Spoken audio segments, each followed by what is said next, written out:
Is it time for a little edutainment? That's right, it's time for another stream. Hello, everyone. Welcome to another Kane Kale stream. We're going to be getting started in just a moment. But first, some lovely background music. Second, let's get people in here, shall we? And I'm going to show you what we're working on. All right, so I'm going to go ahead and drop this. I need to pull up chat. For those of you who are crazy enough to get in here within the first 5 seconds, if you're pulling me up at work or on the bus or on the train, then hello. Thank you for allowing me to be a part of your life today. We're going to have a lot of fun on today's stream, because today we're going to be working on Mika-san. Mika-san, and yeah, that's right, you read that title correctly. We're going to be painting some psychedelic anime. Did this awesome psychedelic piece behind Mika. And then you can see we're going to be just painting her today. I got all the line art and all the hard stuff taken care of, so now I can just relax, focus on color, focus on painting, all the fun things while I'm hanging out with you today. So, but there will still be plenty to learn and plenty to watch and plenty to ask. So ask away. I'm going to go ahead and pull up this chat. I can't see you yet. I will be able to see you in about 2 seconds. See, I don't know how you guys get in here so fast. How does that happen? Hello, Kazaki. I'm just going to say hello to everybody that I can see real quick within the first few seconds before I go into the zone. Kazaki Daisaka. Queen. Oh, I love you too. Manafan. I'm going to pull you guys up here really quick so you guys can actually see yourselves. Hey, there you are. Oh my gosh, you guys are so beautiful. Guifs, YouTube notifications. Thanks. Hiya, Coco. Hi. Hello. Hello. Oh, Happy New Year, Kel Beans. Hello, Katie Kitten. Thank you all for joining today. We're going to be getting started here in about 2 seconds. In about 2 segundos. But first, I must tweet. Or not tweet. I must, what's the word? Insta. I gotta Insta this crap. So, someone was asking how I did the background. I'll be sure to, I would love to distract you with how I did the background. So in Clip Studio, there's this really awesome tool called the ruler. And one of those is the mirroring ruler, or the kaleidoscopic ruler. I can show you guys that in just a hot second. But first, we got to do a little Insta plug.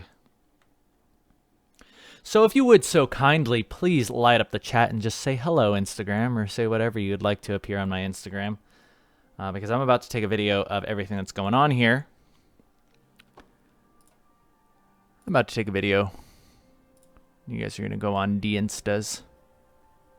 And then I need to remember how I actually do this part here. Oh, I remember how I do it. I go to my stream on YouTube. I go to this right here. And then I go boom like that. And then I go copy like that. Oh! Well, that was easy. Alrighty, people. It's time to light that chat up, because we're going to take a little photo. We're going to be something like this. Hey there, Instagram. Oh, wow, isn't that Psychedelic Anime? That's right, we're going to be painting that today, and you could be in this beautiful chat saying hello, just like that. Yeah, we're painting Mika today.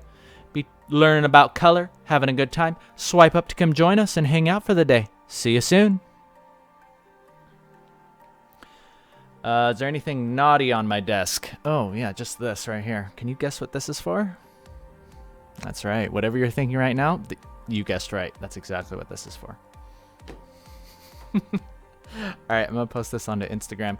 And in the meantime, I'm just going to go ahead and talk to you guys for a quick moment. Because, yeah, just letting you guys know, I'm starting to get a little bit more of the hang of how streaming works.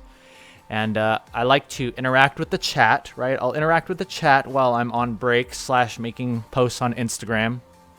But once I'm painting, I'll tend to go a little bit more in the zone, talk about, my process, talk about what I'm thinking won't be able to glance over at the chat as much, and I hope that you'll understand. I hope that you'll understand. However, there are ways. There are ways to get my undivided attention, and you know what those are. And I will appreciate any sort of support that you guys give, but it's already just enough support that you guys are hanging out with me today. So thank you for being here. All right, we gotta, enough sappy stuff aside, we gotta post this thing on Instagram. All right, let's go ahead and do this. Go ahead and do this. I'm getting so good at this. Swipe up, stream starting now. Stream starts now. Boom, like that. Oh, crap. Did I make this video too long?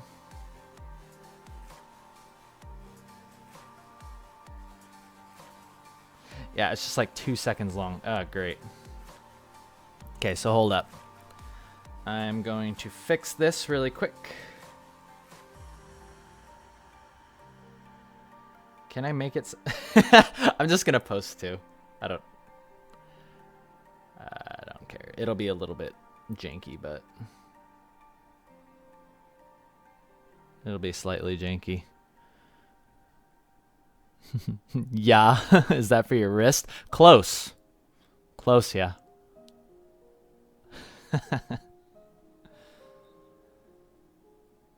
Alright, let's go ahead and just stick that there. Let's go ahead and link this. Man, I'm getting so freaking good at this.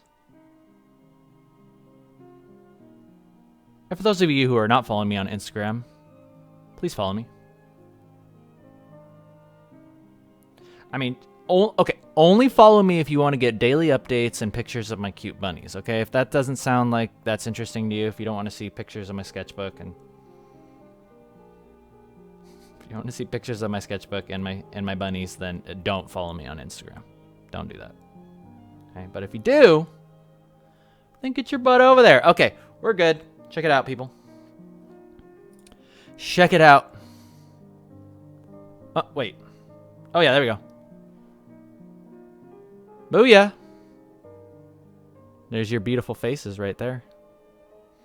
Oh, and there's Navi Gavi. Oh, you look so nice, Navi.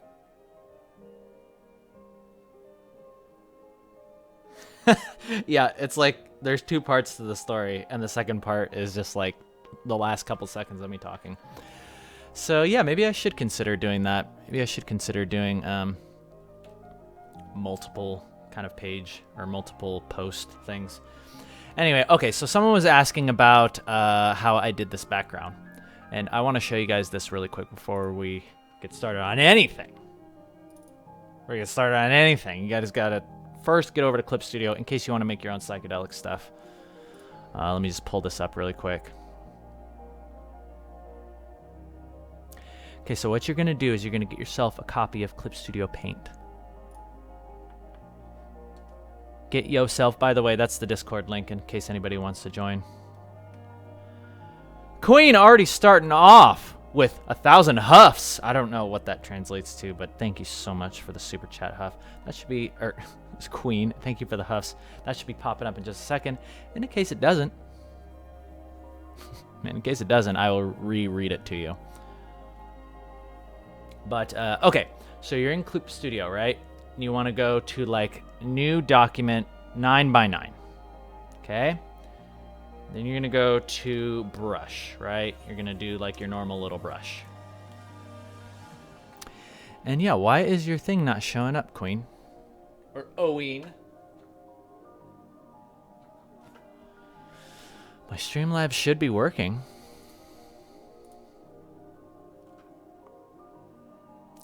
Let me double check that. There it is. I can't believe you picked my message, lol, it made my day. You are one of my top fave artists and I learned a lot from you. Thank you for everything, heart.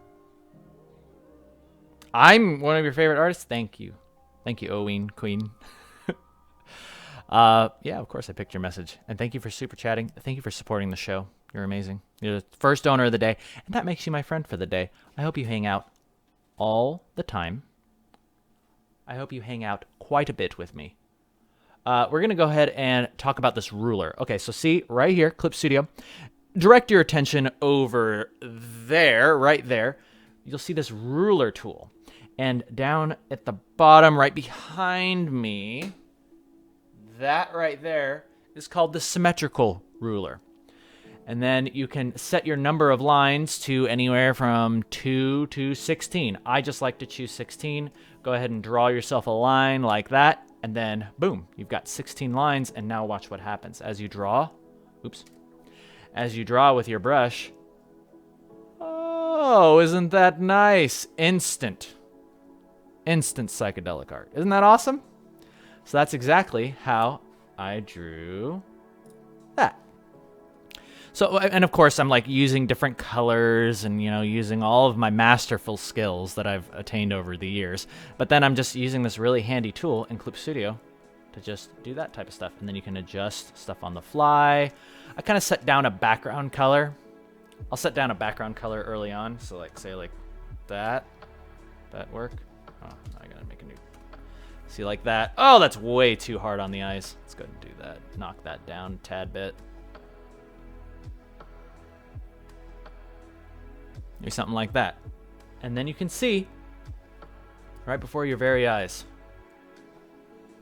Right before your very eyes, you can begin creating interesting art. Isn't that fun?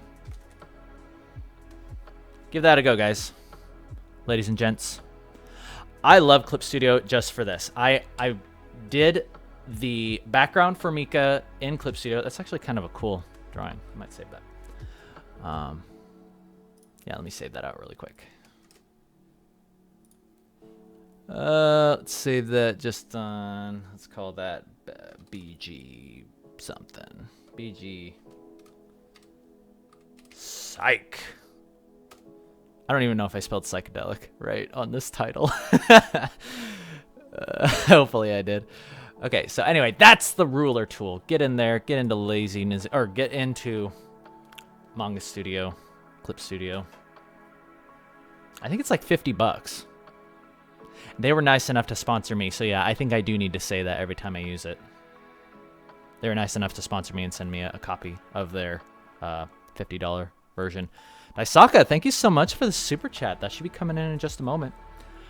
Okay, so without further ado, ladies and gentlemen, I just wanted to jump right into this. You can see over here we've got our nice references for our hands. Petticoat. This is specifically going to be a see-through petticoat. Okay, so we're going to get a little bit of... Oh, wait. I'm just going to group that together. Call that refs. We got a little see-through petticoat, so we got to detail the bum and those panties. And then, you know, it'll be kind of, you know, it's like subtly sexy, right? It's like the skirt flip. You can see some booty, but it's not just, you know, butt in your face. Just, you know, kind of see-through. I like to be a little bit more subtle with my sexiness. Daisaka! Love your art. Off topic, but what shampoo and conditioner do you use? Your mane is looking super fine, bro. Daisaka. Thanks. The shampoo I use is Fructis, L'Oreal or something.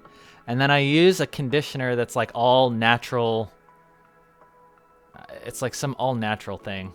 I remember I did some research of like what good conditioners to use and all that, and I totally forgot, but I'll have to go check again for you sometime through the stream. If I can even remember, because I want to focus, okay? I want to focus. But I think it's less about what you're using. It's less about what shampoo conditioner you're using and more about how you're using it, okay? A lot of people condition the top of their head, right? That's where all your freaking oils from your scalp are getting into your hair. Don't condition the top of your head. Don't condition your roots. Just condition the edges, right? Condition just the edges down and make sure you wash that out. Wash it all out, okay? Alrighty, ladies and gentlemen, so I'm going to go ahead and clip this back. You'll see I went ahead and just created a couple background layers. Just these are things that are behind our character, because what I'm going to do here is I'm just going to begin painting. I'm not even going to mask this out. I really want to just go ahead and just, like, I'm just going to grab this color just to get a general idea of what we're supposed to be looking for here. And luckily, this should... Is that working the way that I want it to? Oh, yeah. So what we're going to do is we're just going to get rid of the petticoat, and we're just going to go ahead and begin coloring. Coloring.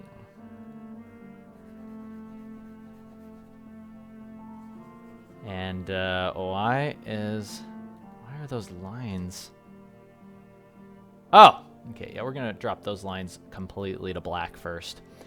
And yeah, you're going to watch what I do here. This is going to be kind of a combo between how I usually work and how I like to work nowadays. Because I just like to slap color in and then allow things to kind of mix around, right? I like things to sort of mix around, and I'll sort of like throw in a little bit of this for like lighting. I'll just kind of get a general color palette going, and then I'll start constricting everything into place. Shower lessons. Yes, this fiction. Yes, these are shower lessons. Okay, so yeah, she's gonna be wearing this dress over here, and yeah, it's gonna be this cool maroon, which is exactly why I picked. That's exactly why I picked green for the background. Look at that. Look at how everything just goes right into place, exactly as it should. Exactly as it should. That just makes me so happy. So happy. Okay, so watch how I color these stockings. So see how I leave that line right in the center? That's just me preemptively putting in a highlight. See? And then I'll just kind of color the edges like that. See, super easy. You already got some good stuff going. So I'm just kind of laying stuff in. And the reason why I'm coloring like this is because you want variation. You want a little bit of variation. With masking, everything is like too... It's all solid color, and then I'm going in and I'm just tweaking that one color. It's too slow for me. It's too like compartmentalized, and it's just not fun for me. So lately, what I've been doing is, yeah, instead of all that stuff, just get in there and start coloring and start just slapping color down and get a little bit of variation in there. Okay, and if you do this yourself, you're gonna watch me pull this thing together. Oh, don't you just love this nice, relaxing, emotional music? I know I do. Kazaki, how old is Mika? I don't know. I imagine she's like 17 or something. Yeah, she's like 17. Mocha would be like 25. Desi's probably the youngest. For those of you who don't know the characters of Made of Metal, let me show you. Let's see, yeah. Okay, yeah. So you can take a look here. So it goes in order of probably Desi is the youngest. She's probably like 12 or something. Desmond, he's probably in his 50s. Ashar is like maybe 30 or something. Yeah, Mika is definitely like 17. I imagine her being right about that age. And then yeah, Mocha is 25. She's like Mika's like still going to, like in the story, she's going to be going to this academy, right? So she's going to be learning about monster hunting. And then Mocha is already basically like a graduate. She's like a star monster hunter, right? Think of it as like My Hero Academia. She's like one of the star students. She's almost like an instructor. She's already a professional. So Mocha, yeah, is like in her mid-20s. And then who else am I missing? Am I missing somebody else? I don't know. I forget. But yeah, Mika's super cool. Mika's going to become really powerful in this story arc as well. She's going to become like this goddess type of thing. It's going to be really fun. So I'm excited for that. But yeah, I like to have characters of all different age ranges. And Mika is just a blast to draw because it gives me a chance to... I love drawing like petticoats. I love drawing folds. I just love all of this stuff. So let's get back into it. We're getting distracted right off the bat, but not anymore. Not anymore. Is it a JoJo pose? I imagine it is. Fogsy. Yeah. By the way, yeah, guys, I'll do my best, as I said before. I'll do my best to glance over the chat every now and then, but if I can't get to you, I do apologize. Right now, I'm trying to get in the zone, and I want to have this done by the end of the day. So, oh yeah, this is the other reason why I don't like working so compartmentalized, is because I'll start adding in details, And if there isn't line work there, it always like bothers me. So, but if there's like, I'm going to basically like overpaint this at the very end, so I can totally add in things and mess things, or mess around with things. So yeah. All right, so let's go ahead and go to this. By the way, you're going to notice this thing pop up as I'm working, this Wacom thing. That's just a glitch. I have it turned off. I needed to get a new freaking Wacom. Bothers me. Okay, so that's good. Let's go ahead and create new layer. New layer, we need a maroon. Guess what? Are we going to be a good little artist and pick a maroon? No, we're not. We're just going to grab this and I'm gonna kind of pull this around. Like, I kind of want this to move more towards red, actually. And what I always like to do when I'm starting my colors is think dark. Dark colors to get started. Give me some dark colors. Maybe like that. That looks good. And I'm actually going to darken this down a little bit more. And let's saturate. And let's push that a little bit. Ooh, should it be more red or more green? Actually, I like it a little bit more green. Like that. Yeah, like it's picking up a little bit more of the... So yeah, my colors will be separated. But my overall color palette... And actually, I'm going to change the mask to be a little bit more subdued. Because think about it, as I'm throwing these colors on, I want them to mix with that color behind it. And what that's going to do is it's going to give us some interesting colors. Oh, whoops. It's going to give us some interesting variations. Like already, this right here, this is good. That right there is really, really good for us. Okay, so I'm just going to go through here. And now that is like our highlight color. So I can like start laying that in certain areas. I'm just kind of, you know, getting a feel for it. And luckily we have... I totally did this on the wrong layer. I totally effed that up. Okay, well, we got to start that over again. Boom! Let's get on the proper layer. You guys can see I'm a quote-unquote professional, but I'm making rookie mistakes. Rookie mistakes. Okay, but we're going to go ahead and do this real quick. Oh, yeah. Looks great. And I hope you're all doing it very well today. Hope you had a good weekend. I hope you had a superb weekend. Hope you had a superb weekend. And thank you for joining me today for another stream. And fear not, because I will be taking breaks today. If you would like to talk to me, I will be taking breaks every, like, maybe 15, 20 minutes. And then you can ask away. You can ask me question. The question.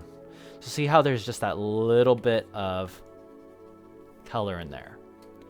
That's good. You want to be thinking low contrast to get started, because we can always light things. We can add light in later, but start dark. Start very, very dark. And we will be adding in light later. But see how that red just kind of blends into that black? See, that's cool. That's cool. I want to actually like use a little bit of that. That's okay to have a little bit of that kind of color spillover.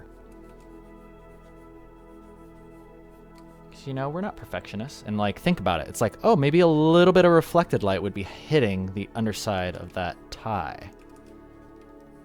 You know? Sometimes you just gotta think.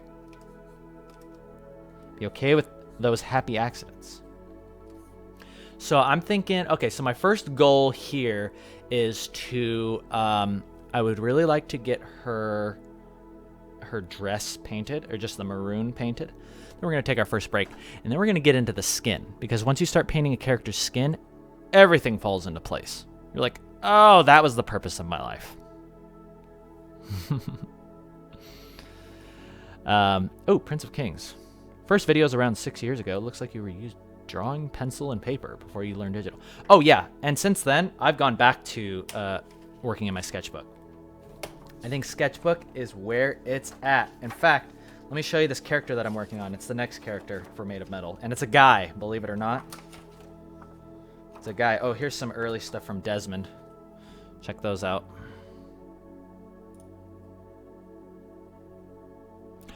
Early stuff from Desmond. You see that one at the top left? That was the first one I drew, and I really, really liked it. And that's all with just pen, no pencil underlaying. So, and the reason why I like that is when you work in a sketchbook with just pen, it teaches you to just commit to stuff. And it also teaches you that stuff is going to look kind of crappy sometimes, and you got to be okay with it. You know, you got to go with the flow. Surrender, right? Surrender to everything. Normally you're trying to make everything perfect. Stop trying to do that. And that's why I like working in my sketchbook, again, specifically with just pen. And I would encourage you guys to do the same, because I realize that it does affect me as I'm going back into digital. Oh yeah, here's the new character, by the way. His name's Oyama. Translates to Big Mountain. He's going to be the blacksmith. He's going to be this tough, burly guy. This guy still has pretty realistic proportions. But, and he's got a cute little animal companion there.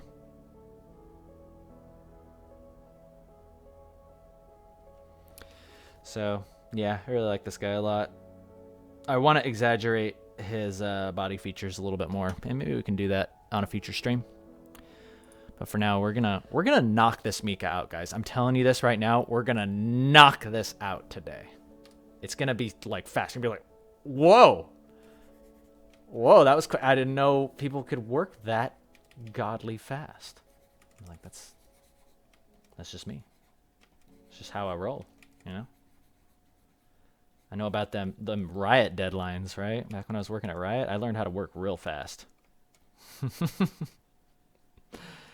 Learned how to work real fast. Actually, no, it didn't really have anything to do with Riot. I just learned how to work fast in time. No, back with Riot, back when I was working at Riot, I was such a perfectionist. I could have stood to just kind of chill out a little bit. I realized that I tend to make my best work when I am actually just chilled out. Hence why I've got the nice relaxing music going. That music is still going, right? Yes, it is. Oh, yeah. Hey, hang on just a second, guys. My bunnies are totally acting up. They're being little craps. Hang on 1 second.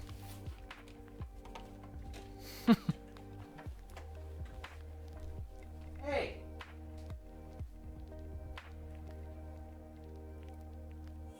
Oh my gosh, you guys are so naughty.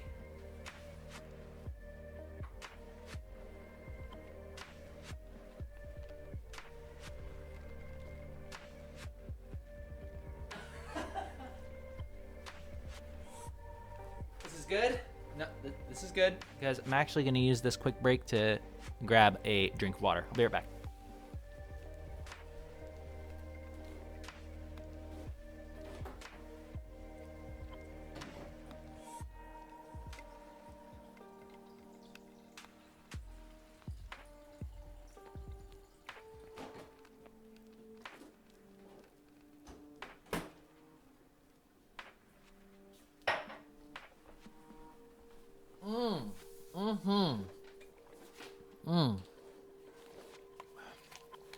Okay. Bunny tragedy averted and thirst, dying of thirst. Oh, tragedy also averted. Okay, let's get back to this.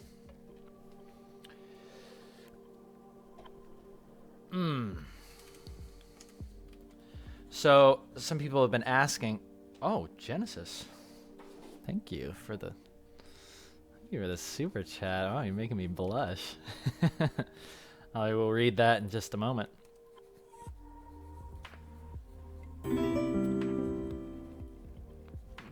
Just to say that I love you and heart. I heart you too, Genesis. Thank you for the super chat. Thank you for supporting. Genesis, I like your icon there. I like your icon. I've seen that on a YouTube video, but I forget what it is. It's like this sort of like retro wave looking sunset looking thing. I like it. Good choice of Good choice of icon. I like it.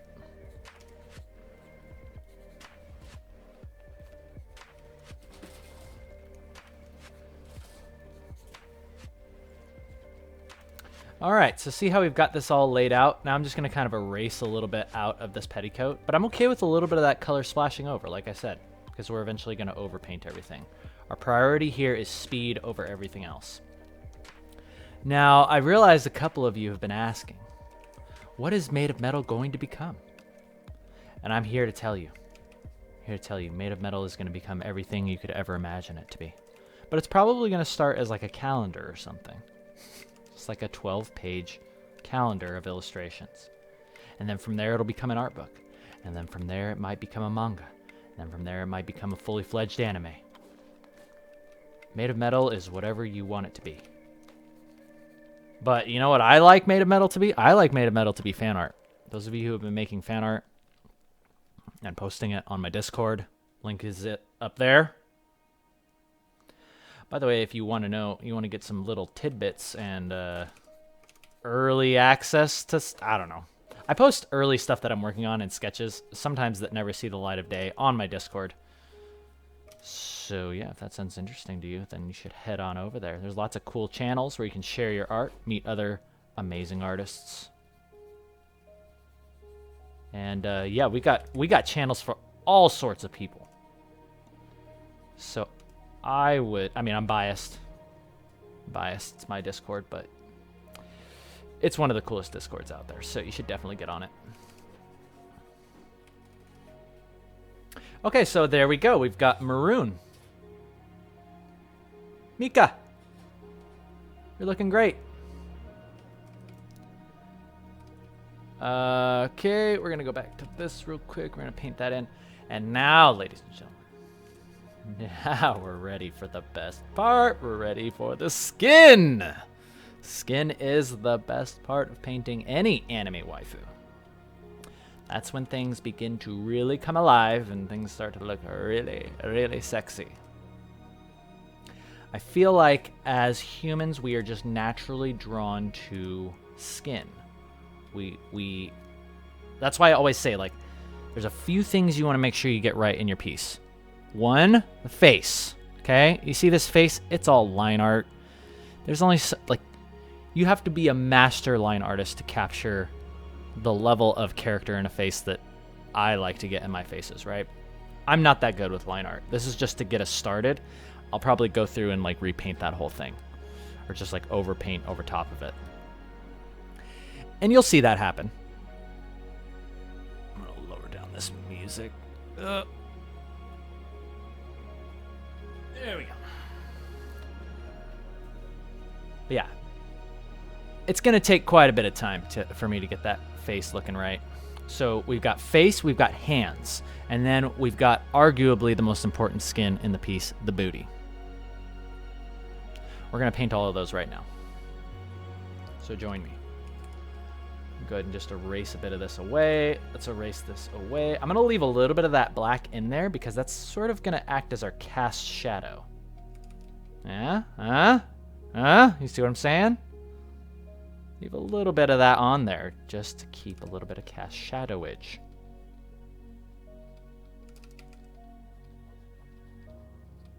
And I'm actually liking this current gray that's on there because it does kind of represent a skin tone. Oh yeah, and then I said we were going to take a little breakage. So yeah, allow me to live up to my word and take a break.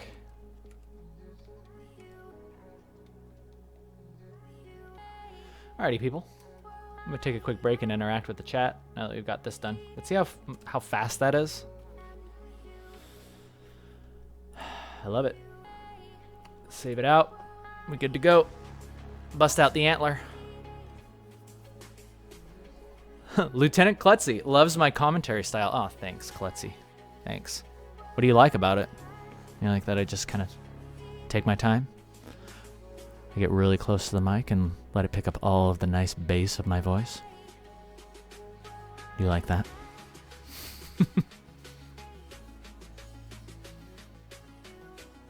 Marussia. Psychedelic time travel gives new meaning to the idea of a first-class trip. Yes, business class. Right, she's looking very professional in that skirt. Right? Not HR appropriate to be shown that butt, though. Definitely not HR appropriate. Kazaki hates doing line art. Hey, so do I, Kazaki. I did this line art here just as an experiment and just getting more familiar with Clip Studio, because their line art tools are actually pretty okay. I like the brush for their line art, and also I just really wanted to experiment with that ruler to create that background.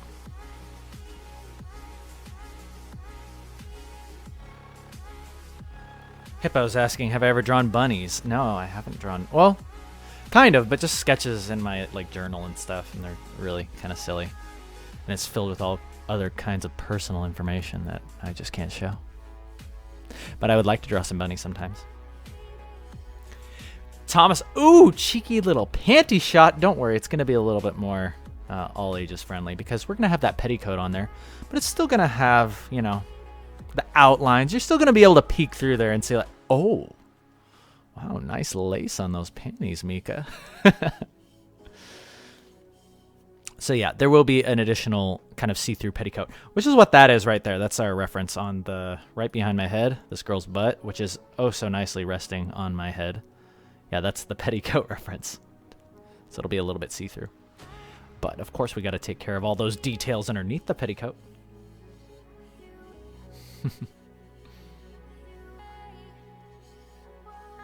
Simona, you liking the ruffles? Thanks. I like the ruffles too. I've been watching artists on Instagram, how they do ruffles, and I've been getting a little bit more just like interested in how cloth folds and ruffles and does all this stuff. Because you'll see here, it's like I had that as my reference for the arms and the hands. See that?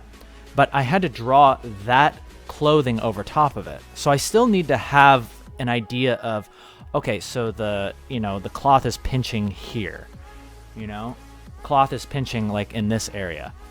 And then, just kind of like laying that stuff together. And I'm starting to get to the point where I can actually make up folds in my head. And that makes me really happy because I never thought I could do that. So studying from reference definitely helps, but eventually you'll start to understand the rules of folds. And then you'll be able to say, okay, let's draw this character. Oh, in fact, let me show you how I actually lay out this piece, because this is my new style of doing all of my pieces from now on. So here is an earlier version of Mika. Let me make sure that I have all of these proper here. Okay, let's go ahead and head over here. Okay, so this is how it started, right? But you'll see that actually what I really like to do is I'll just focus on the character's body first. So I'll just draw Mika completely naked. Let's disable this. See? So I'll just draw the complete body like that, booty and everything. And you might be asking, Keenan, how did you get such a nice butt reference? How did you get such a nice looking butt? And I'm about to show you how I did it. This is my other little secret tip for you. So for any of you who go to figure drawing, figure drawing is the best thing you could ever do for yourself, okay? So look, I was going through my old sketchbooks, and I found these old figure drawings. Like, look. I'm like, okay, I could just take that pose with that gesture in it, and I could just draw anything with it. I could draw a new character, I could draw a new clothing, and, oh yeah, this one was particularly sexy. Really, really enjoyed this model, as you can tell. Lots of learning to be had, for sure. So, but yeah, figure drawing is an awesome chance for you to learn about the body. And even if you're drawing like somebody with a different body style, or like a guy, like say you're drawing like a thin guy and you want him to be extra muscly, it's like you can still learn the layouts of the muscles, So regardless of who the model is, you can learn about the human body. By the way, here's that butt. I remember when I saw this model, I was like, how? Like, I would have never drawn a butt like that, but here I am actually seeing it in real life, and it looks like that. So very educational. Highly recommend going to more figure drawing, and I need to do some more of it. So that was the original inspiration for this. That was the original inspiration. I was like, I want to draw that butt. I want to draw that pose and that butt. And then, oh yeah, and the way that the head, you guys saw it earlier, but the way that the model's head, the neck, there was this perfect line going up like this, you know? Hang on, let me draw that in. You guys actually got to see this. I'm gonna make a couple notes on this butt real quick. So what I really liked about this was these gesture lines. You get stuff like this going up, and then it goes like that, straight into the head. So awesome. And then you got one butt cheek here, and then the other one is like way down here.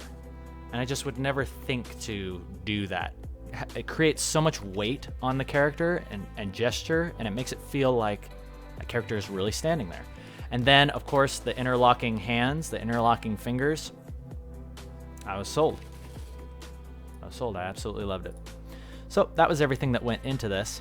And then, of course, yeah, like I said, I like to draw the character body first. And then it's like, wow, we got the hard part taken care of. Now let's add some clothes on top of it.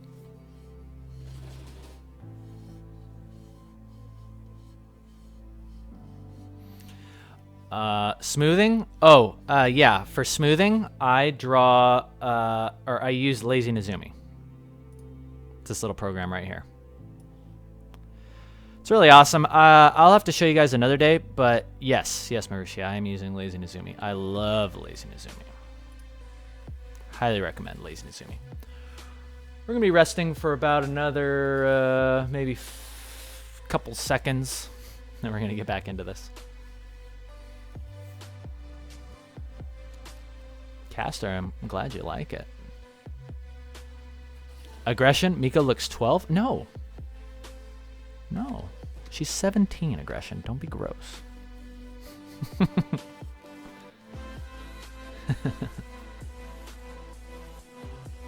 Let's see. I'm just checking out what else you guys are saying here. Basic ink brushes in Clip Studio, Lieutenant Klutzy is asking. Yeah. Yeah, I use the defaults just for inking. Ramesh, yeah, it's good to show your arts. Or it's okay to show your arts. Yeah, post them on the Discord. There's a whole art share channel on the Discord.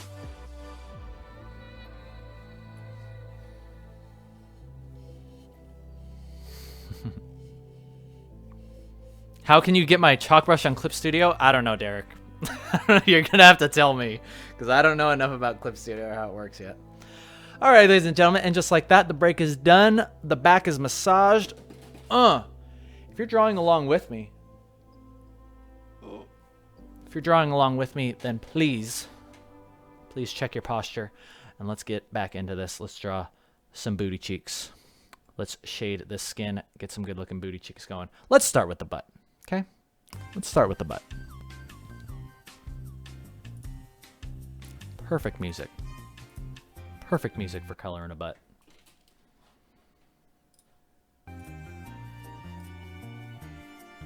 Oh yeah, this is great. Okay, so we're creating a new layer. Boom, boom. Okay, so what I'm thinking about here is not direct light. We're not thinking local colors. We're thinking ambient light. We've got this green happening, right? So what is green going to do to our nice tan skin? It's gonna stay it's gonna saturate ever so slightly. But we're not going over here, right? We're not going up here. We're going right there. Right there. And we're just going to start laying that in. Oh, it's beautiful already.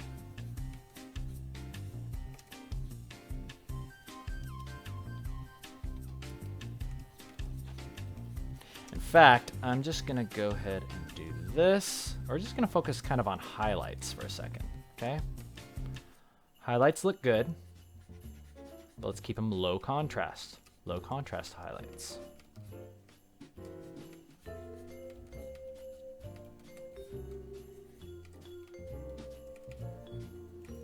Let's go ahead and color these hands.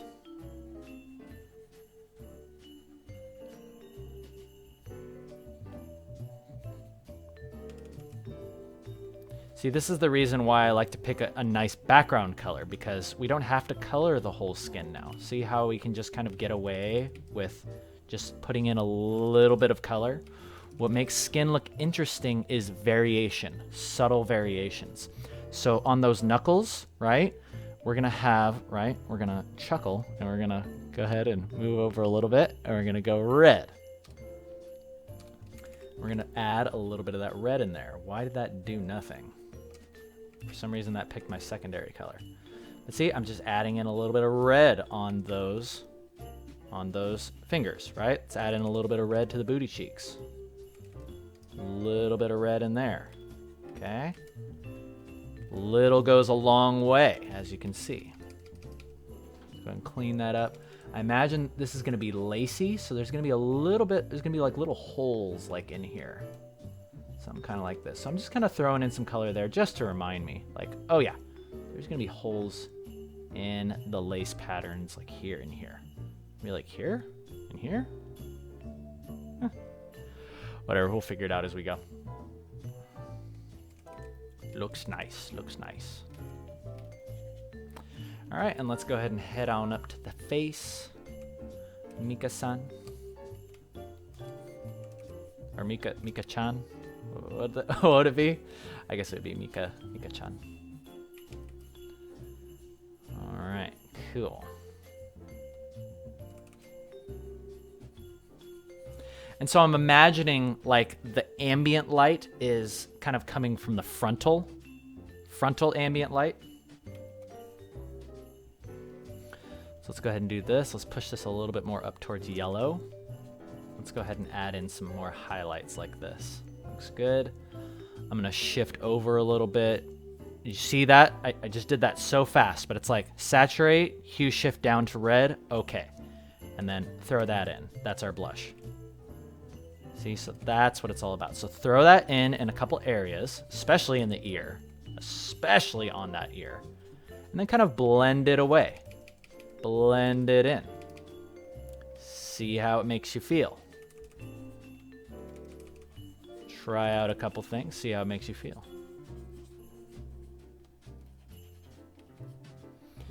Alrighty, people.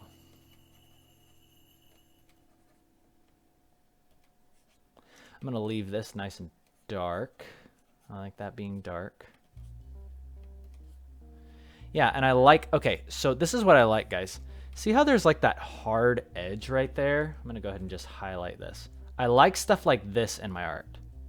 So you can just see that. It's like, try to leave stuff like that in there every now and then.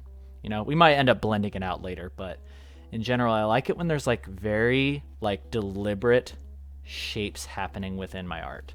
I think that's really fun. And it happens because, again, you're just kind of relaxing and you're having fun. You're having fun and you're just kind of experimenting as you go. However, like in these legs, they need to be smoother. So here's what I like to do next. In areas where I want things to be smoother, I'll take my soft brush and then I'll begin blending in these areas. I want these legs to be silky smooth. Silky, silky smooth, you know? Like the crows from Dark Souls, we want silky. We want silky. Okay, so we're gonna go ahead and do this. Okay, see that? Now we've got silky smooth. We got that silky. Lovely. Lovely. But see how now we have, you know, deliberate shapes up there and then not enough down here? This is where I'm gonna say, okay, maybe like a little shine right there, a little shine on right there, a little shine on maybe right there.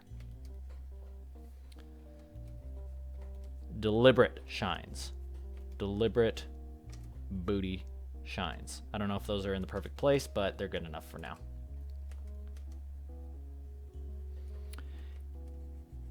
Cool.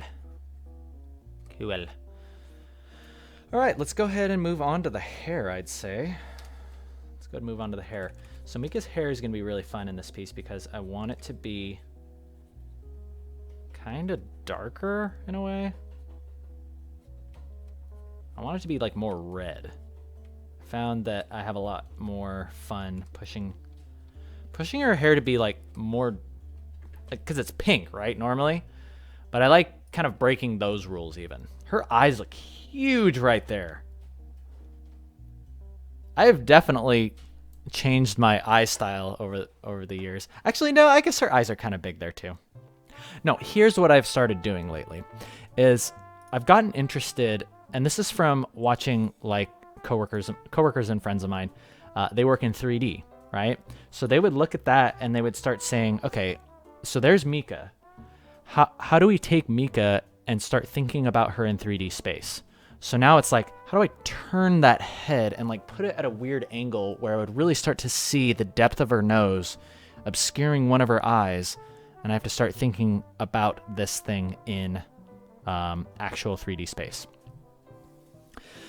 So, taking a quick break here. I'm gonna say hi to you guys.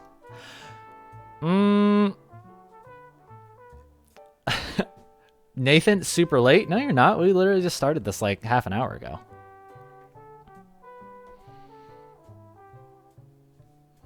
Marussia is saying I should try Mixer Brush for blending and texture. Yeah, I got no idea on that. I would love to check out Mixer Brush, maybe. Although I kind of like my current style right now. But I will definitely keep it in mind. Doff, where do I work? Currently, I just work freelance. Right now, I have clients in Vancouver. Dauntless is one of the games that I work for. Among other, like, I do like logo designs and just like little video game concept art stuff for people every now and then. But for the most part, yeah. I'm just chilling. Alrighty, people. It's time to draw some hair. So let's think about this hair. It's pink, right? And then it needs to begin taking on some green. So that is going to desaturate. This is how I do my calculations, right? We've got that pink. It's going to lighten up. It's going to get desaturated. So it's actually going to be that color. If I had to guess. It's exactly the color we were looking for. Exactly. See how good I am at that? I don't know how I do that. Oh, that actually brings up a really important thing. Really important thing I wanted to talk about. And that is, if you see me glancing over like this, that's me checking on my bunnies. I will go grab one in a second, but yeah, I'm just checking to make sure they're always naughty, but I'm just trying to make sure they're not being too naughty. All right, but yeah, there was something I was going to talk about, and that is, when you're in the zone, you'll start to do things, and then you'll be like, wait, how am I doing that? There's been many times where I'm in my sketchbook, and I'll just be so relaxed, you know, just enjoying my day. And I'll be in the zone. And I'll be doing things. And I'm sitting there saying, how do I know how to do that? How do I know how to mix those colors? How do I know to pick those colors? How do I know they would work? And the reason is because I feel like your best work comes out of you when you are like in a subconscious mode. All your practice, all of your studies, all that stuff comes into play when you are in the zone. And so you'll start doing things without even trying. It's always effortless. You know, when you see a performance of a master, you know, pianist or violinist or some sort of dance, you know, any sort of choreography, it's like that person has practiced that and studied that their whole lives, so much to the point where when it comes time to perform or do something, it's effortless. And the same thing can be done in your art. Your best work will come out of you when you are just relaxing and just letting things flow naturally. Instead of trying to force things. You're always trying to force things. It's like, oh, I wish I could do this, but maybe you just don't know enough anatomy. Maybe you don't know enough perspective. Maybe you're going to make a lot of mistakes. In fact, it's not even a maybe. It's you will make a ton of mistakes. That's the other reason why I suggest, you know, working in your sketchbook with just pen. Allow yourself to make mistakes. Allow yourself to have things be not perfect. Allow yourself to draw things over and over and over again, and then finally one looks okay. Allow that stuff to happen, guys, because as you do that, you'll start to develop confidence and you'll start to get better at being in the zone.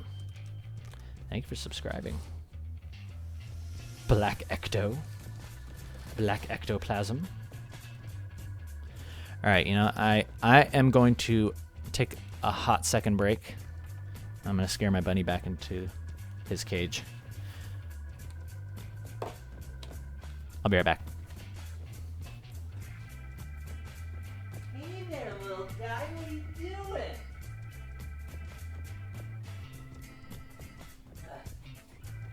You go back home. You guys come out. I don't want to hear you scratching around his neck. I don't want to hear you scratching around his neck.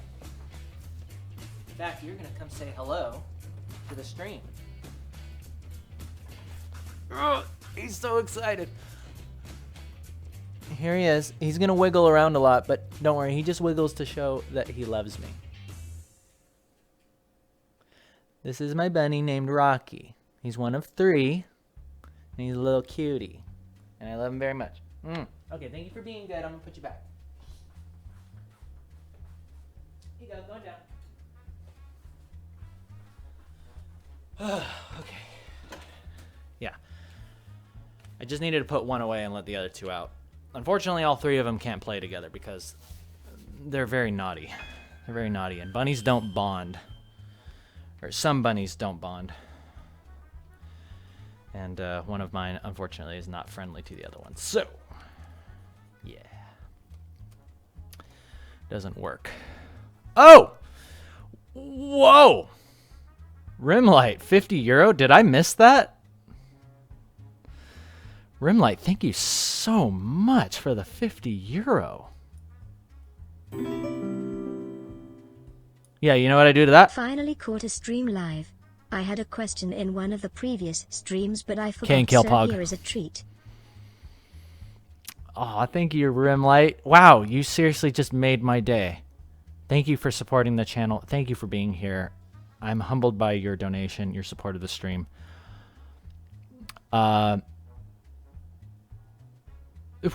So you forgot your question? See, this is what I find so funny. It's like the people that actually support the stream, it's like they don't even ask anything. It's like, that's your chance. That's your chance to ask something. Well, I guess I'll just make up a question for you. My guess your question was, Keenan, how do I get in the zone? Keenan, you talk all this mad, you talk this mad trash. You talk this mad game about going in the zone and trusting yourself and doing. How do I do that? And the way that you do it is, yeah, as I said before, get in your sketchbook and make a ton of mistakes. Get excited about learning. Whatever it is that you want to draw, just draw it. Whatever pleases you, whatever gets you excited, whatever interests you, draw that thing over and over and over again. And you'll start to notice that you'll be like, hey, I think I could draw this better if I learned more anatomy. I could draw this better if I learned more perspective. I could draw this better if I started learning or like thinking more in 3D space. All those things will begin to happen. Oh yeah, here's the other thing that I like about working on separate layers is I can go in there and now I like tweak stuff. You thought I was a good little artist and I make all my colors right the first time? Heck no. Heck no. Okay, so do we want to go more purpley? Or do we want to go more red? I kind of like that. Kind of like that, yeah. Yeah, that looks good. And when in doubt, just zoom out and kind of take a look at it as a whole. Here's the other reason why I like low contrast is because you can get away with a lot. See how just that light band goes through the hair, but it already conveys so much information. That's because you're working low contrast. See, that's our color there, and that's our highlight color. See how closely related those are? Because it's low contrast. Oh yeah, and then look, there's like this desaturation, a subtle desaturation that's happening right there. I'm gonna go ahead and add that into this part of the hair.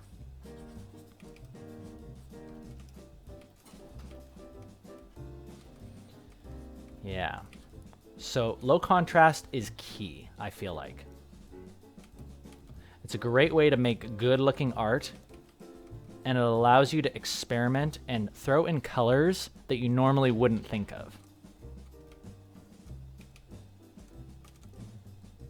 I'm also really liking like this saturation in here. But yeah, a lot of my coloring is not so much, it's much more experimentation. Like, see how I'm just like outlining that with saturation? So you've got desaturation on the inside and then saturation lining it on the outside. This is a common thing that I do nowadays.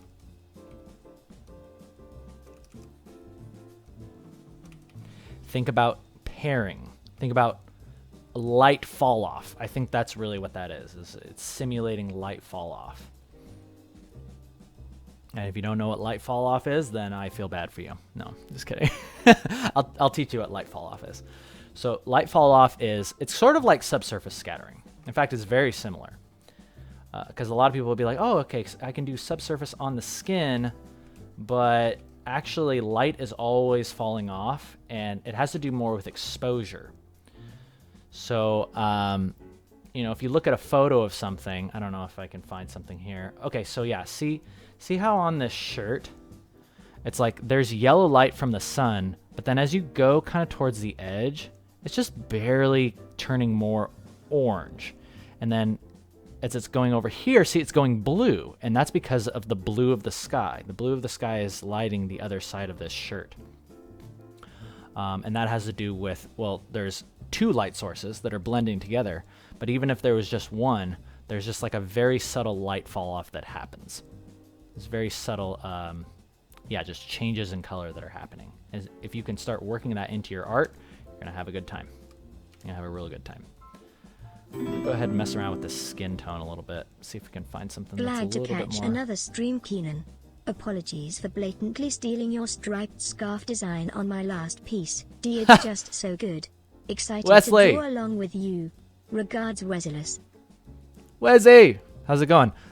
I'm going to go ahead, in honor of you donating, I'm going to make the face of your icon. Unfortunately, it's not on your YouTube, but on your Instagram, it's like... That's how I feel about your donation. Thank you so much for supporting the stream, Wesley. Very good to have you back. Good to have you back, and thanks for drawing along with me. Thank you for drawing along with me. Okay. Oh! I knew the day would come when I would do that. This mic stand, I'm surprised it has stood the test of time, because it's just kind of a piece of crap. I need to get a new one. But yeah, there will come a day where this whole thing is just going to come falling down right into my lap. It'll probably hit me right in the nuts. And it's going to be a highlight of the year. Okay, so as you can see, we have started the day off with just our masks. And color is being applied. And see how all those colors are mixing? See how they're mixing with that background? We're paying attention to our relationships. Relationships are key here. And, oh yeah, see how we can kind of mess around with this hue shifter? So I kind of, yeah, I actually really like that red. I want to push this as red as possible. But I do want her hair to be lighter. I want it to be lighter. So let's maybe have her hair be that color. That color looks good. See, so we're tweaking things. Think of yourselves as like 3D artists. You're tweaking things. You're laying things in, and then you're going back in and tweaking. So let's see, and we're checking values, because it's like, how light should her skin be compared to her uniform? How light should her skin be compared to her hair? I think that looks good. And then kind of go back and forth and check it. 1, 2, 1, 2, 1, 2. Looks good. Save it out. K-Pog. Marussia. We should definitely make that a custom emote on the Discord. I'd be totally fine with that. K-Pog. Except mine will be facing towards you.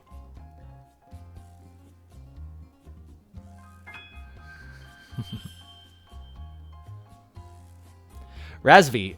Big Hugh, asking about the hand reference. Okay, oftentimes what happens is I'll find the photo first, and then I'll be like, oh, that would be cool to have somebody in that position. Or that would be cool to like illustrate something with those hands in it. So it was basically a combination of, so I first started with that hand reference, and then, and you can find those hands anywhere. It's like, I think I found that just like off of Google Images, but I'm finding pictures constantly on Instagram, stuff in like newspapers. I'll even sometimes be at like the mall or like Target or a store somewhere. There'd be like an advertisement with a person on it. I'd be like, oh wow, I really like the, maybe the color palette or maybe the background or maybe the pose or just anything about that picture. I'll just take a picture of it, save it for later. So basically this was a combination of that plus this picture or this model that I drew in one of my figure drawing classes. So I was like, I love this drawing. I love all the gesture. Specifically, look at that. Look at that line from the shoulder to the neck. See how that's all just one complete line? I was like, I must have that. And that booty, of course, but that goes without saying. So it's just a combination of those two things. Combine the two together. Remember what I said. You can steal from many places, but just combine 2-3 things together, and now you all of a sudden have your own piece. Okay? So, but yeah, I needed that really specific hand reference because of, anything with like interlocking fingers, hands kind of connecting together, really hard to do. Or it can be more challenging to do. Now that I had that reference and drew it myself, I could probably recreate that on my own. I could probably recreate that by myself. But, yeah. 1010101010. Your hair is lovely. Yours is too. I don't know what that binary translates to.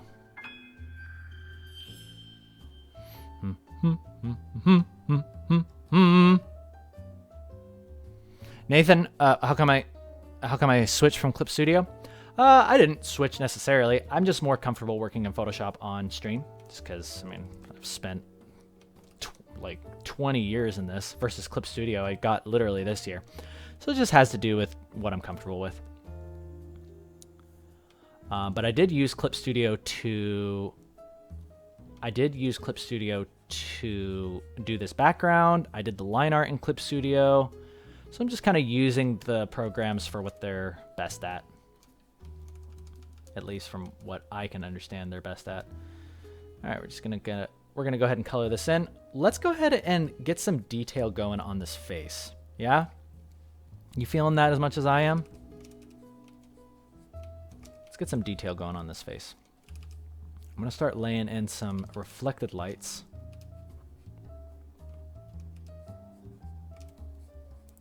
Up in hither.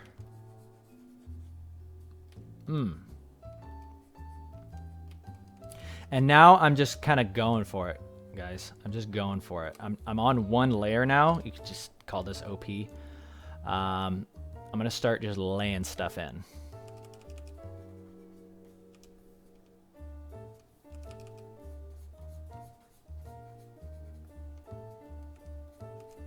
And it'll be about time for another breaky. Another breaky poo in about 2 seconds. Grab some water. Grab some drink. Answer question. Rune, I taught you so much. You taught me so much too, Rune. You taught me about runesmiths. There are runesmiths in Made of Metal. And thanks to you, thanks to your name, I thought about putting them in there. So thank you, Rune. I'm glad I could help you out. Please, if you're not already, bust open your sketchbooks with me. Draw some stuff along with me. Post it in my Discord. You think I'm not on there checking everybody out? I'm on there. Every now and then.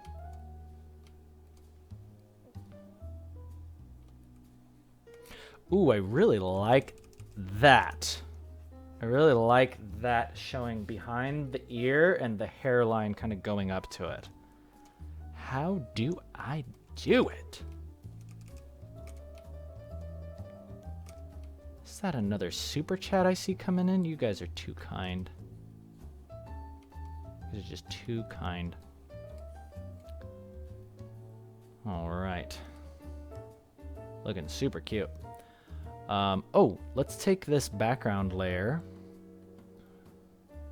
Let's go ahead and just color that in real quick.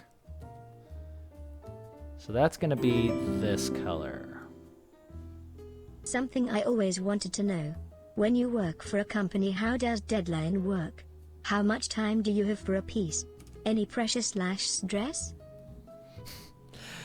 Owen, thank you, first of all, for the super chat.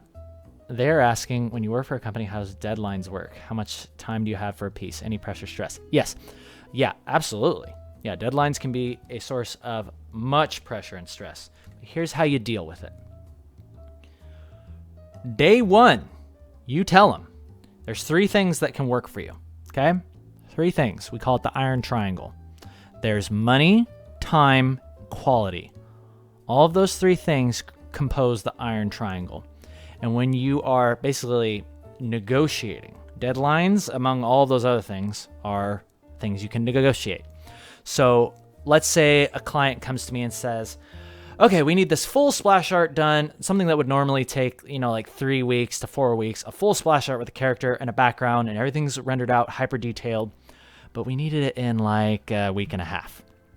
What I say, okay, no problem. However, for that amount of quality, right, you're wanting less time, right? So one of those iron triangles coming off, right?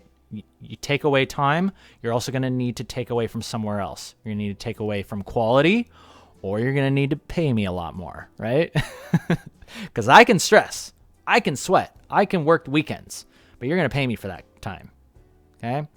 And if they're not willing to do that, then that's when you say, well, I'm more than happy to refer you to one of my other colleagues. Because they're sure as heck not going to get it from me. You take care of yourself first. And right, I get that I'm in a privileged position to be able to even say that, but it's like most of the time, if you're just communicating is the most important thing that you can ever do with a client. Because I don't think that really people they're never disheartened with the fact that they're not disheartened with you saying that you can't do it. They're disheartened with the fact that you say that you can, and then you set up a false expectation, and then you let them down. Most of the time when I say, oh yeah, that's just not going to be possible. Or it is possible. Usually I say, it is possible, we're going to have to sacrifice quality. It is possible, but you're going to have to pay me more. People like hearing stuff like that because it's like, oh wow, someone who actually understands their limits, someone who actually respects their time, understands their limits, and is going to give me some good work.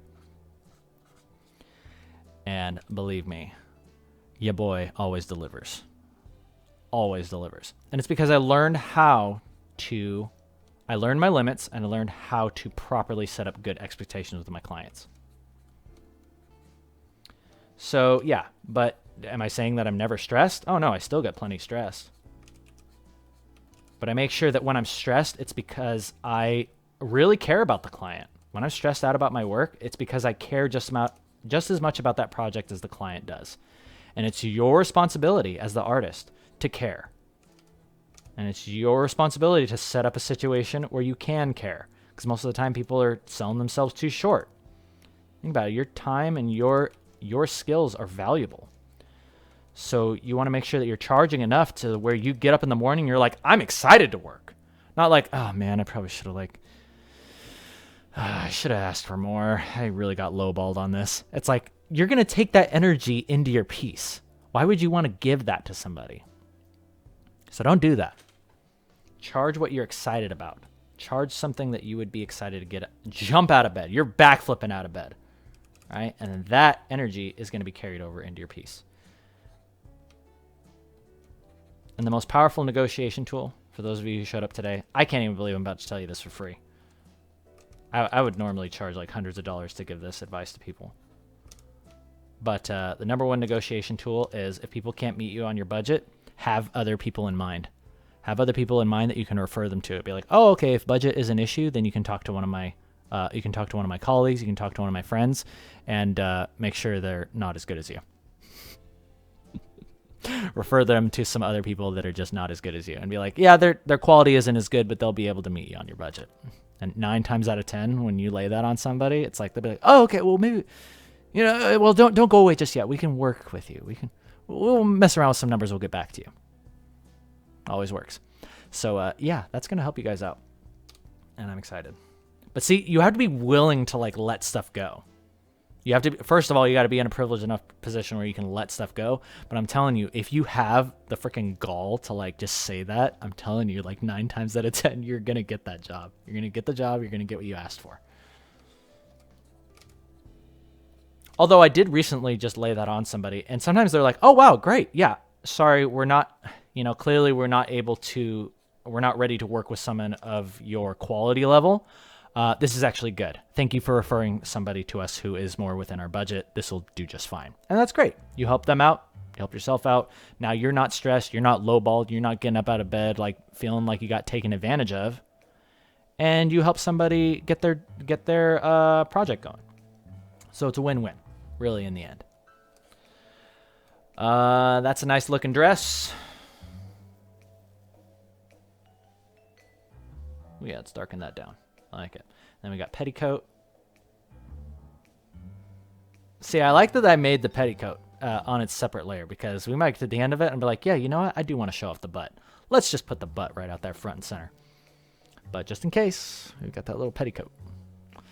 The little naughty petticoat. All right. So that's good. That's good. Access the Discord, Kyrie. That link at the top. Right over there. Right above Mika's head. Go there. Join my Discord. Hello. Join my Discord.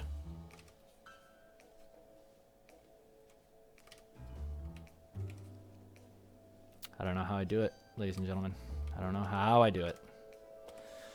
But I do it. Gosh, that looks so good. It looks so good that I want more. Let's have some darkness in there. I'm always thinking about, like, where is that highlight really going to go? Because we need to figure that out. So let's say, let's put like a highlight right through here, maybe. It's going to be picking up, again, this is ambient light. So this is a highlight going through the hair.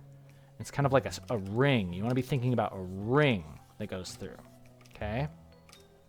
Or it's kind of following the contour, right? But most of the time, the hair is laying flat.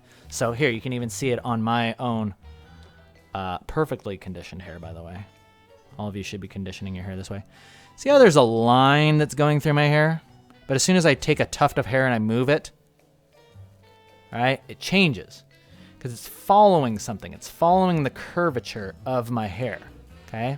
So you want to get that down, okay? And see how it turns with my head?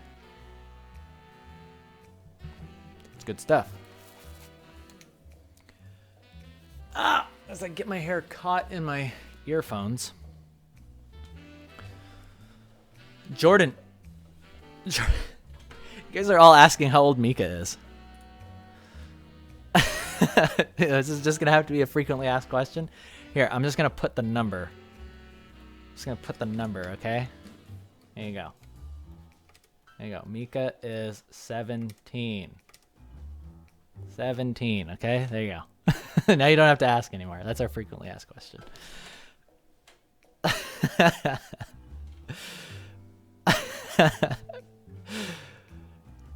She's also kind of like, she's like a goddess of time, so it's like she could be anything. It's like, I don't even know, but like canon in the story, I imagine her being, yeah, about 17 years old. But I don't know, maybe she's like, maybe her birthday could be coming up next week. I don't know. Maybe her birthday is this weekend. Hope you're showing up. But yeah, I just imagine her being somebody of like high school age, because she is going to be attending a monster academy, a monster hunting academy.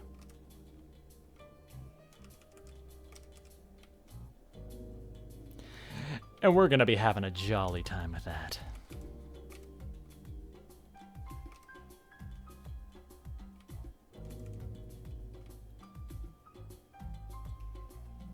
What the heck just happened? Okay, there we go. Tragedy averted.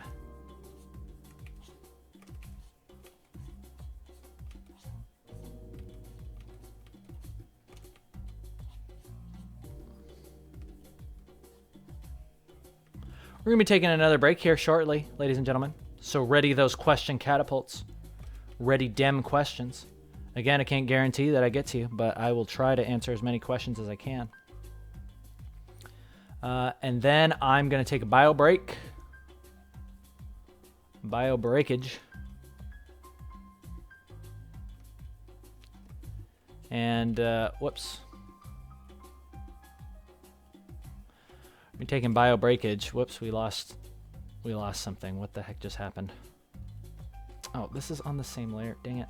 Okay, delete that. Just put that there. There we go. Let's put that up there. All right. Nikki, how do you know your work is good enough to sell? When people start throwing money at you. That's how you know. Take it to a convention. If you go to a convention and nobody freaking throws money at you, that means it's not good enough to sell yet. But it's fine. It's a good place to test. Think about it. You can test some conventions sell tables for as low as $200. You know, you could ask for that for your birthday. Save up a little bit of money, go there, regardless of even if you sell nothing. The first convention I ever did, I didn't sell a thing. In fact, I didn't even go expecting to sell anything. I just went there because I wanted to promote my comic. I just wanted to hand out business cards. I was handing out business cards and telling people to go read Emma. And what happened was people they came up and said, well, your art's really good. Do you have anything that I could buy? And I was like, I mean, I have like my portfolio here with some printouts. And they're like, yeah, I'll just buy that printout out of your portfolio. Like, I was like, $20 sound. I'm like, okay, sure. And as soon as I did that, like everybody started crowding into my table because now like people heard that I was selling stuff. So I was like, oh, okay, cool. So you'll know when the time is right.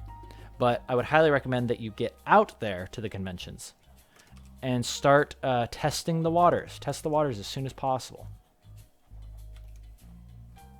Because worst case scenario, you go and you don't sell anything and you're going to have a booth buddy next to you. You're going to meet somebody and they might do great, they might not. You're going to watch what they're doing, and if they are succeeding, then you can take notes. Be like, okay, this person's succeeding because, maybe they're engaging. Maybe they're engaging the customers. Maybe their art has a certain style. Maybe oftentimes the stuff that sells the best at these comic book conventions is, things that are familiar. People are drawing the new Infinity War stuff. They got some Thor stuff. They got some comic thing going on. They're starting with where people are.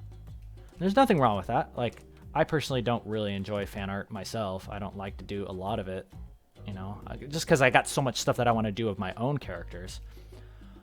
But I can appreciate people that, they're looking at it as a business. It's like, I want to sell you something that you are familiar with, something that you like, something that has a high chance of selling. I'm just going to draw Thor. I'm just going to draw Captain America. I'm just going to draw Spider-Man. Because everybody knows Spider-Man. And you know what else we know? It's time to take a break. What happened to Emma? It died. But it's coming back eventually. I realized I'm a single person and I got a lot of stuff. Well, I am a solitary person trying to make a comic. And it's really hard. It's really, really hard. Ladies and gentlemen, I'll be right back. I'm going to go pee. Bio. Sorry, you're not supposed to say that on stream. I'll be right back.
having such a good time today.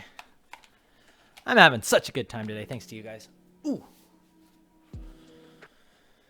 All right. I love this whole conversation that's going on in the chat. You guys are like, oh, she's 17? That's naughty. Why is it naughty? I don't understand anything that's naughty about it. You never seen a 17-year-old girl can't show her butt? She can't be dressed in a cute little skirt? I understand. If you were a cartoon person, then yeah, your cartoon rules. You might be in trouble. You might be in trouble. But luckily, since she's a cartoon, we're good. That and her birthday is next week. I didn't tell you guys that. Yeah, her birthday is coming up on this weekend. So do with that what you will. All right. You guys are just cracking me up. All right. It's break time.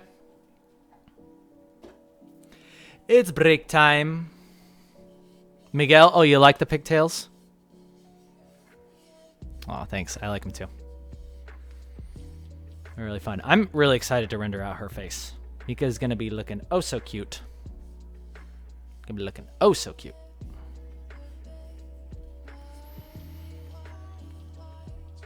Webtoons, Tally's asking. No, I haven't considered webtoons. I am looking into other places where I can publish like a comic or like a other type of stuff. Tobias Riley. She's a 300-year-old vampire. Yeah, you're right. I could just say that. Story changed, guys. She's now 300 years old. She's in her time dimension where technically, you know, she could be any age. I don't know. You just crack me up.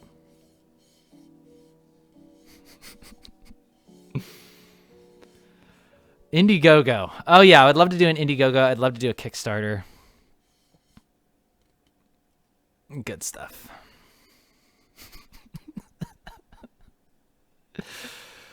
What's the best way to study anime? Draw naked people, Doff. Draw lots and lots of naked people from anywhere that you can find naked people. And thanks to the internet, you can find naked people in many places. Doing many types of poses. So, but, however, I would suggest that there is nothing that beats seeing a real live naked person right in front of you. So that's why you got to get out and do stuff like this. Get yourself out there and do some figure drawing. That was the inspiration for today's drawing.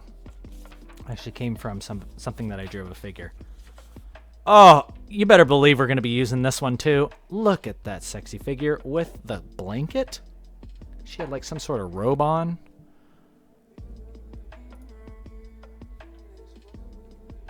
Yeah. I just loved how the legs were positioned, like the cloth that she's sitting on, coupled with what she's kind of tied around herself. I love figure drawing. I need to do some more of it. But yeah, that's the best way to study anatomy. Oh, that and I just got something in the mail. Unfortunately, it doesn't work. Get yourself one of these.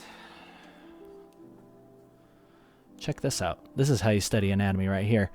If you can get yourself one of these, really going to help you out. I think I got this off of Amazon for about $35.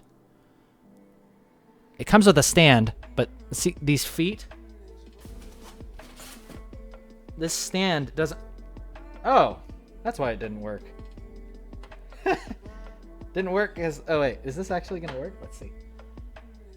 Come on.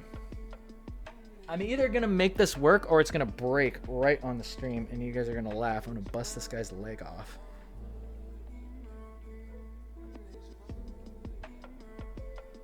Dang, this thing is resilient.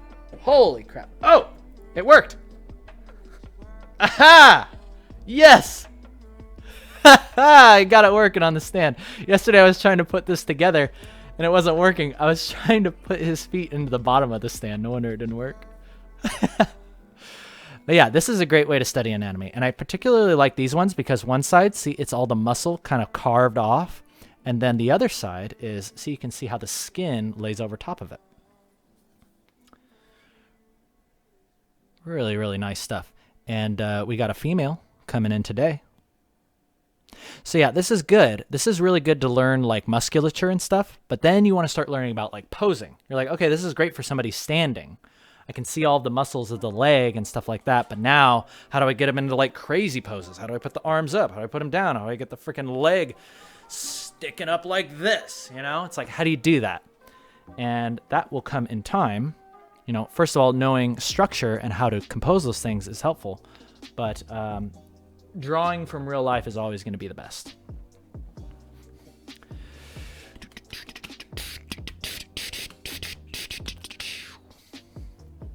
All right.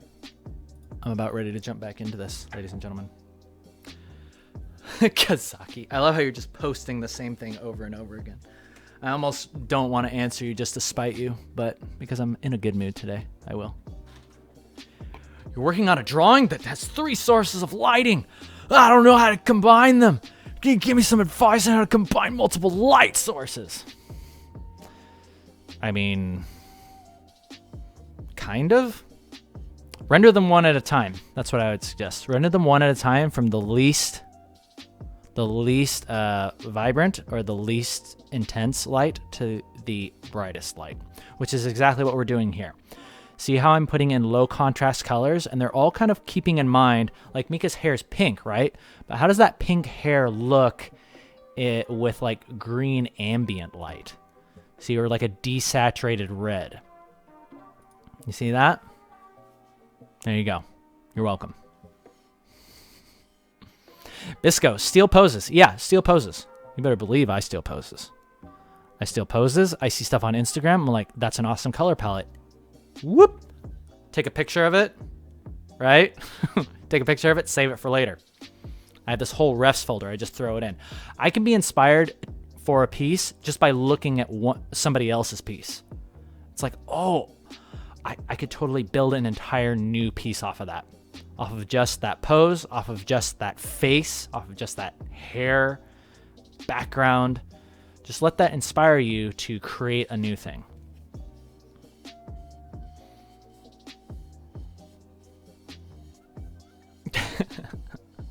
Kazaki, I love your little, oh, okay. And then you got the little emoji like this. I like that you chose that one.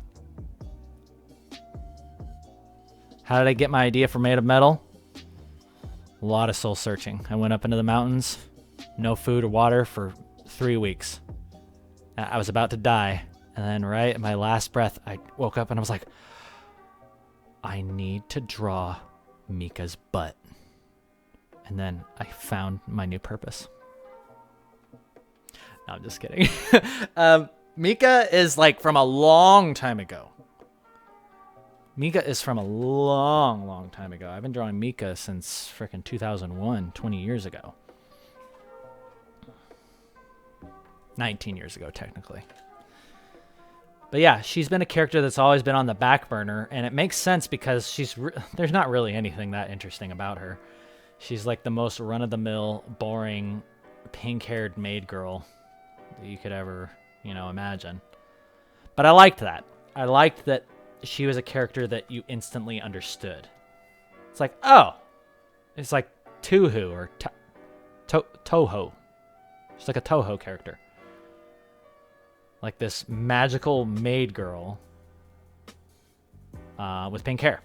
Super easy to digest. And we like things that are easy to digest. Alrighty, ladies and gentlemen, we're going to get to this face. We're going to make her look so beautiful. I love drawing characters' faces. I love basically laying those colors in on the face. Because that's where everything really starts to come together. We can start doing things like this, putting in like the lip line. Looks real nice. Put a little shine on that lip. Oh, it's too much.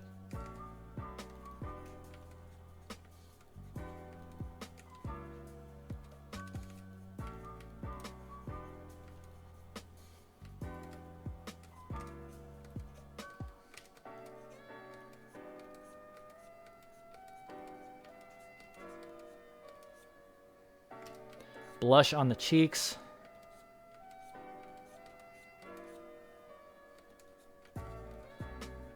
This is arguably the best part, and I saved it for later because guess what? The only people that get to watch this part are the people that are watching on YouTube. If you're watching this on YouTube, then thank you for watching this later. That's right, I'm talking to you in the future. That's how cool I am. But yes, thank you for tuning in on YouTube. And for those of you who have stuck around all day, yeah, I hope you're having a good time.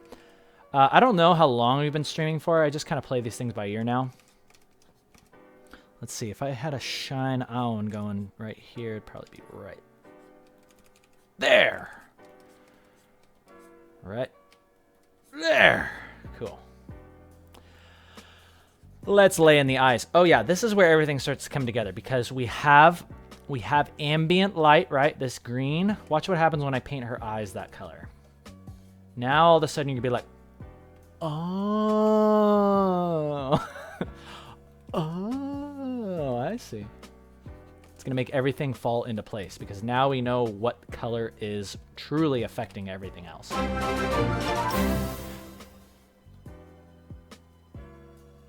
Pizzico, thanks for getting down with your bad self. I love that animation.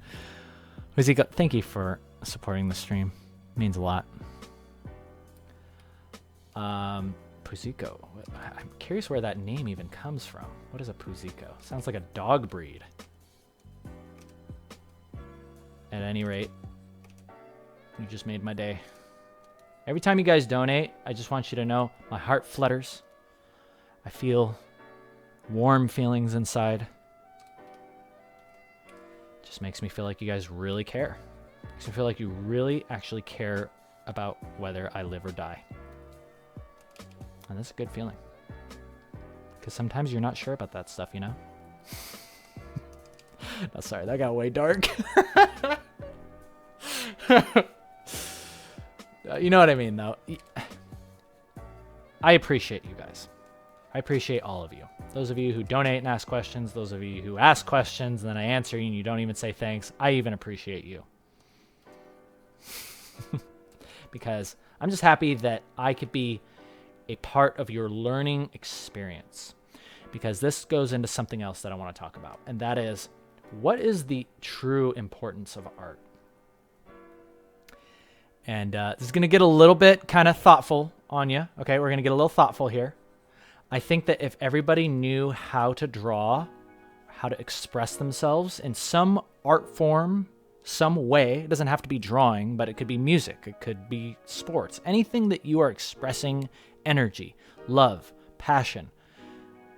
If everybody knew how to do that properly instead of sitting down in front of the TV, consuming, playing video games, it's like you're waiting for your next thing.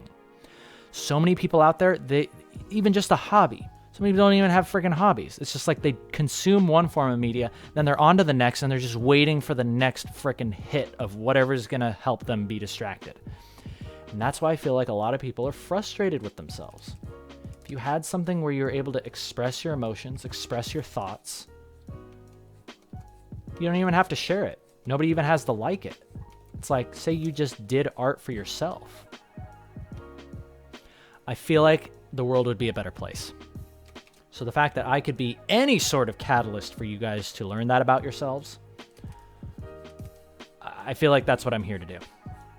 Honestly, just feel like I'm here to show you that you can express yourselves and you can learn. You can learn how to express yourselves and you can be better people because of it. You can learn how to... it's going to sound funny, but you're going to learn how to love yourself. You're going to learn about yourself. As funny as that sounds.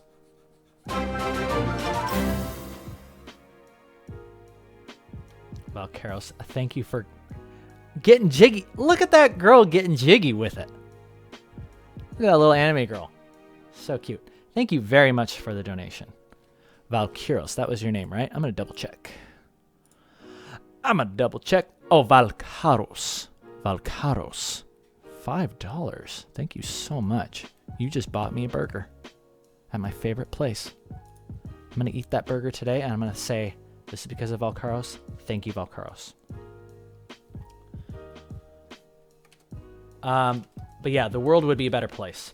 And I think so many people need to learn more about themselves. So many people have issues inside. People have things that they hate about themselves.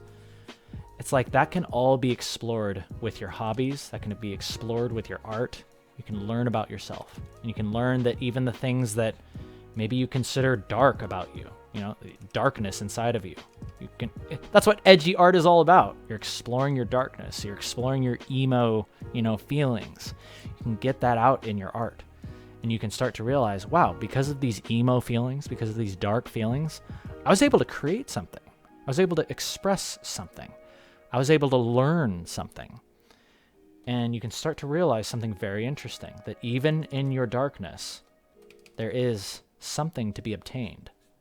There's something in there for you to get. But so many people run away from that.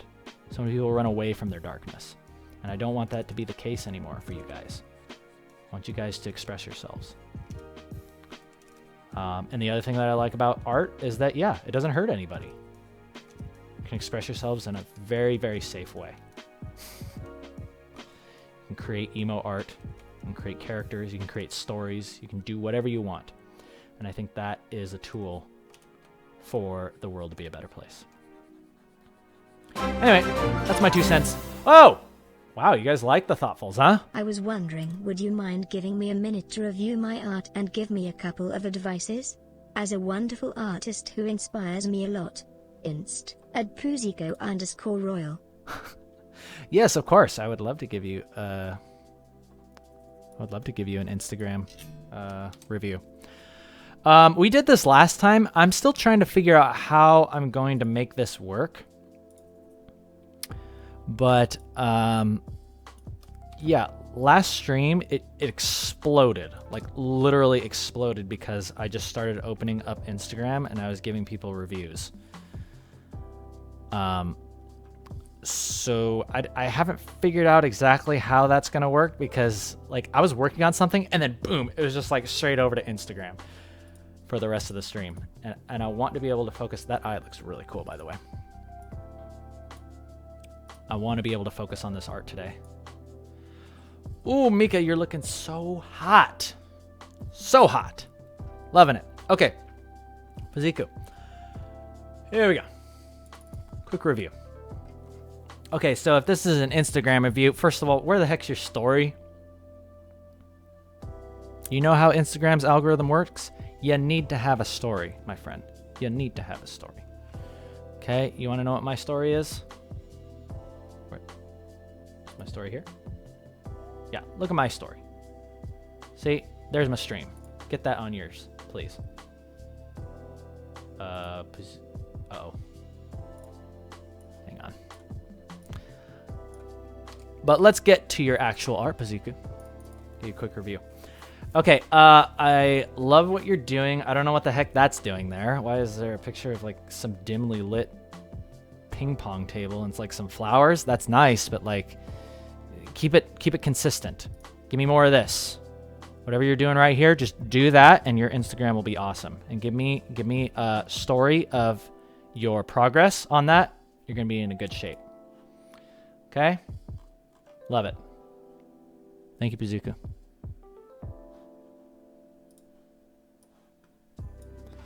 Anybody else who wants reviews? I don't even know how to say that. It's like, I want my stream to be about art. I was thinking about this before I jumped on today. I was like, I want to just work on Mika today on the stream. But if people start doing what they did last time, just bombarding me with donations to like check out their art, I'm going to have to do that. You know, because I'm not going to turn you guys down. But, you know, I also really like working on art. So I'm trying to figure out if I should designate days of when I'll be doing that. I don't know. I still got to figure all that stuff out. At any rate, this Mika's looking hot. Hot, hot, hot.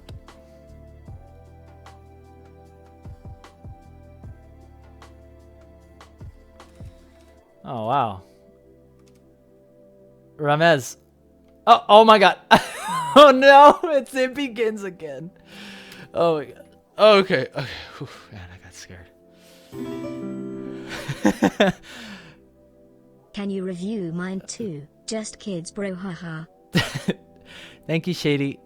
New Zealand, thank you so much for the New Zealand dollars. Thank you so much for those, Shady. Marussia? Maybe save dedicated review day for once a month? Yeah, I'm thinking like maybe once a month, once every couple weeks. I'd like to do it at different times so people from around the world could join in. Ramez. Do you like super duper burgers in DTSF? Sneering face. I have been to Super Duper Burgers, and I do love it. Their garlic fries, if I do recall correctly, are amazing. I think that's Super Duper Burgers. And I think they do the hot dogs. Oh, I used to go there all the time with my coworkers, and it was so much fun. Thank you. You just reminded me of, like, some of my most fondest memories working at Wave Dash. That company was such a treat to work at. I loved all my coworkers. It's such a shame that game went up in flames. But you know what? I'm still glad we freaking did it. My whole life, I always wanted to make a game just like that. I wanted to make a platform fighter. And we freaking did it, and it was a ton of fun. And it was not received well at all by the Smash community. People hated it. They hated it.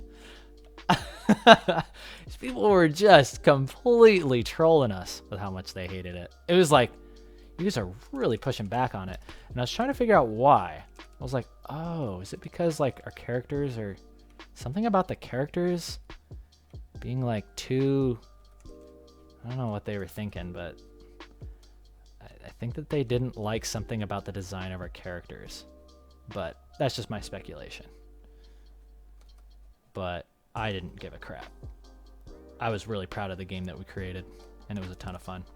And yeah, we'd always go to Super Duper Burgers, and we'd have ourselves a jolly old time. So it looks like I'm going to have to take another trip back there sometime. Okay, I've been spending way too long on this eye.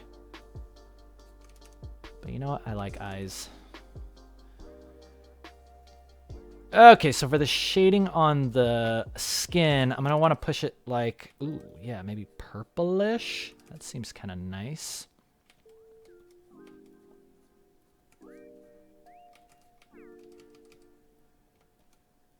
And no, purple looks like crap. More red.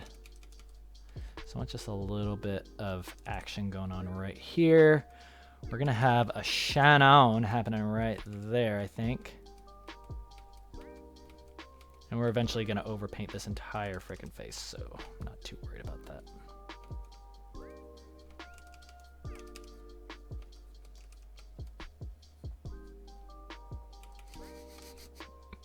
I keyed.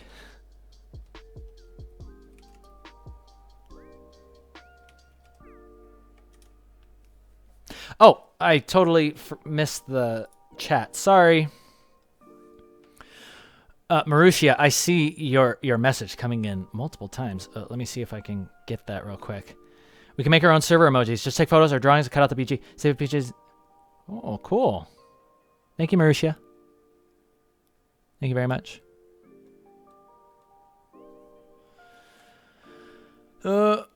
Enrique, is there a page where you can look for concept art gigs? Got no connections. That sounds like some choice information. Wouldn't you like to know that? But you know what? I'm in a really good mood today, so I'm going to let you know that for free. Here's how you get concept art gigs. You're going to get your butt out to a place in public. Go to a convention. Start handing out your business cards. Handing out them business cards to people. Or better yet, get a booth. The hardest part about working freelance is, unfortunately, it's just the way that the world works. People just don't know you exist. I wish everybody in the entire world knew about my existence and I could just ask them for stuff and they'd give it to me. But unfortunately, it doesn't work that way. People will give you stuff. They'll give you work. They'll give you money. They'll give you support.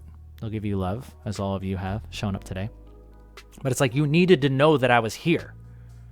And how did I do that? I started putting things out there. Started putting value out there. So here's how you put value. You teach people. You create something.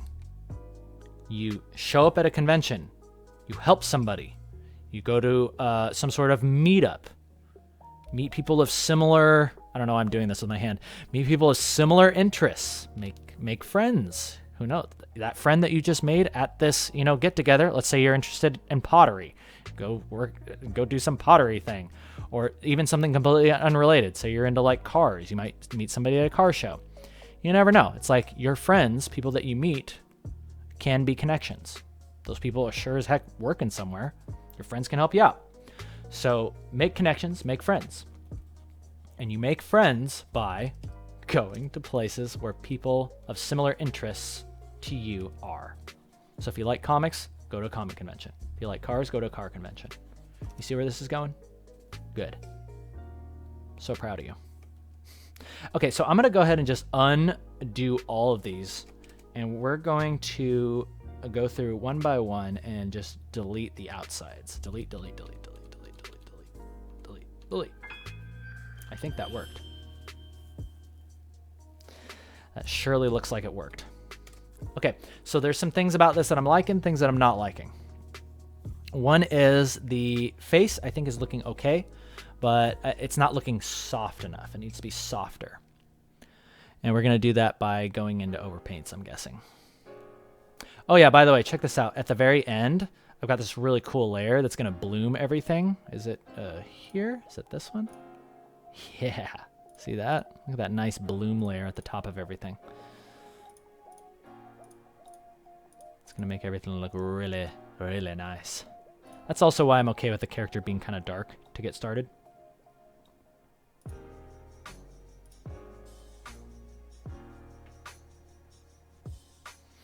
Basic NP, talking to people, it's a lot easier if, I'm not talking just approach people on the street. Like, hey, you want to be friends? No. Go somewhere where somebody already has a common interest with you. So you can be like, hey, what's up? Oh, I see you like crocheting as well. Tell me about an interesting story about when you were crocheting.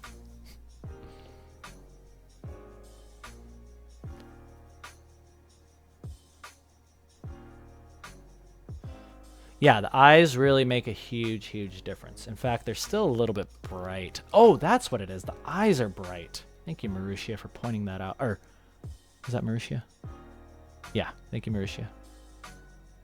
Vlado, what colors go well with white? Anything. You need color to be able to start saying, like, okay, what color goes well with that? It's about relationships. White, you can put anything with it. Although I found when in doubt, just stay low contrast. When in doubt, stay low contrast. You're going to have yourself a good time. Okay, so here's how we're going to soften. Here's how we're going to soften things up. We are going to begin line coloring. And yeah, that should soften things up really nice for us.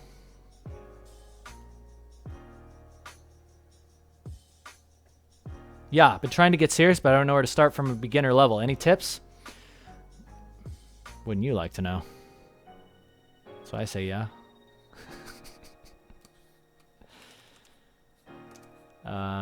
Let's see. Tips. Tips for Tips for a beginning artist. My first tip is stop asking where you should start and just do what you want. Some people are like, oh, I got to learn anatomy. I got to learn perspective. I got to learn this and that. No. You just got to draw what you want. For me, it was Anime Girls. And then guess what Anime Girls taught me? They taught me, hey, if I want to do this better, I should probably learn anatomy. Hey, if I want to do this better, I should probably learn posing.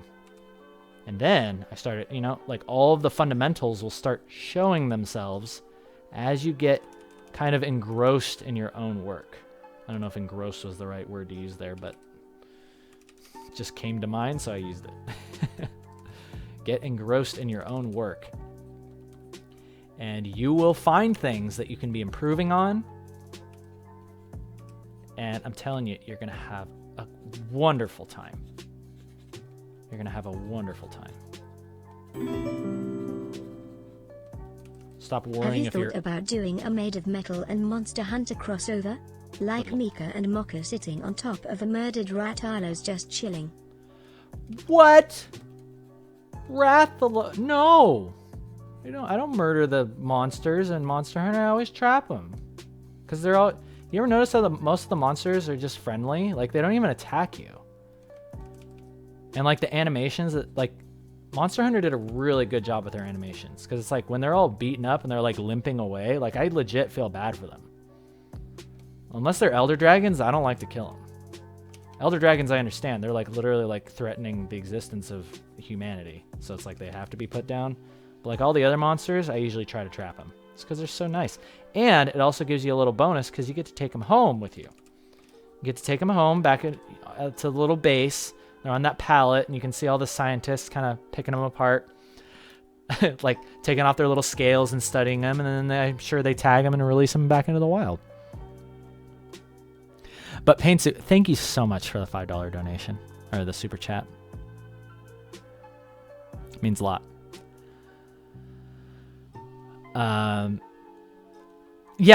Monster Hunter crossover would be awesome. In fact, yeah, there's definitely a lot of Monster Hunter influence in Made of Metal's story.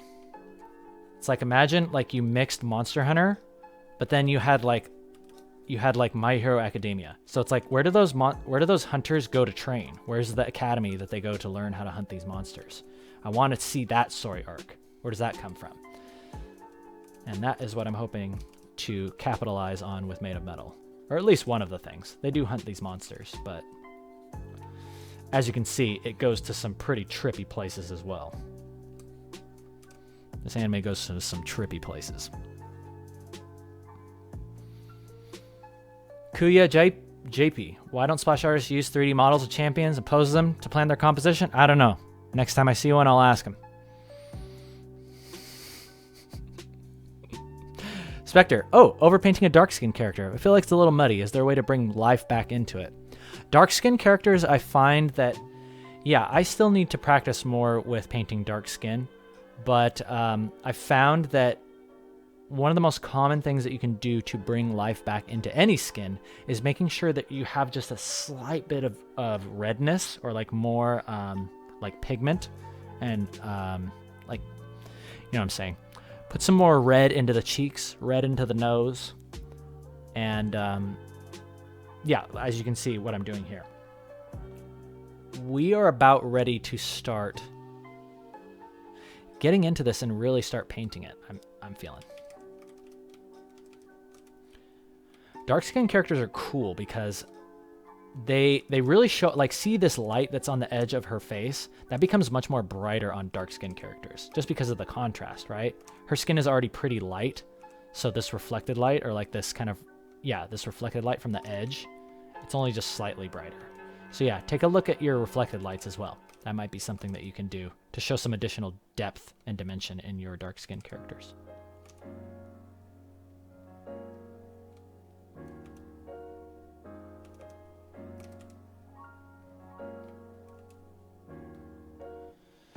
Alrighty, people.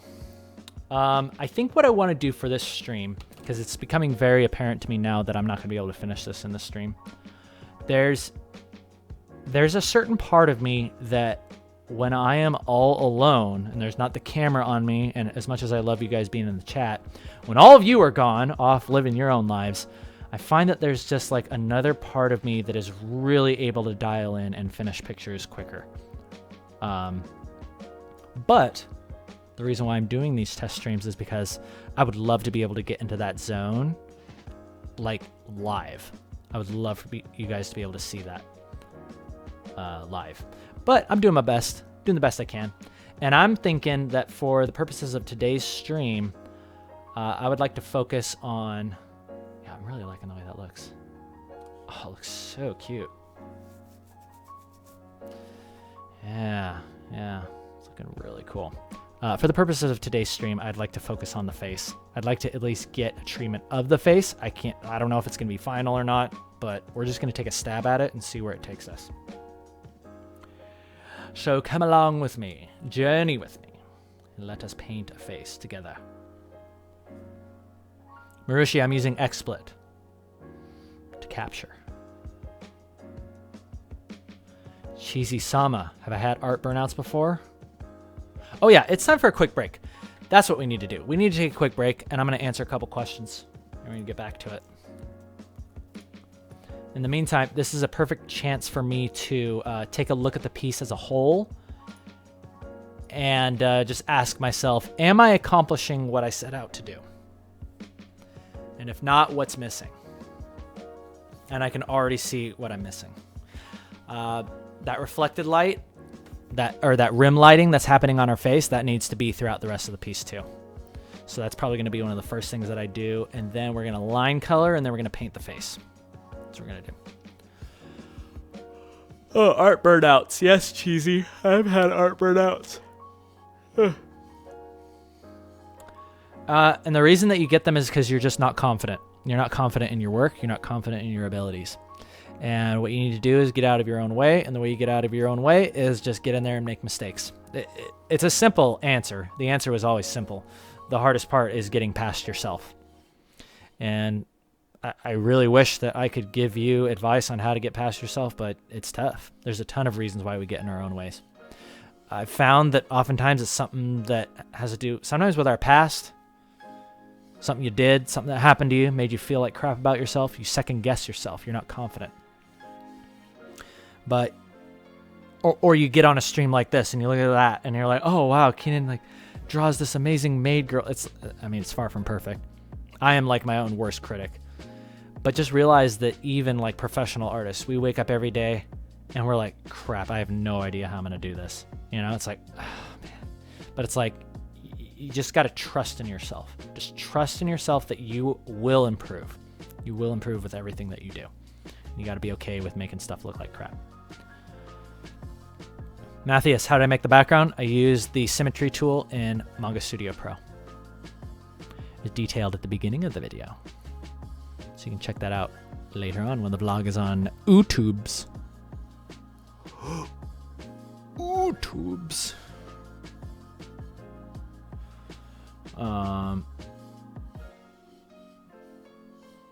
What is the metal thing I just took into my hands? Oh, this is an antler. I got it off of a reindeer in Christmas, or during Christmas. I heard him clattering on my roof, right? And I went up there and I slayed that mother sucker. I took its antler, because ain't nothing gonna be clattering on my roof. There's this big fat guy up there too. I took him out as well. Had some good loot. But yeah, no, this is a back buddy. You can get one off of Amazon. It's really nice because it allows me to get right here. See that spot right on my back, right there? Yeah. That's the good stuff. Something on this green screen. I have no idea what that is.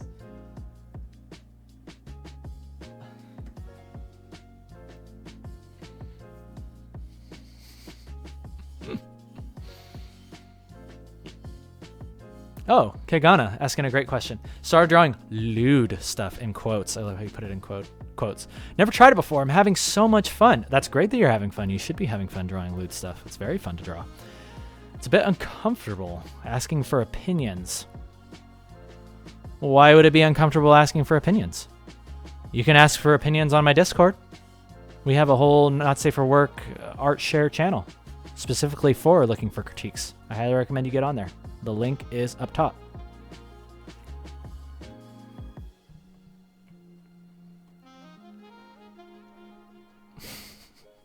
Basic NP, fat guy lives matter. Not if they're on my roof.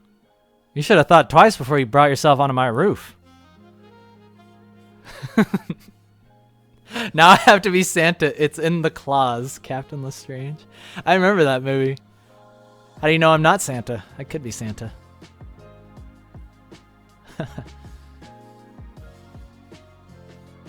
Miss Lou? Oh, Made of Metal fan art? Ooh, cool. Yeah, I'll be sure to check that out sometime. I'm always on the Made of Metal subreddit, or not the subreddit, channel on my Discord. So yeah, I will see it if you post it on there. Thank you, Miss Lou.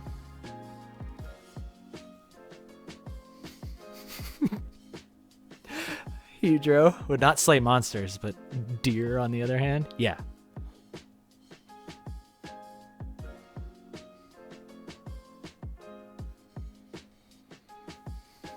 Animation. Do you draw fans art?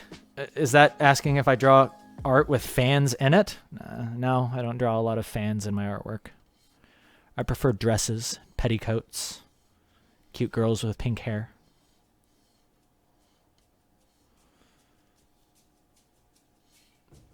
Rise of the Guardian Santa is hot AF.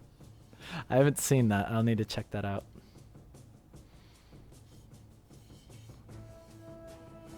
Spontaneous Dude TV. So how about hentai, Keenan? I don't understand. How about it? What about it? You'll have to elaborate what you mean by that, spontaneous. There's not enough information there. Where do I work right now? Keenan, bro, come on. Come on, Giannis.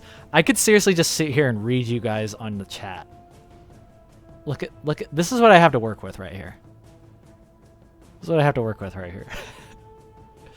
Where do I work right now? Tell me right now. I work freelance. Right now, one of my clients is Phoenix Labs out of Vancouver, working on the game Dauntless. Other clients of mine include undisclosed projects. I can't tell you. My other clients. Secret. Unreleased games. Daisaka, how old is you? They're saying, Keenan, how old is you? I am 32. I'm 32 now. Patimation. Lol.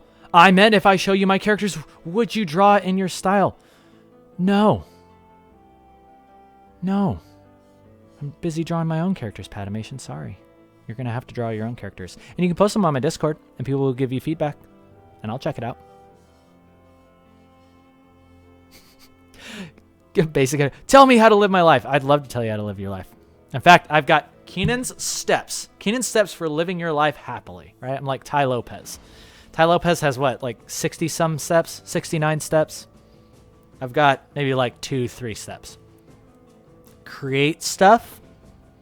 Create stuff. Learn how to love yourself and all of yourself, including your imperfections, and serve and take care of other people. Create things, love yourself, serve, and take care of other people. As long as you do those 3 things, you're going to have a good time. You're going to have a really good time. My skin is freaking perfect. Wow, thanks, Marianne. It's far from perfect, but... Well, actually, now that you mention it, yeah, I guess it is kind of perfect. Wow, thank you. I never noticed that. You guys are so kind. I look 28 tops. I look 25. Wow, thanks, guys.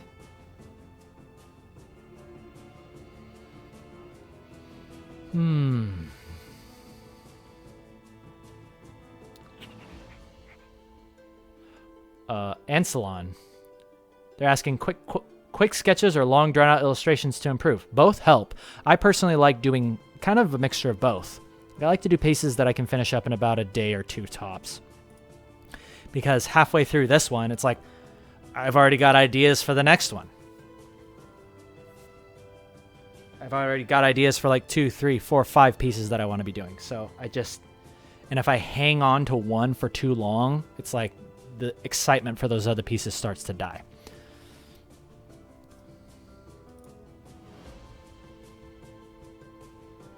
Caster, do I do reviews on NSFW art? Not on stream. But I have a whole thing on Discord. Whole NSFW review channel on my Discord. People will review it. I probably won't get to be able to review it, but you'll definitely get plenty of other people giving you their opinions on it. So I think it's really nice. It's a great place for you to get reviews on your art. And for those of you who are wondering, there's a regular art review channel and there is an NSFW review channel. So yeah, no matter what kind of art you like to do, feel free to post it up. You can get critiques. Okay, I got a couple more in here, and then we back to it. Back to it. Greetings from Germany, Samir. Samir says, greetings from Germany. Did I say Germany? Germany. Love your videos and art. Keep going. You know what? You know what, Samir? You're right. We should keep going. That's exactly what we're about to keep going right now. Because I remember what we were talking about. I remember what we're supposed to be doing. We need to put on the rim lights. So we're just going to call this rim. Rim. And then you know what we're going to do with that rim? We're going to put the rim lights on.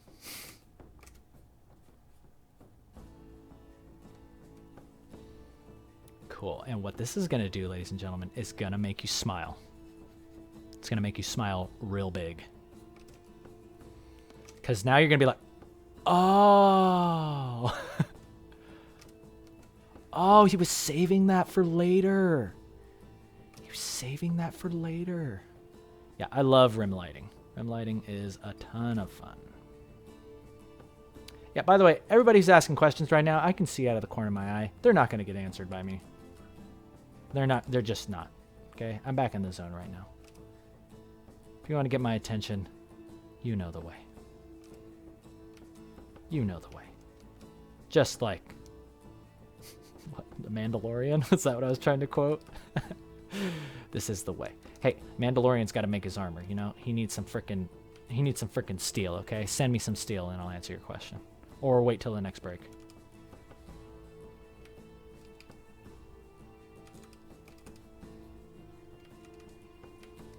I'll glance over every now and then, but there's no guarantees. Samir told me to get back to work, and he cracked the whip, and I was like, you know what? Okay, Samir. Okay, I'm getting back to it. I understand. You want to see more of my process.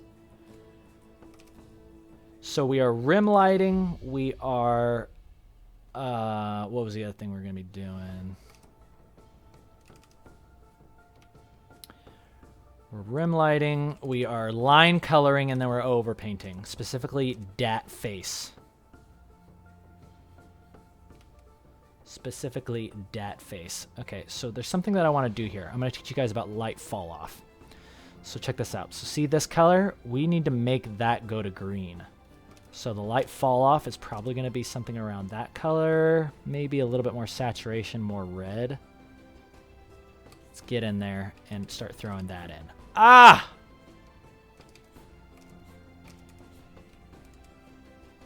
Love it. That's light fall off. See how it goes green, then to that, then back to maroon. Throw a bit of that in your pieces, and you're going to be sitting pretty, ladies and gentlemen. Sitting pretty. Let them blend. Let them blend together. Use it to your advantage.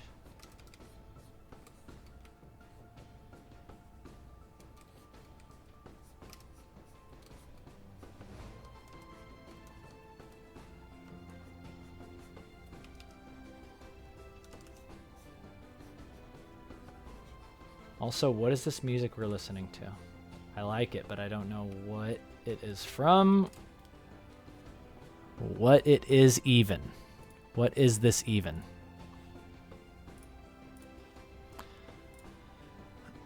Melodic Celtic fantasy. Royalty-free music. I love it. It's really nice. Animation sitting pretty. Yeah, that's when you use caps. That's when you use caps.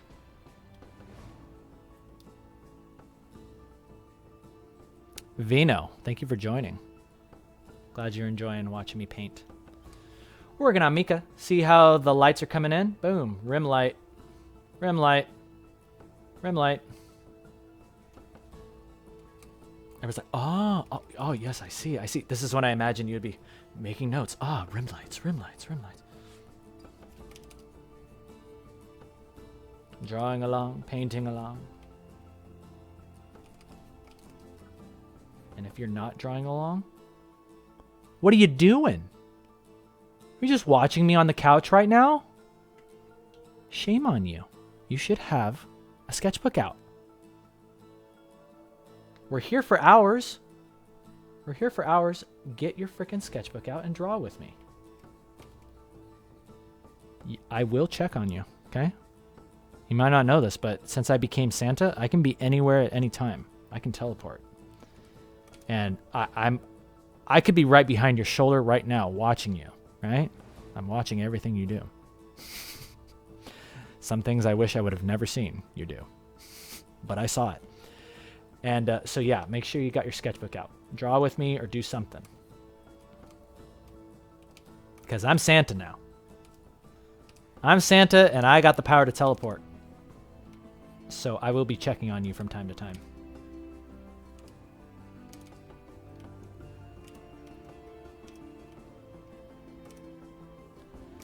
I just realized what I remembered. I realized what I remembered from earlier. It's such a funny phrase. What I was trying to think about was the people taking notes in that SpongeBob episode. Do you remember where he's like, I only use composite materials in my nets. And everyone's like, composite materials, composite materials. So I'm like, I only use green rim lights in my pieces. Green rim lights. Oh, I must use green rim lights. That's you guys. Yes, I could do the nothing personnel kid at any time. In fact, I just did it to you right now. I just moved so fast you didn't even see it. Nani? Annie the Dark Child? Yeah.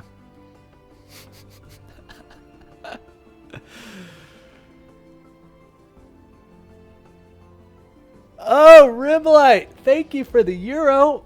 Oh, that should be coming up in just a hot second. I'll let that read off and then I'll get to you. I'm gonna put the rest of these rim lights on real quick like.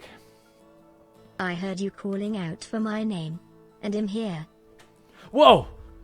Rimlight, I just saw you. You have that power too? You were just standing right next to me. How did you do that? Are you an elf?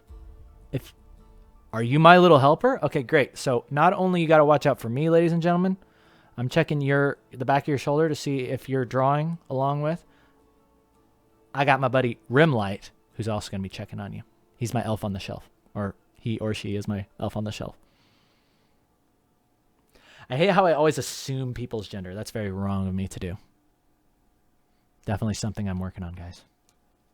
And gals. I don't know why. I just always think about, it's like, if you're watching a stream about me painting anime girls, then you're probably a guy who's into anime. But again, that's just my assumption. Rimlight, you are my elf on the shelf, and you are a handsome and or beautiful elf on the shelf. Thank you for the euro. Thank you for the super chat.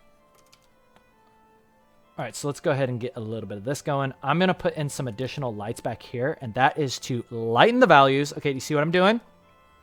Watch now. Put your pencils down. Watch what I'm doing. Putting in lighter values right here. And then I'll kind of draw these folds back in. See that? That is to give me some better value reads on that arm. See, now that arm, you can see it very clearly. Isn't that nice? That's the power of values, ladies and gentlemen. Power of values. So use it.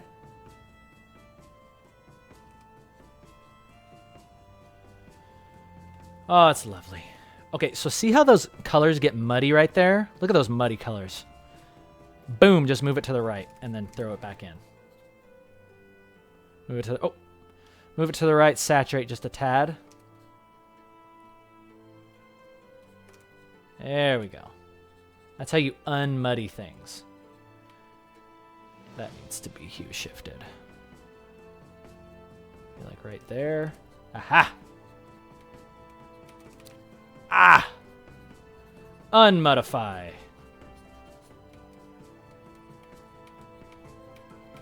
Another word for this is color boomerang, I like to call it. Give yourself some interesting transitions. Because we already have desaturated here. Saturate it just a little bit, and then go back to desaturate. Yeah, see how that looks way better? Way, way better. Let's go ahead and flip this sucker. Ooh, nice. Yeah, this is going to come in handy for... Actually, you know what? I realize this whole back needs to be lit.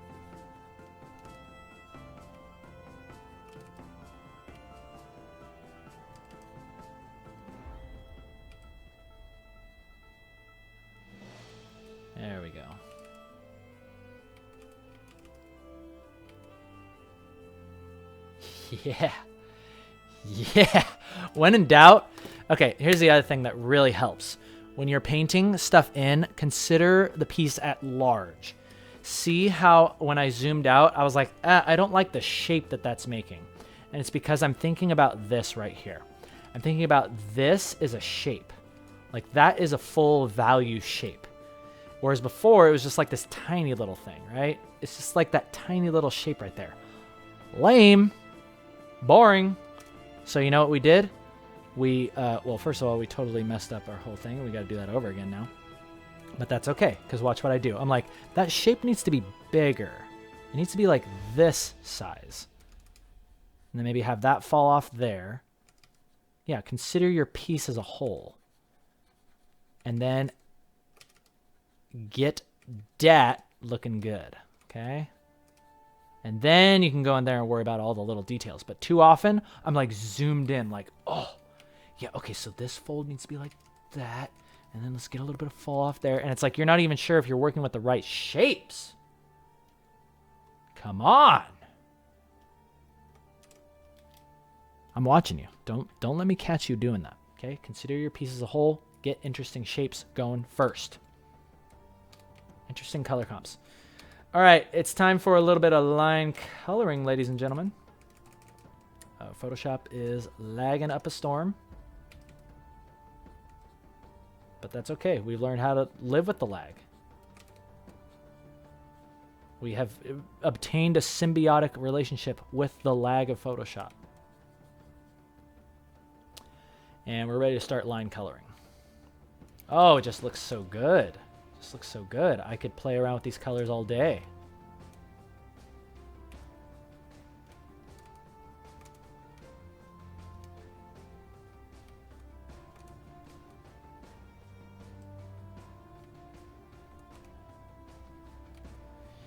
Yep, that's what you call good stuff. That's what you call good stuff. All right. Who's ready to paint a face? Can I get a show of hands? In the meantime, I'm going to massage my back real quick.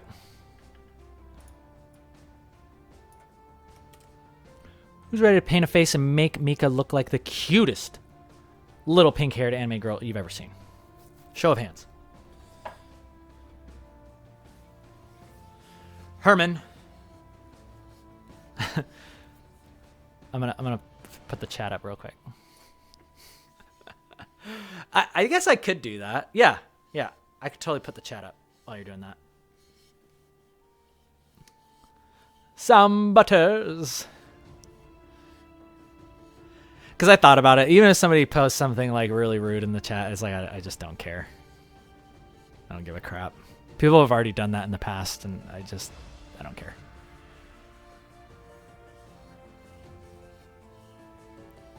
A show of hands.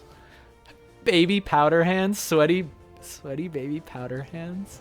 Oh, that's your name. Oh, that's your name. I love it.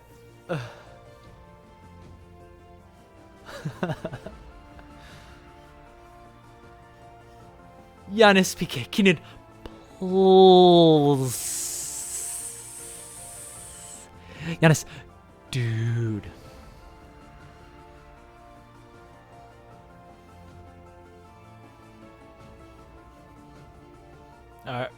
What? Your questions? Sorry if you feel like I'm avoiding your questions. Like I said, there's plenty of ways for you to get my attention. My answers are valuable. Sometimes you're just gonna have to cough up. Especially for a question like favorite video game characters. Some choice information, my friend. I'm gonna have to withhold that.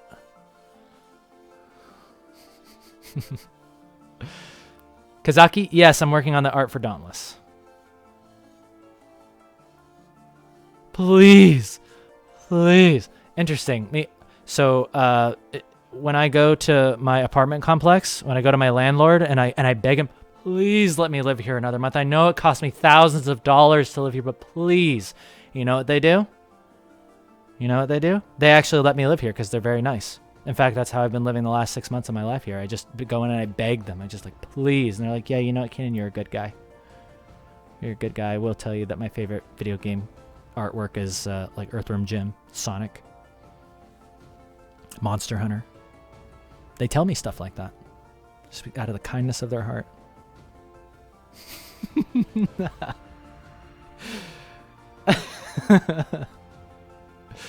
Is there a place you can read the story of Made of Metal? Right now, it's just kind of a loosely kind of like loose illustrations being put onto Instagram. All right, guys, I got your hands. Thank you. Thank you for the show of hands. We're going to move into Mika's face. But you know what we're going to do first before that? We're going to color the lines, and we're going to do something. I'm about to show you guys something that is going to rock your world. It is going to rock your freaking world. And it's this. We're going to find, well, first of all, we need to find the lines. Okay, so there's the lines.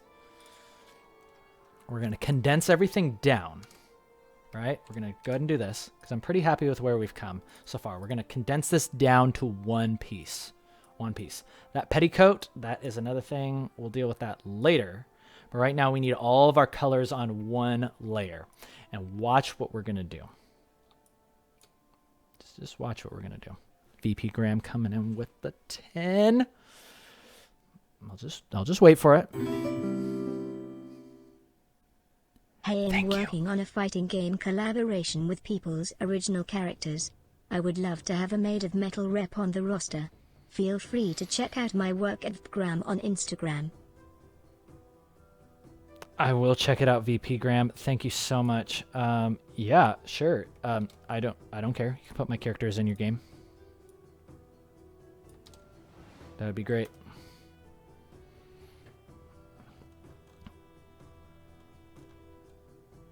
Awesome, VP. I like your stuff. I'm gonna show VP's work here real quick. What is that?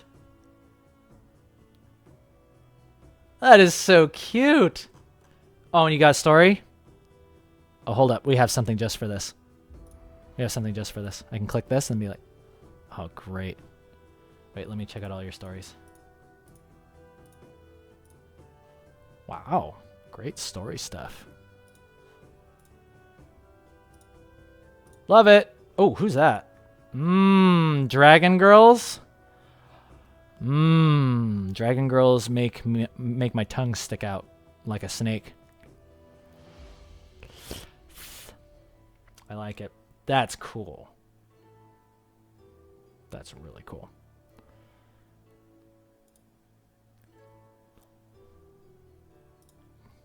Dragon Girls make me do this.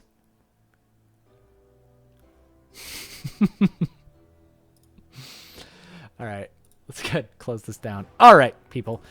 I'm about to show you something that's going to rock your world. Are you ready for this? Okay, we're going to go to layer. We're going to go to adjustment layer. We're going to go to curves, okay? Whenever you're drawing something with curves like a sexy lady, you better slap some curves on there as an adjustment layer. You're going to clip that back.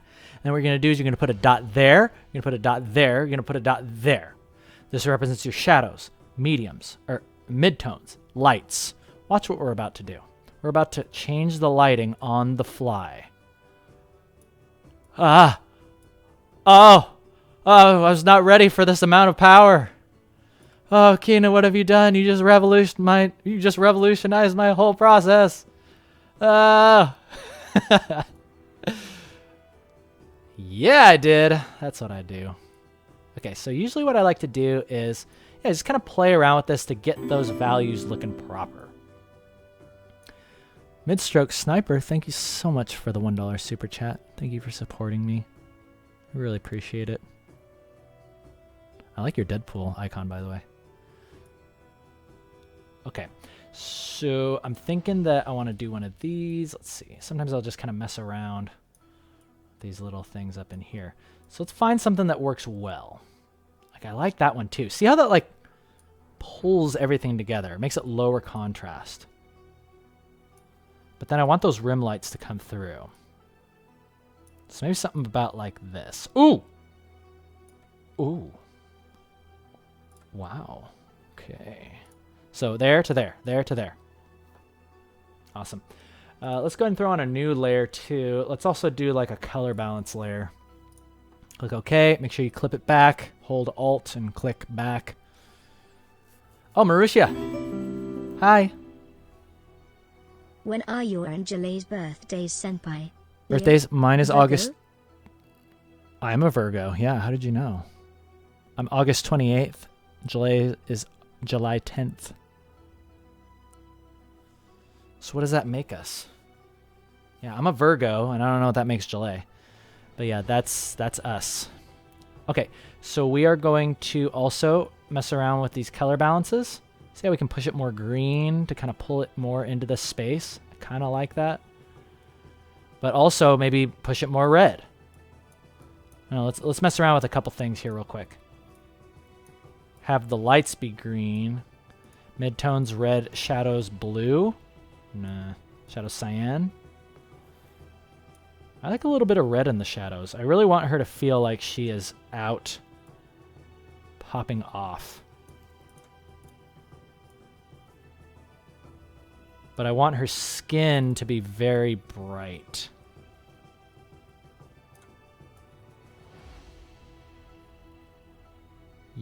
Oh, yeah, that's it. That is 100% it. 100% it. And that's what you call adjustment layers, ladies and gentlemen, right there. So that takes you from, whoops. That takes you from there to there. There to there. Ah, be still, my heart.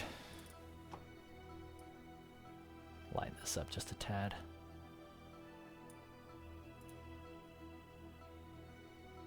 Love it. Okay, let's color these lines and get to painting this character. We're going to paint this face. We're going to make her look darling. Darling. When you see Mika's face, I want one word to come out of your mouth. Darling. That better be the only word that comes out of your mouth. I'm watching you. All right, here we go. I have procrastinated long enough. So the first thing that we're going to do to color this face is we're going to color them dark red. Red is the ultimate color that begins softening things and making them look nice. In fact, sometimes I'll just eye drop the color that's on the face, and I'll just slap it right on there.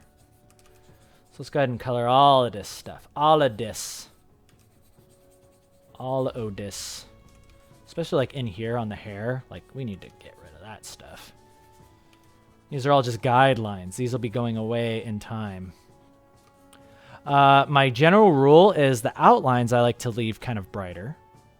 So see, outlines I'll leave kind of a slightly darker color. But the inside lines, you know, those are fair game. You can make those disappear as much as you want. So let's see, like something like this. Yeah, especially on the lips. These things need to be very, very subtle. Very, very subtle. Blows me away how subtle you can get on these types of things. Okay, so see that? Look, see how we just turn that on and off? Immediately her face is softening. Softening. Cool, huh? Now she looks less like a comic book and more like, oh, it's like actual like flesh. Soft materials. Soft materials.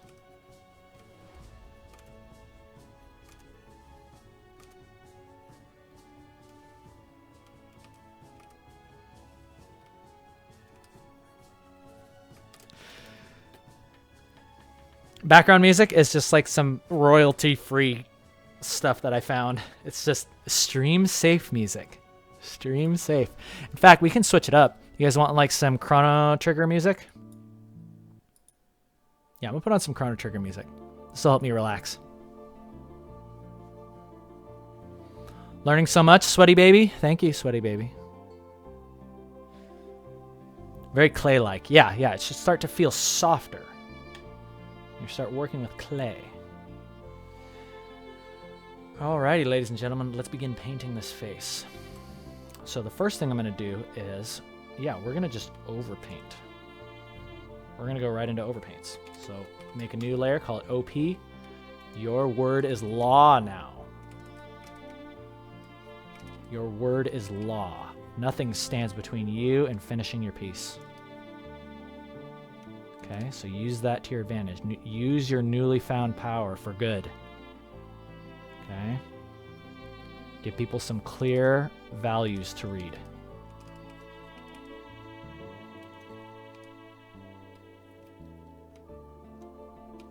By the way, I still need to finish playing Chrono Trigger. I started playing it on an emulator a couple weeks ago. Or not a couple weeks, a couple months ago. And I'm just like, oh, this is like the best game ever made. It clearly was just the start of something amazing for video gaming. And I long for, they were doing so many creative things to immerse you into a game, teach you about characters, they did great work with time travel. Writing time travel in stories is very hard to do. And Chrono Trigger did a great job with it. At least so far as I've understood. And there's like the boss fights are legit fun. I used to think like those point and click, you know, like choose your ability, choose your attack, choose the character that you're going to attack. I used to think it's like boring. There's like no skill in that. But no, Chrono Trigger makes it, they add in this effect of time. You're timed with your attacks. So if you take too long, you know, the enemy monsters will get an extra attack on you.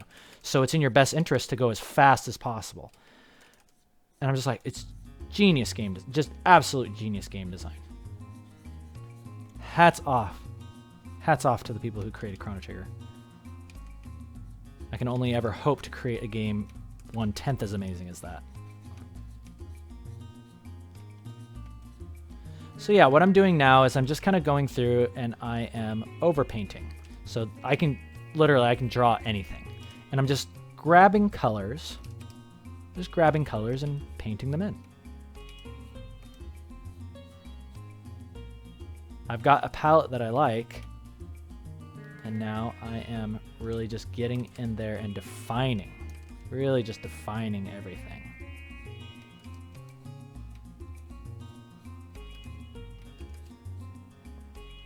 Making sure to get rid of any lines, especially on the face. The face is supposed to be lineless. It should look like a porcelain doll.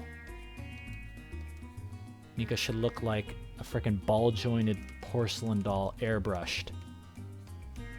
Immaculate. She doesn't have to look immaculate, but you know what I mean. It's like, don't be afraid to get in there. Get in there, really define stuff. Also, this music was a perfect choice.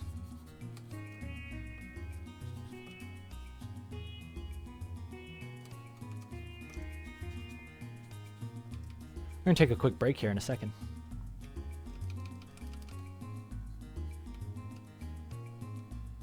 Ooh, I like that. I don't know how I grabbed that color, but sure, why not? Put some additional desaturation in here.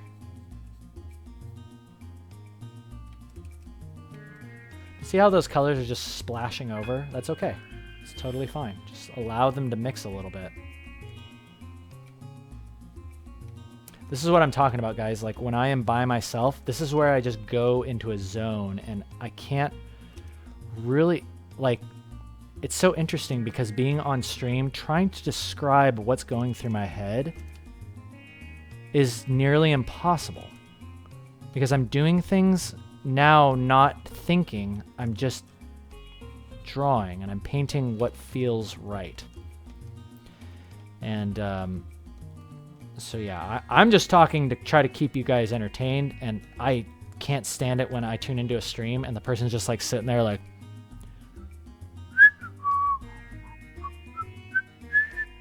doing nothing. It's boring. And they're like not even really painting. They're like not even in the zone. It's like they're not engaging. I would turn on the stream, I would be blown back into my seat by this person. It's just like, whoa, if anything, you need to shut up a little bit and just focus on painting a little bit more. I'd rather be that kind of streamer. So yeah, anyway. But yeah, I take breaks every now and then.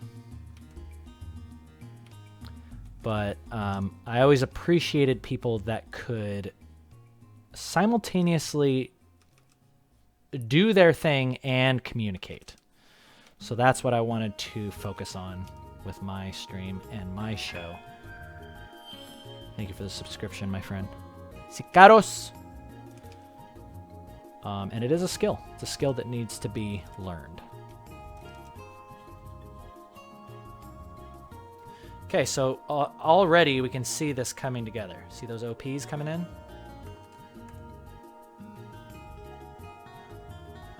Ooh, Mika, you're looking so cute. Hello. Yeah, see how it's softer now? Like, let's just take a look at where we were. See there? Everything's just like hard, angular, being held in by those black lines. And then you go, boop. Boop. All of a sudden, it's ever so slightly beginning to change. And now you're like, oh. Well, hello there. Mika used earrings. Yeah, you know what? I could give her some earrings. Kazaki. Kazaki. And that's another reason why I like overpainting, because, yeah, we could just as easily just throw on some earrings. We just make a new layer like this. And, you know, if she had earrings, maybe they would look something like this. Looks like that, and then like some sort of, I don't know, design.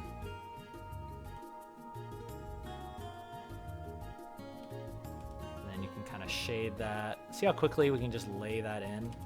And we're like, okay, do those earrings look interesting or not? It's the other reason why I like overpainting, as opposed to everything has to be on line art and nothing more. So I don't know, sand dollar earrings? I guess that's the kind she'd be wearing here.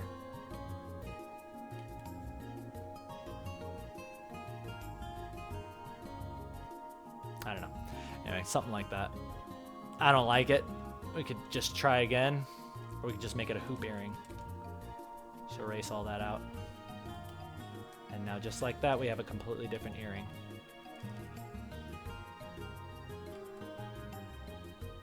Well, that one's kind of cute. This is the kind of stuff that I do when I am off stream. So I'm glad you brought that up, Kazaki. Experimenting. Experiment with things. Throw things on, take them off. Try them out, see if you like them. I think the earring is actually quite cute, by the way. Solid gold hoops. Yeah, that would look cool too. I think an earring would be fitting here, especially since she has that other metallic thing on her hair. Could be cool. Could have some other embellishments on her jacket. Oh yeah, like her cufflinks. The cufflinks. I always think about where are those designs going to replicate. You know, so it's like, oh, okay, she could have cufflinks here, and then maybe like some sort of, you know, maybe that can be like right there, like a little metallic embellishment on her thing there. You can see how quickly I just like zone. It's quite funny. I'm glad you guys can see that happening. Yeah, see? So we're starting to add in metal embellishments in places. Oh, you know where else that would look good? It would look good right there.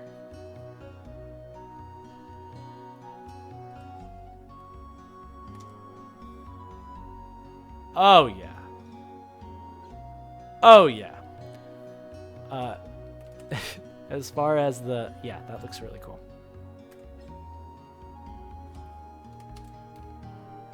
Cute.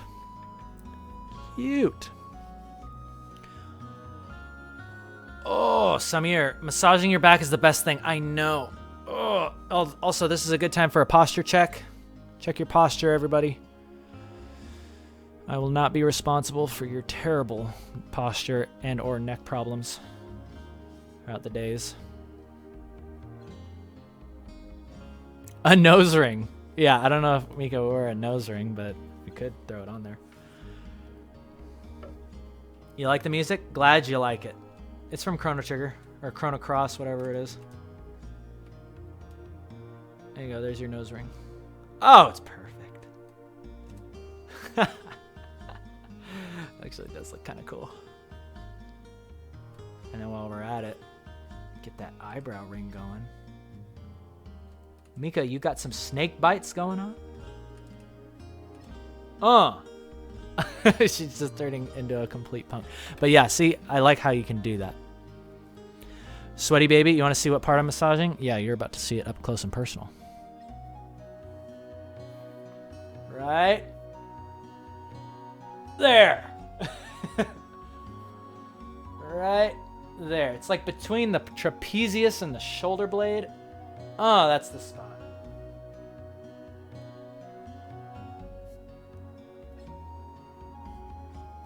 That's the stuff. I feel like the Marines from StarCraft. Remember when you'd stim them? They'd be like, that's the stuff. That's how I feel every time I massage my back. Alright, so anyways, I'm not 100% sold on the earrings. However, I love the gold embellishments elsewhere. We will revisit the earrings. However, everywhere else, it's looking really good. Ooh, you know where else this is going to look good? Just give me so many ideas. There needs to be a gold embellishment along the edge, the trim of this dress. It'll help to reinforce that line, right? It's reinforcing that line right there. And oh my God, that looks great. Oh my God.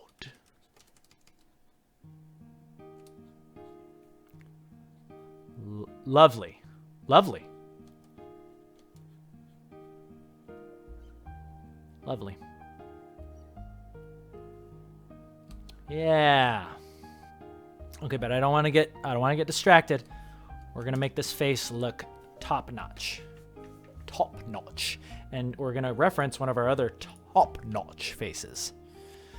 That was the one that I drew a couple days ago. This Mika face. I really, really liked this Mika face. That one right there. When I finished that, I was like, Pacha face right there. Perfect. That I would love for it to be kind of along those lines as far as style goes, but I really liked that Mika face. But the problem was that she didn't have her signature Mika eyes. She's got like the cute little innocent eyes going on there. Hey, take care, everybody that's taking off. Take care. Good night.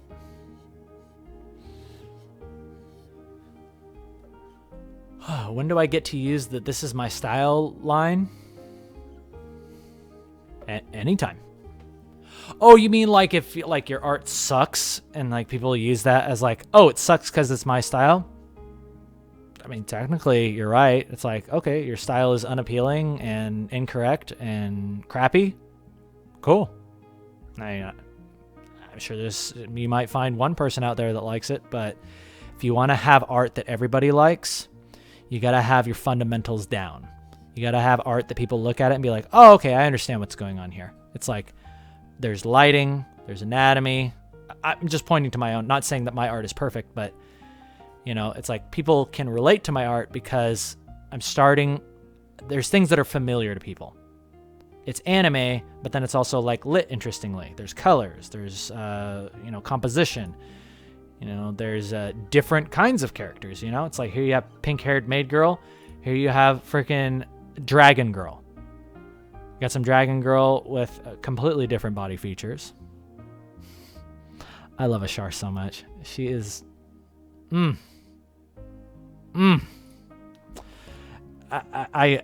halfway tempted to just shut the entire Made of Metal thing down and just like make my entire Instagram Ashar, because it's just like I love drawing Ashar. But yeah, different kinds of characters. Big O guys with spider legs. Get that going. Urgot. I love Urgot. There's two things that I love in this world. It's Ashar and Urgot. If I had to be stuck drawing two things for the rest of my life, it would be Urgot and probably Ashar. Yeah, it'd probably be Ashar. What I think of tracing for learning? Yeah, absolutely. There's nothing wrong with tracing for learning.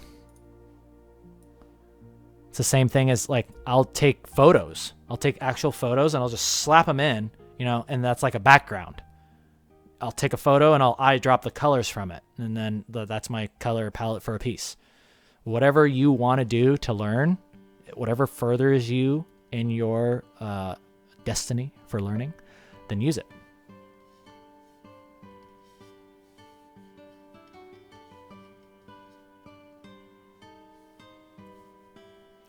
Matthias, shouldn't the rest of the dress also have the rim light? Yeah, I just haven't gotten to it. I'm focusing on the upper portion of her face, just to keep you guys interested. And since you're all here, I know that painting the face is the most interesting thing. So that's what we're about to do. We're about to do. Thank you for waiting for a moment while I massage my back. But you see that? Taking breaks. Make sure you're taking breaks, ladies and gentlemen. Gives you a chance to realign. Realign. And in fact, speaking of realignment, let's go ahead and grab this just darling Mika face. Where's my snip tool? There we go. I'm going to snip this Mika face. Here we go.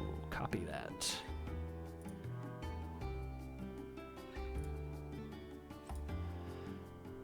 Copy that.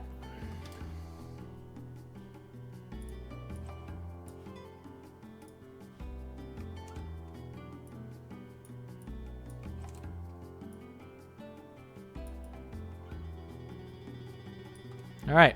Now our goal is to replicate that cuteness right there, but make it a little bit more mischievous. Okay. So here we go.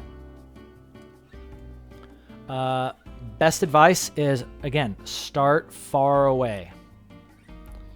Start from afar. Okay. So what I'm thinking here is, okay, so we've got this light right here, which is going to help us create this shape. We're going to get rid of that line right there. Okay, and I'm already starting to see changes in the geometry that I messed up here.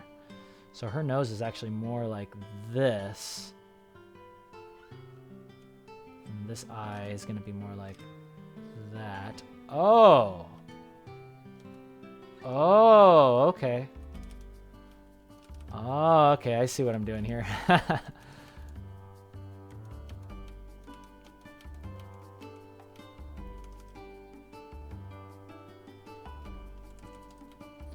Alright, and then we've got that shine on right there.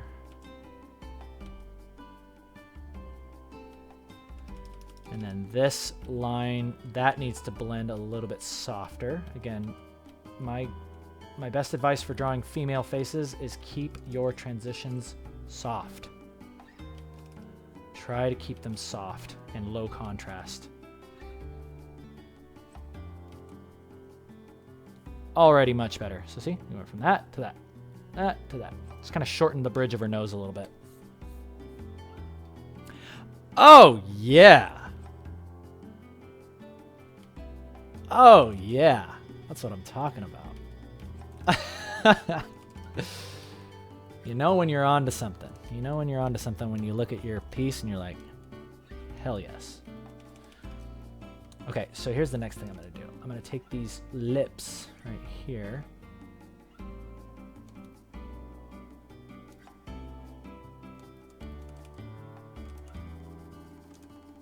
Light little nostril there.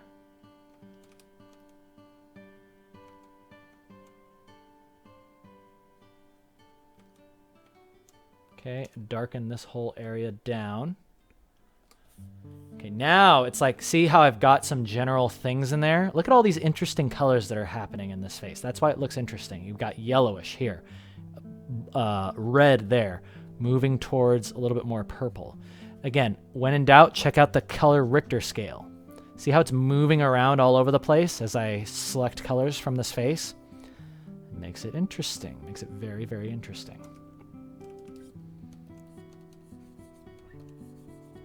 However, I want to really get this cheek looking right. So I imagine there would be light right there. And that's going to help us detail what's happening throughout here. This plane, I imagine, is going to go right there. Maybe have something like that. Because what I really want is for this lip to continue upwards into the cheek. I need to show this plane of the face that's happening. Because if we can get that, you might be asking, Keenan, how do you know about those planes of the face? Lots of practice. Lots of practice. Take a look at a real human face, and you'll notice there are planes. I'm not even saying these are 100% perfect. In fact, that they can probably be fixed. But in general, I know that there is, from the cheek line, this goes all the way down. You can even see it a little bit on my face. Granted, it is slightly obscured by my beard. But see how there's this plane right here? It goes all the way down. See that little highlight from my cheekbone going down to my lip? Okay? And then it flattens off right here. There's a plane right there. So that still exists in Mika's face. And it can exist with a very, very subtle kind of, very, very subtle feeling. And then she has a little bit of a little eyelid there. Remember, our anime girls can actually blink. It's always a good thing. Please allow your girls to blink, people. But again, it can just be a little tiny hint, right? Tiny, tiny hint of a eyelid. And that's all you need. Little goes a long way, especially on a face.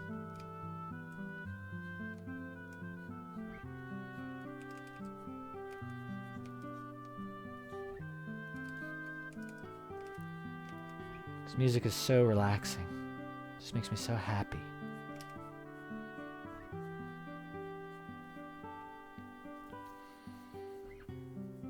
Richard, you're saying something. Style has changed into more squared, linear styled. Is that on purpose, or did it come naturally? Oh yeah, definitely, it is on purpose. I've studied like mobile games like Dragalia Lost, and it's like I could either draw that hair, like see that hair right there, that piece of hair. That's a very deliberately thought out shape.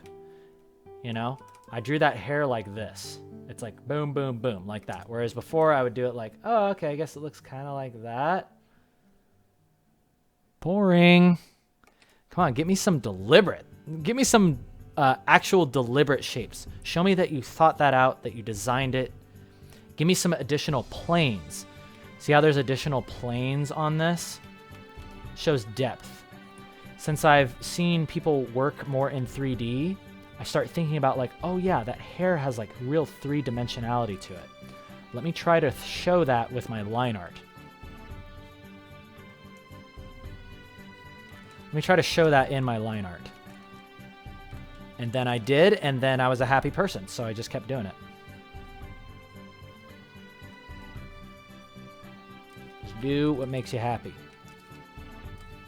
Okay, so I'm going to go ahead and just kind of soften this area. So let me show you something else that I like to do. So see how we've got this general good-looking thing going? However, there's a lot of like kind of muddiness and like sharp angles where I don't want them to be. I want some sharp angles in here, like particularly like that looks really nice on the face. However, it might be a little much. Might be just a tad bit much. So here's what we're going to do. We're going to create a new layer, and we're going to begin softening things. And the reason why we make it a new layer is because of this. So witness as I begin to soften this entire face down. Okay? Start softening all of this here. And then see how there's going to be natural spillover into the hair? We made that a separate layer so that way we can go in there, we can just cut it back. Or you could mask it. I'm sure there's a ton of ways that you could do this, but this is how I like to do it. See, now that whole cheek is smoothed out. Easy. Love it. Let's go ahead and smooth these whole areas out. Remember what I said? Airbrushed. Porcelain. Perfection. These are the things you like to think about. Even break a few rules in here. Let's put in some additional like blush, but have it be brighter value. Just see how that looks in there. Throw that around a little bit. See how it makes you feel.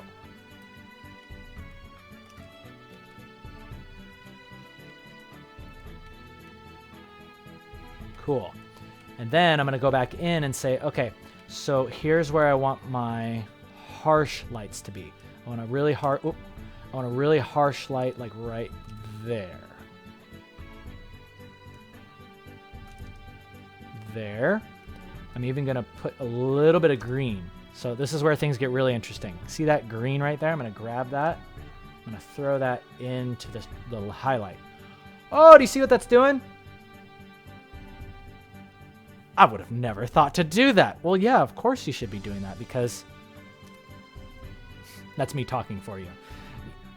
That green is in there somewhere. That green light is in the background. And now you have this really cool, it's like cool, then yellow, then red. And you look at that and you're like, that's a very pleasing palette. It's a very, very pleasing palette. And I just showed you how to do it, ladies and gentlemen. I just showed you. How did it feel? I remember when I was playing, whenever I played Dark Souls and I just owned somebody, I'm like, oh, how did that feel?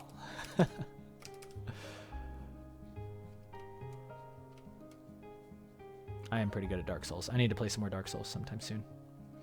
Let's get a little bit more detail in that nostril because it does in fact connect into her head. She needs to be able to breathe. Poor Mika.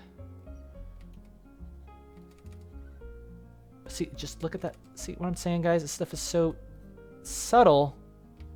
But I think that's another reason why I like painting like this. Because so much of my subtlety comes through versus where we were just a few minutes ago. Look, see all that? That's where we were. Put on some overpaints and clean things up. It's a completely different painting. You can't do that with comic art, you know? Or it's very hard to. I lack the skills to be able to make comic art look like that. That's how her face is supposed to look. Let's go ahead and flip it around. It's a porcelain doll. It's a porcelain doll. And that's just the beginning. Like, we could go in there and tweak things here and there, just little things back and forth. Just make it look better and better and better and better.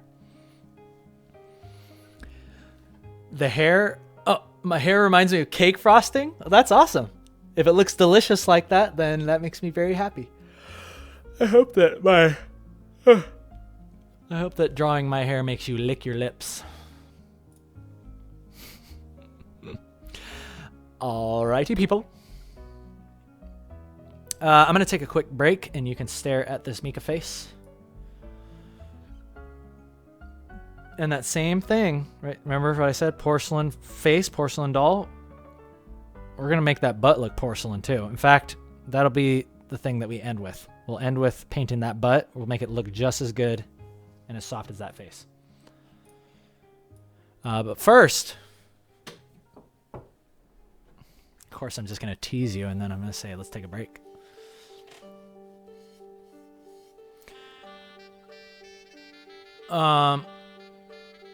Lieutenant Lemons, how do you know if a shape is good? Is it just intuition? No, there's actual science behind it. Study things that are already using good shapes. This is like mobile games, like Dragalia Lost. People that do good line art, I found good line art has good shapes because that's all you have to work with. You know, you must be making good shapes with your line art. So yeah, study mobile games. I studied Dragalia Lost for good shapes. But yeah, it can basically be broken down like this. Let me go ahead and make a new layer, and I'll show you what makes a shape interesting and what it could have been that's not as interesting. So let's see, what color are we looking for here? Yeah, like that color there. Okay. So see how this shape, it's like there's flow to it, but see how it's not all uniform? It gets a little thicker right here. It's thicker in this area. See this hair? See how there's like all of this stuff happening? And then there's all these subdivision lines. But see how it's only in this area? See how there's not additional subdivisions happening here and here and here and here and here? They're not all evenly spaced. It's like, give me like that rule of thirds. Give me some detail, give me some subdivision on just a third of it. And then, yeah, try to, I feel like the line, it could have ended like that, right? The edge of that hair could have ended like that. But then it's like, oh no, In my world, the hair goes boop, and then it goes whoop like that. Kind of curves up into like this hook. Do something that's unexpected, I feel like. That's what makes interesting line work. You know, this bow, it could have just been like that. But no, it's like boom, boom. Interesting. Tie is out like that. And I've seen people that even push this to the next level where it's like, it could be like that. The tie could be like pushed out like that. That's like panty stocking style. The face here is like really soft, but you could just as easily angle that face and do all kinds of crazy stuff with it. So I think that good shapes come from like thicks and thins, but then also doing things that are slightly unexpected. Slight unexpected things.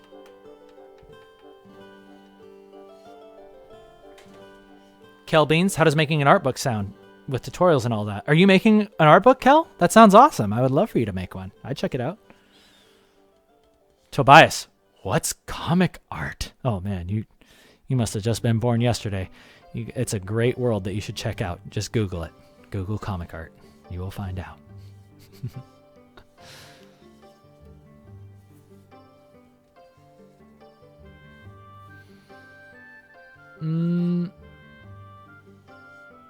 Oh, I'm taking my break. Yeah, composition is complex. It's hard to give a good breakdown, but I can tell you what I was thinking about with mine. So I wanted my character to be obviously the central focus, but you can see how there are things that I'm using to kind of draw your eye to where I want you to look. For instance, see this line right here? The line of that background is leading you somewhere. It's leading you right to her face. And then everything else is kind of like pulling you back. All of these lines in the background, yeah, it's psychedelic, but it's pulling you back towards the character. The hair, it goes out and then it flips back towards the character. Everything is, yeah, trying to make you, lead you somewhere. Lead people with your compositions. The hand, right? Your hand could be pointing somewhere, but like if I point the pinky back towards me, right? If I had a pose like this, my hand could be like this, right? It's boring. But like as soon as I start doing this type of thing, it's like my fingers are pulling you back towards the character, pulling you back towards something. Or if they're pointing this way, right? Are they casting a spell? Where are they pointing at? You know, it's like you're going to lead your viewer's eyes. You can tell a story with a single frame. And that's what composition is all about. Narrative. Discord link is at the top. Join up. I'm going to go for about 2 more hours. I'm going to go for 2 more hours. I'm going to call it good.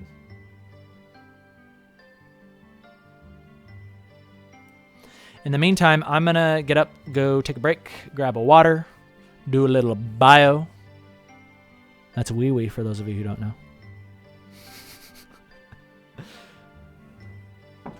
Have a little wee wee bio break. And then I will return. See you guys in a sec. Oh, that link isn't working anymore? Let me double check that actually. Yeah, because it has been up for a couple weeks.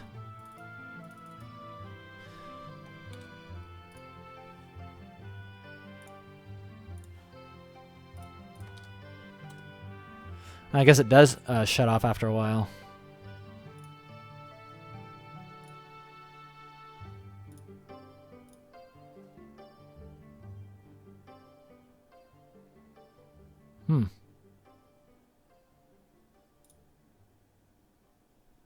I mean, I just put that link in and it works for me, so I don't know what's happening on your end. Maybe you're mistyping it. Maybe you're mistyping the capitalization. I think the capitalization matters.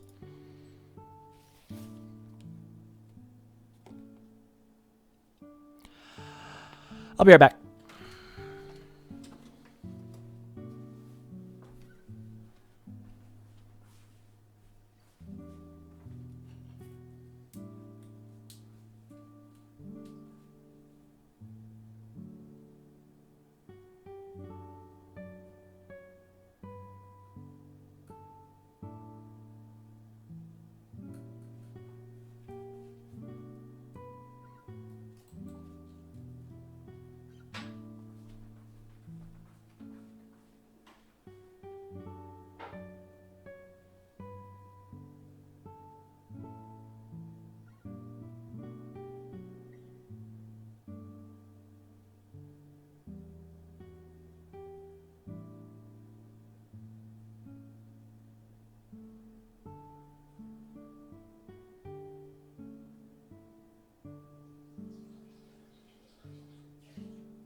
I need a drink.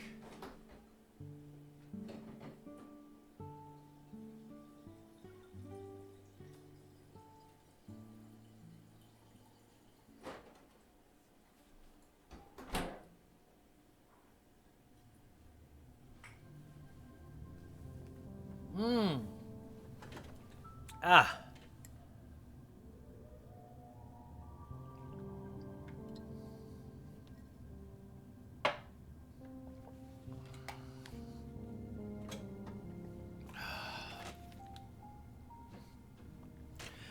We've got 2 hours on the clock, ladies and gentlemen. 2 hours on the clock. 2 hours on the clock.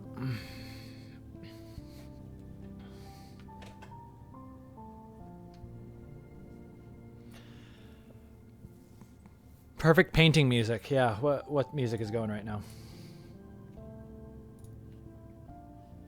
Oh yeah, relaxing Chrono Cross music. See it right there. I love painting to this stuff. And you want to know why I like it? Is because I'm pretty sure it's copyright free. That means I can monetize and actually buy food and not starve. Like I used to. All right, well, before we get back to this, I'm going to go check out this person's Instagram because apparently there's a mocha sketch in their story. We're going to check that out right now.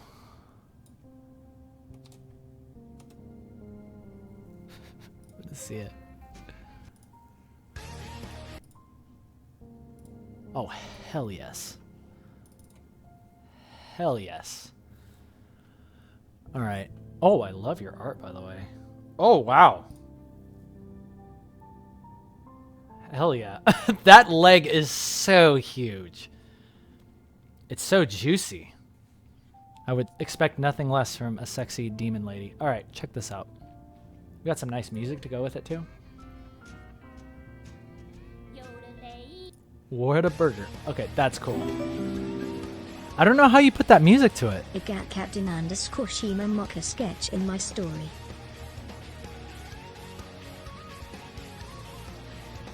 That's perfect music for Mocha. Thank you so much, Captain Shima. Thank you for sharing your sexy art. Love it. And, of course, thank you for the $3 super chat.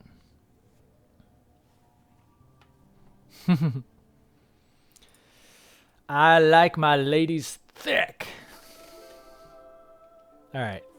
Speaking of that, let's go ahead and get back to Mika. Because you know what we're drawing next? We're drawing this thick butt. The thick bootay. Although I want to get her face 100%. I want to get her face to 100%. And then we will get the butt to 100%. And I'll follow up on Lieutenant Lemons. How do I stop just copying photos and start drawing more originally? Stop copying photos and start drawing original stuff. So glad I was able to help you this day. Let's go ahead and get in on this face.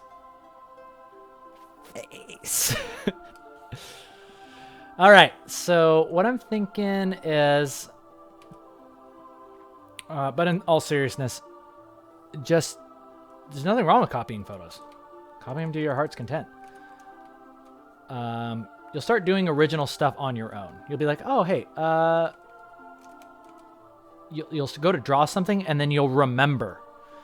You'll remember something that you drew once, or you'll remember something that you had copied, and you'll be like, oh, okay. Because I'm using photos all the time.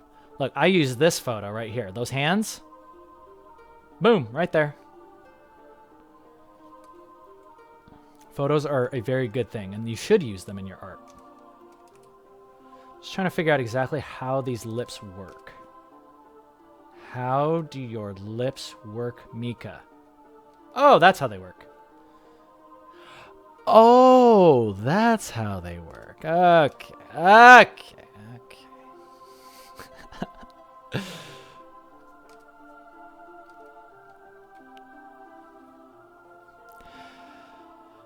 Is Clip Studio like Photoshop? Yeah, it's exactly like Photoshop, except it's a little, there's a couple features that are not in there that I miss. Also, I'm just a little bit more familiar with Photoshop. That's why I came back to it. But overall, I think they're about the same. I'm going to go ahead and just change the shape of this eye because I'm not 100% sold on it. Not 100% sold on that eyelash coming down. Maybe we could have like a small eyelash like that. Oh, yeah, there we go. That's what we needed. That's what it needed right there. And then this eye needs to round a tad bit more because I imagine it's like... So here's a little tidbit of advice for you guys. So when I'm drawing in 3D anime eyes, I'm thinking about which way the head is facing. So say, like, if you were to draw, like, a subdivision of this face, right? There's an eyeball that's in there, right? And that eyeball is facing somewhere, right? The edge of that eye needs to be showing, especially from that extreme of an angle. So I'm thinking about that right there. That right there is the edge of the eye, and that's what we need to reinforce. So let's go ahead and do that. Believe it or not, your anime girls have anatomy. And it's up to you to get in there and show what that anatomy looks like. Especially when it comes to eyeballs. So I'm going to draw this up a little bit. See how we can see into that. See how we can see the depth of that eyelid now. It's another thing that a lot of people just, they don't think about. But it is there. So adding just a little bit of anatomy there will take your drawings to the next level.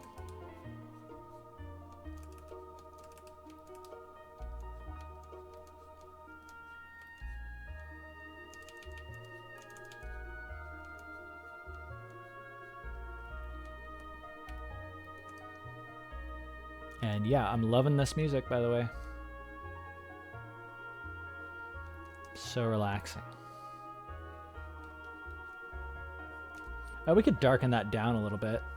Again, it just has to be subtle. Like almost have it like blend right into the eyelash. You know what we say to that? Booyah!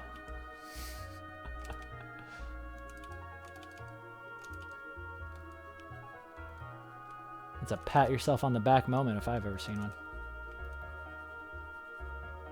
And then I want just a tad bit of like some sort of like light happening within this eye. I don't know exactly how I'm going to do this yet, but there'll be like some sort of light emanating from her eye because she is in her like overcharged mode right now, so it would make sense for her eye to be glowing. And then we can use that to create a little bit of rim light on the edge right here. See, look at that. Now we're creating all kinds of interesting situations with this eye. And again, just trying things out. Maybe we do that and we're like, try it again, you know, or just erase it. But I'm kind of liking it. Feel free to like just try different things out, break rules. You might be surprised with what you come across.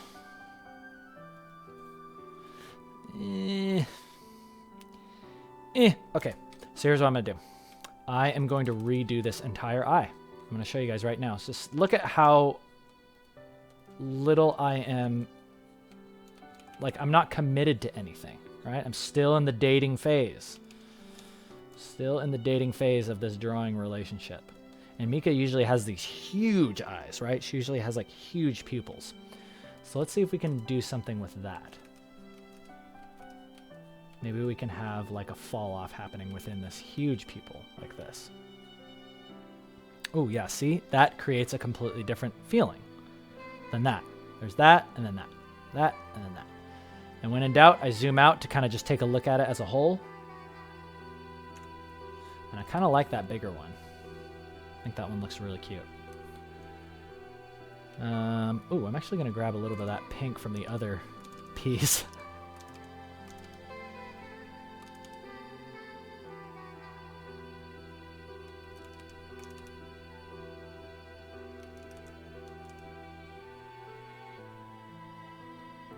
Love it.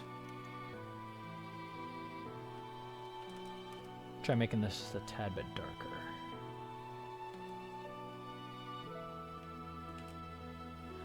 Also, I want to think about her eye looking directly at us. Right now, I'm not 100% sold on if that eye is looking at us. It looked cool in the... See, that one looks cool too.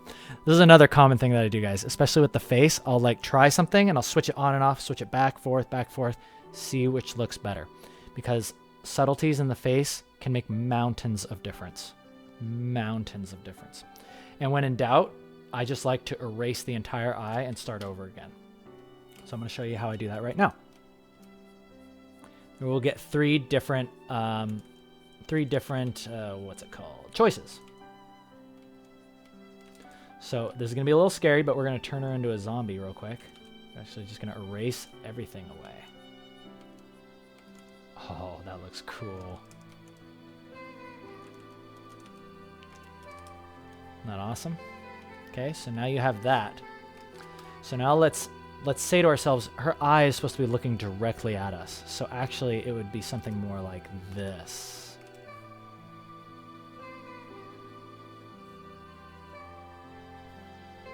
That looks nice. I like that one because the other one, it was meeting with the top eyelid. And from what I've learned is that in order to make your eyes look intense, you want to show the top white part of the eye. So take a look at this. It all has to do with the expression in your eyes. See how my eyes are like this? They're just kind of normal. But as soon as I start to do this, like see how there's much more intensity there? And if I was looking at you like this, right? A lot more intensity like this versus like this, you know? So the amount of white that's showing at the top of the eye indicates intensity in a lot of cases. Tong Tong, don't worry. If you got to go to school, the entire vlog will be up on YouTube afterwards.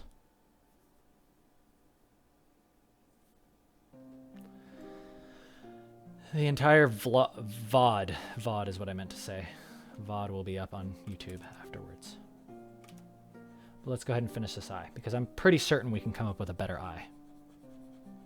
In fact, there is another painting of Mika with her overcharged eyes that I'm okay to reference. Oh yeah, see that? Look at that. So cool.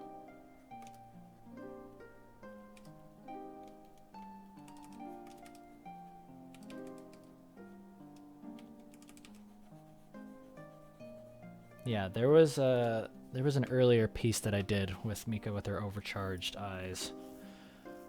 And I want to look at that. This is that animated one. Aha! This one here. How did I do it here? Okay, so it's not her pupils that are being highlighted, it's her iris. Iris is the thing that's animating. Okay. Or not animating, but being lit up.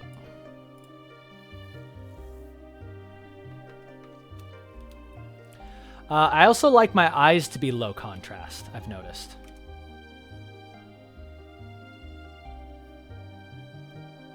Also, subtle colors. Add some other colors into your eye. You'll be surprised with what you come up with. I'm going to try just adding a purple, or maybe like a bluish.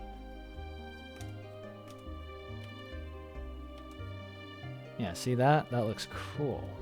And then let's go ahead and saturate. I'm going to saturate this.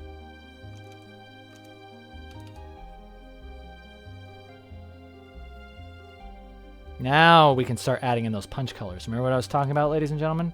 Save those colors, because when you really need them to glow... Now look, everything is controlled, and now that I put that bright red in there, that looks red hot. See how that looks just freaking awesome? It's because we controlled our colors everywhere else in the piece. So now when the time really calls for, we need something to just punch it up to the next level, we're ready. We've been waiting for this day. Yeah, that looks really cool.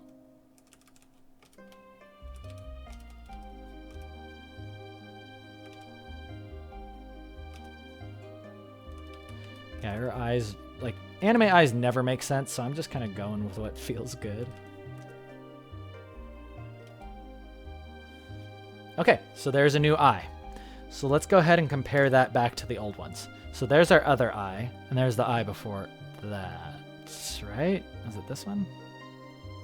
Oh, did we just delete that other one? Yeah, see, this is why I never... Oh, yeah. So there's that one, and then there's this one. See, that one? It's like, oh, that one's looking directly at me. Yeah, there is no question that eye is directly looking at me. That one's just kind of like looking up. That one looks like it's looking up into the side. Not enough information. That one directly at me. Yes!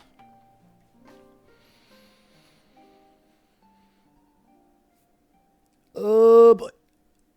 Oh boy. Ooh. Yeah, Ilya does this thing. Actually, Ilya does something that's more akin to like a ring light. So see, I can have Ilya eyes. Check it out. If you look closely at me. Look at that. I got Ilya eyes. Isn't that awesome? I hope I don't have freaking eye boogers. That would be just embarrassing. Good. So look at that. I got Ilya eyes. So what Ilya is referencing or kind of recreating is the ring that appears in your eyes with a ring light. It's really cool.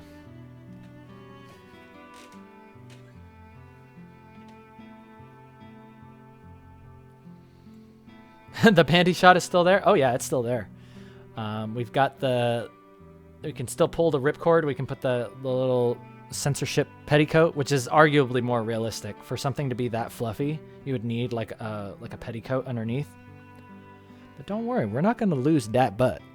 We will not lose that butt, I promise you. There's a reason we put that on another layer. It's because at the end, I just want to be able to freaking rip that thing off and be like, guess what? Mika's butt right in your face. So we'll figure it out. We'll figure it out. I like my girls to be sexy, but also like semi-realistic, because I want like girls that look at my paintings to be like, oh yeah, I could see wearing something like that and it would be actually comfortable, instead of like a blatant, you know, like fan service, like, oh, it's just a butt in my face, which there's nothing wrong with that. As a guy, I got nothing wrong with that. But it's like, I want to appeal to girls too and be like, oh yeah, that might be something that you would wear and could actually be comfortable. Same thing with the freaking panties. It's like, I gave him like actual comfortable, or gave her actual comfortable panties. Or at least I hope they look comfortable. I don't know. I'm a girl. I'm short on experience here. So, did I just say I am a girl? See, this is how long I've been freaking streaming. I am not a girl. Although, if I could be one for a day, I probably would want to. I think that'd be pretty fun. I wonder what I would do. What would you do if you could be the opposite gender for a day? I would definitely take a lot of reference photos.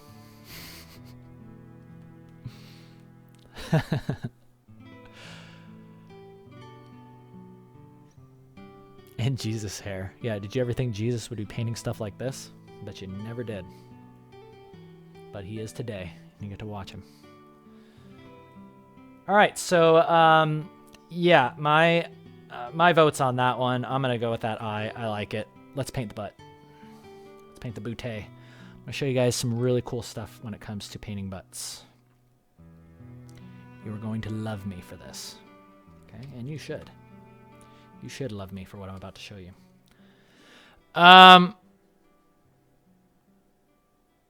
But do I want to tackle this right now? What is the best way to do this? Okay, so the first thing I want to do, actually, before I know I got your hopes up. I'm sorry. I know I got your hopes up, but I need to clean up these edges first. Why is it doing... Oh, whoops. Is that going to work now? Okay, that's working. I know I got your hopes up for the butt, but we're just going to clean up these edges really quick, okay? So let's see. What we're going to do here is we're going to say, okay, so this is like a silky material, right? Silky. Silky. So we need to keep in mind where that shine on is going to happen from the bootay. And where's my booty painting music? This is not adequate booty painting music.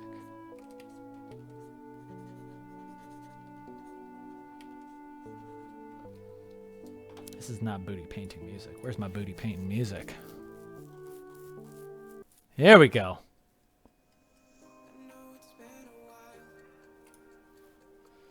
There we go.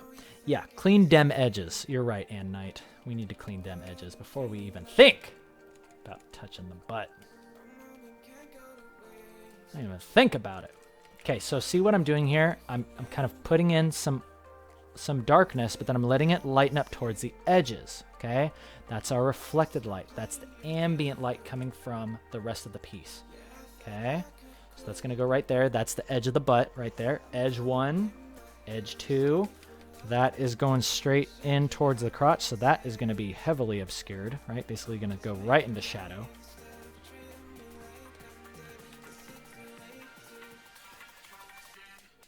Easy.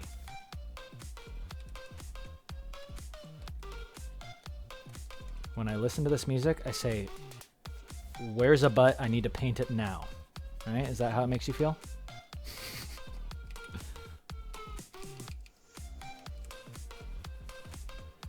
This is booty paint music if I've ever heard it.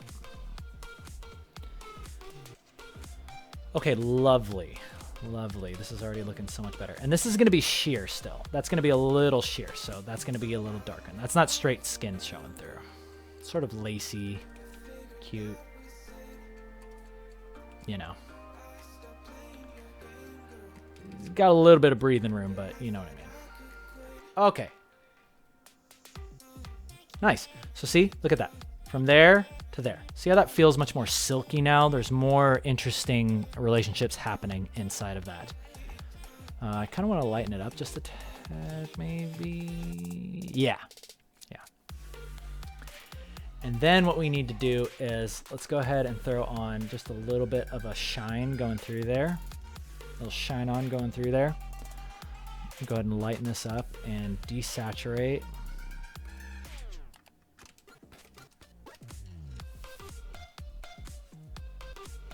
Good. And you're going to see my concentration face come on. Because this is arguably the most important part of the piece. I want to talk about focal points. About to show you a focal point right here. All right, cool. So that looks good. Okay, now I'm much more confident going into this. Clean that up. Let's go ahead and start shading this skin.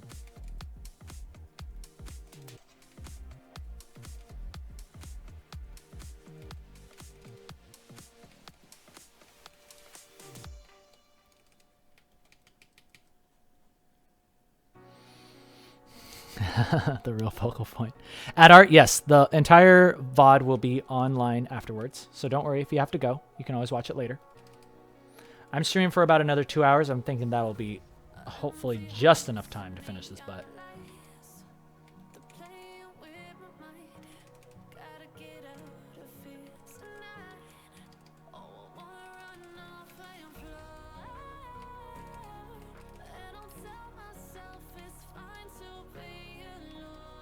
Okay, I'm also throwing in some additional detail in the stockings just because I feel like it.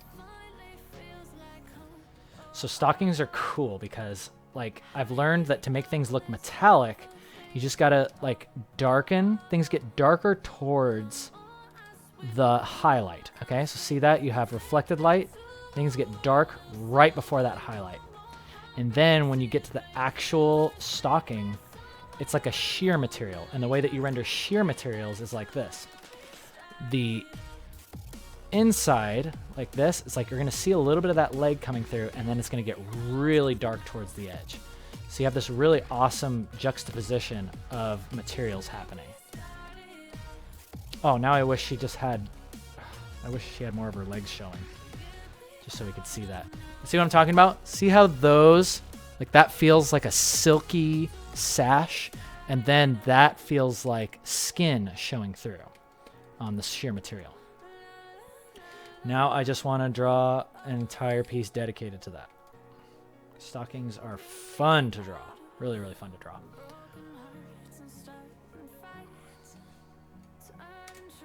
It's already looking good. It's already a good looking butt. All right, before we get to the skin, I need to stretch. I'm going to stretch and take a couple more questions. Yeah, and you see what I'm talking about? Slightly see-through leg. Yep. That's what it's all about. That's what it's all about. And that comes from study. Lots and lots of studying. I feel like there's always a chance for you to study something in life. I'm using XSplit to screen record my paintings as well as create the little stream setup, my friend, Derek Fred. Got a little, you can see it if I move my hand, green screen right here. It's just on my wall. The background, nebula, is from NASA. I love space. I think space is one of the coolest things in the world. Something that we can truly never fully understand. And it's always a reminder of just how insignificant we are. But then at the same time, it's like we're simultaneously the most insignificant thing in the universe and then also the most significant, because as far as we know, we're the only people alive. We're the only people that we know of, you know? It's like, I don't know. Pondering that is very humbling to me. And it gives me excitement. It gives me a lot of excitement to live my life and say, well, if there's a lot of stuff that we're just never going to know anyway, and I'm here on planet Earth, and I can do things, and I can express myself, and I can maybe inspire some people, well, then maybe that's all that I really needed to do. And I can just kind of live my life and be happy and die with a smile on my face, you know, whatever that is, whether it's in 50 years or whether it's tomorrow, you know, I don't mind. I feel like all of that, I mean, it sounds kind of funny, but space just makes me start thinking about a lot of stuff. So.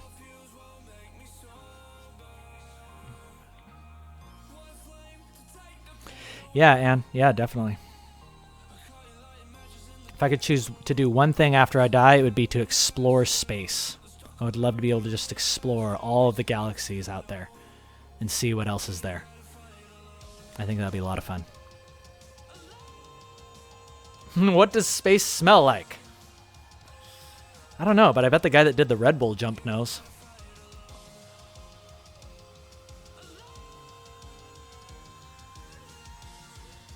I'd make a great voice actor, narrator. Oh, thanks, Derek. It's just the mic. The mic makes me sound really nice. Picks up all the bassiness in my voice, and I can really like open up my vocal cords so it gets nice and deep-like. Getting Bloodborne vibes from the talk? Yeah. The cosmos. If I could only do one thing, it would be to explore the cosmos. Every year. For many, many years, I would explore the cosmos.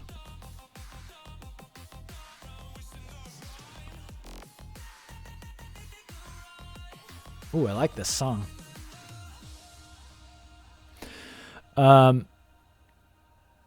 Salt. Planning a piece, but I don't have the colors planned. I want it to be vibrant, lots of blues and greens, but I don't know how to select those colors. Okay, here's how you do a color palette. I did it with Mocha's piece. Let me show you. If my computer would like to maybe cooperate. Maybe just cooperate. I don't know. We'll see. Okay, so both of these pieces, by the way, you're about to see Mocha in all of her beautiful glory. I love these pieces so much. Okay, so these are color comps, right? So this is how I plan out. I didn't plan out this one per se, because I just wanted to like figure it out as I go. There's nothing wrong with figuring out your pieces as you go. I knew, however, that I was going to have her wearing that maroon jacket, so I immediately thought, okay, opposite of that, green. Let's do some desaturated greens. Let's make this a psychedelic kind of piece, and then I'll just kind of figure out the rest as I go. Would this have benefited from a really planned out color comp? Maybe. But I just like to figure things out, like I said. But in the event that you do want to experiment and have things go faster, shrink down your canvas. I was working on these Mocha pieces. See, don't you think these are just some nice colors that I chose for Mocha? This one and this one. And the way that I picked these out is by working here. Work small first. Excuse me. So up top, you can see right here, I actually pulled in a photo and I started just kind of painting and selecting colors to create sort of like this sunrise on an Irish kind of hillside, an Irish kingdom feel. And then that eventually turned into this. And this was all done with, like you can see all the color corrections that I was using in here. Right? I did all these little fine adjustments, color corrections to really bring out those lights at the end. A lot of people don't realize that I'm not picking those colors. I'm adjusting them at the end. You know, I get my pieces to about like right there, but see how there's still like not that full kind of color coming through, not that full contrast coming through. It's all done at the end. So just kind of get it as close as you can. Ideally, you could get it to 100%. Thanks for the subscription, by the way. Yeah, you want to get it close, but don't worry about it. The computer is your friend. Your computer is there to help you make the best art possible. I can already see this. This is going to look amazing once I throw on all of the final color corrections. And because think about it, it's like when you go to see a movie, in the theater. That's not just the footage that they shot. They tried to light the scene as best as they could, but there's color correction, there's editing. Everything in that movie is corrected to perfection, and you should be doing the same thing with your pieces too. Use the computers to your advantage. Don't feel like you have to always choose the right colors. Use the computer to come up with a bunch of weird random colors and let it give you ideas and roll with those. Don't get bent out of shape thinking that you got to make all the right decisions, because I'm not doing that. If you can, that's awesome for you, and I'm proud of you. But really, the only thing that matters is what's on your Instagram feed at the end, and does it make me smile or does it make me scratch my head? And you want to get people smiling.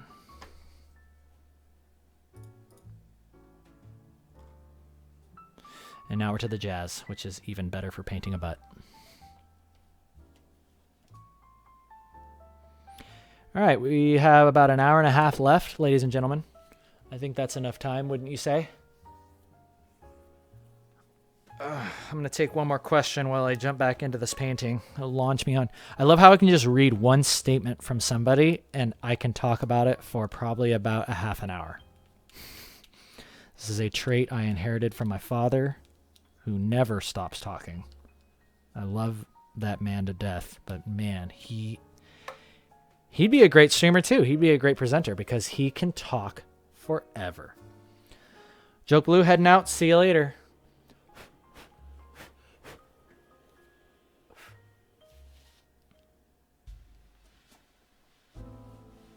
Kazaki. Okay, great question.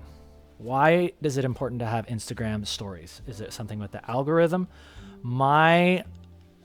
Again, I can't say for certain, even though I know some people in the industry that work very closely with Instagram. But it definitely does not hurt for you to have a story. The more stuff you can be posting, and more importantly, the cadence, right? If you're posting something every day, you are a billion times more likely to get recommended to people in their feeds, because Instagram likes active users. Instagram is it's created for photos, right? People could be taking photos of anything. They could be on a walk at the park. You know, as an artist, it's hard because maybe you can't paint a new picture every day, but that's okay. Post your best stuff on your feed and then just take a story. Your story can be your pet. Your story could be you at a park, something interesting. It doesn't always have to be art related. It's you, something that you're seeing, or post something from your sketchbook. Something you can do every day is take 5 minutes to sketch something. That's a story. That's going to help you out. Mr. Marv smiles. Took your advice and made a second Insta for art. Won't let me link it, but my new ig is at Marv Smiles Art. Yes. All right. I'll check that out real quick. I'm going to check that out real quick before we jump back into this boutte. Marv Smiles. Oh, thank you for doing that. Oh! Yeah, I remember checking your stuff out. Oh, wow. Oh, this is cute. See, I love what you did here. If you used any sort of photo or something to inspire this, I love what you're doing, Marv Smiles. This is a completed piece. It makes me feel something. Makes me really happy. Aww. Oh, that's actually Mika. I was going to say, that looks like Mika. Oh, Marv Smiles. Oh, come on, man. So cute. Oh, you even got her cute lip in there. I love her hair down. That is something I need to do. And I've been wanting to draw a picture of Mika. Oh, you even got the Medo Metaru. That's awesome. I've been wanting to draw a picture of Mika at like a pool type of thing. Oh, I love it. Yeah, all of your progress. This is great. Oh, nice reference. Yeah, this is cool. I don't know why that's there. Marv, cracking me up, dude. Anyway, great work on your new profile. Love it. Keep it up. Let's get back to Debutee.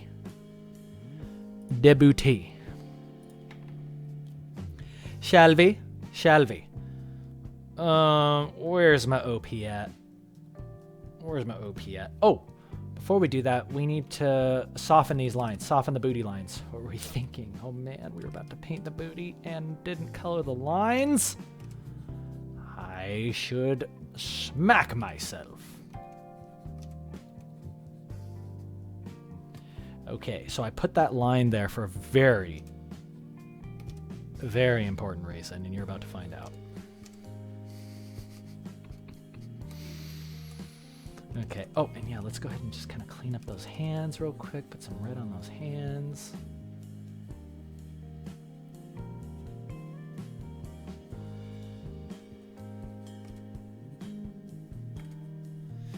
Okay. All right, so that line there is there for a very important reason, and that is to remind us of the plane change that happens on the butt. And here's how it works. So you have the leg right there, right? And let's see, what color do I want to use for the curvature of the boot? I think I want to use this color. Yeah, it looks good. So what we want to do is we want to preserve just that shape, because from there, what's going to happen is basically there's this shannon right there that's happening, and then you have a plane change. And now this leg is going down. Okay, so it's really important to show that right there. In fact, we can saturate that just a little bit. Whoops. Saturate and hue shift that like that, just a tad bit.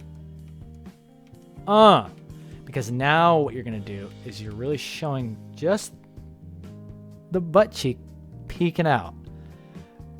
And it's awesome. It's awesome. Happens on booty shorts, happens on these types of undies.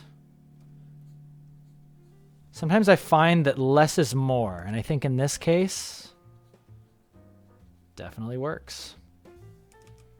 And I think the reason why I like it is because at least it looks semi-comfortable, right? Like, that still looks like something that a girl would wear. Doesn't look like some crazy fantasy, like the comic books where it's like, oh, she's a monster hunter, but she's fighting in literal chainmail lingerie and a thong. I'm like, okay.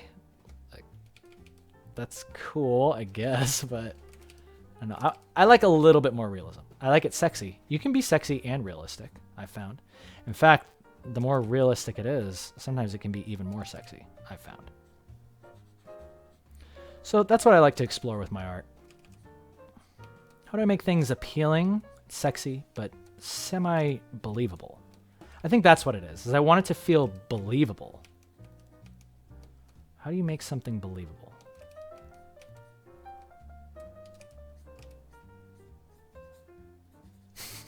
Chainmail lingerie. I could tell it slightly rubs me the wrong way. It's not that it rubs me the wrong way, it's just not my cup of tea, necessarily. Granted, I will have sexy armor in Made of Metal, because the characters are going to be fighting all kinds of monsters, and some of these places they're going to be going to, they're going to be mega hot. They might be fighting something in like the desert or something. So, of course, they're going to have some sort of, breathable armor. They're going to need to have some sort of breathable armor. So that is coming, but at least there it has like a purpose, Okay, so since this is kind of the same sheer material that we were talking about earlier, right there, I want that to be the same thing. So let's go ahead and basically all of the planes that are facing toward us will be like this gray. And then as it turns away from us, like here, that's going to be nice and dark. That's going to be a little darker. That's going to be a little darker. And that'll give us a little bit of a sheer feeling on those panties.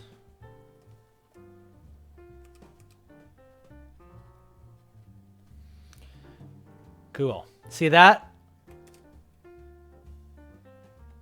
That's what I'm talking about. That's a butt right there. One must always be ready for bedroom warfare, Nailwind says. I love it. William Fogg, am I planning a comic or a show pitch? Yes, I am. Do I have a story in mind? Yes, I do. You want to hear the story? Mika gets sent back in time to medieval Ireland, or a medieval fantasy Ireland. Isekai, basically isekai. Person dies, goes back to this. However, during that adventure, she learns to become a monster hunter. She's taught by... And I'll just tell you guys the whole story. She learns to become a monster hunter. She learns from the famed, the legendary monster hunter Mocha, right? I want her to be like, she is good, but she's just like one of many monster hunters. But she wants to be the best, of course, right? Mocha is already like, she's definitely known, but there's plenty of other monster hunters like her and that are just as famous. But she wants to be the best. Mika forgets everything about her previous life, learns to become a monster hunter alongside Mocha. Eventually, they become such an amazing duo. The king sends them off to basically rescue his son, who has been captured by a dragon. Who also just happens to be a hot woman named Ashar. So Mika and Mocha journey to this far-off land to rescue the king's son. They meet Ashar there, and while they're there, they find out, oh man, the king and the king's son may not have had the best intentions. This Ashar dragon lady is guarding something very powerful. And when they defeat Ashar, they find that the king, or the prince, he basically takes that thing that she was guarding, and he retreats back to the kingdom, effectively ditching Mika and Mocha with Ashar. And then they find out the mistake that they've basically done. They need to basically right what happened. They team up with Ashar to go back to the kingdom and try to fix everything. And along the way, they, just like the artifact that Ashar was guarding, there's other very powerful artifacts. And then a certain someone may come in contact with more of those, and then the power of those artifacts slowly begins to corrupt them to the point where they become kind of all-powerful, right? Mika becomes sort of like this all-powerful goddess and becomes corrupted by the power. And then Mocha, as her friend, is tasked with figuring out how to stop Mika. At least that's how the story is right now. But hope you guys like it. That's just the general kind of dot-to-dot style that I'm working with. Oh yeah, but in Mika's old life, she was a maid. Like, her dream was like to be in a rock band, but she works, I think currently she works at like a maid cafe in like Shinjuku or something. Or Akihabara. She'd work at Akihabara as a maid cafe girl. But in her off time, she likes to listen to hardcore music. She wants to be in a rock band really bad. Much to the dismay of her parents. Her parents don't like that stuff. But anyway, there's a whole story. There's a whole story that I'm working on, but yeah.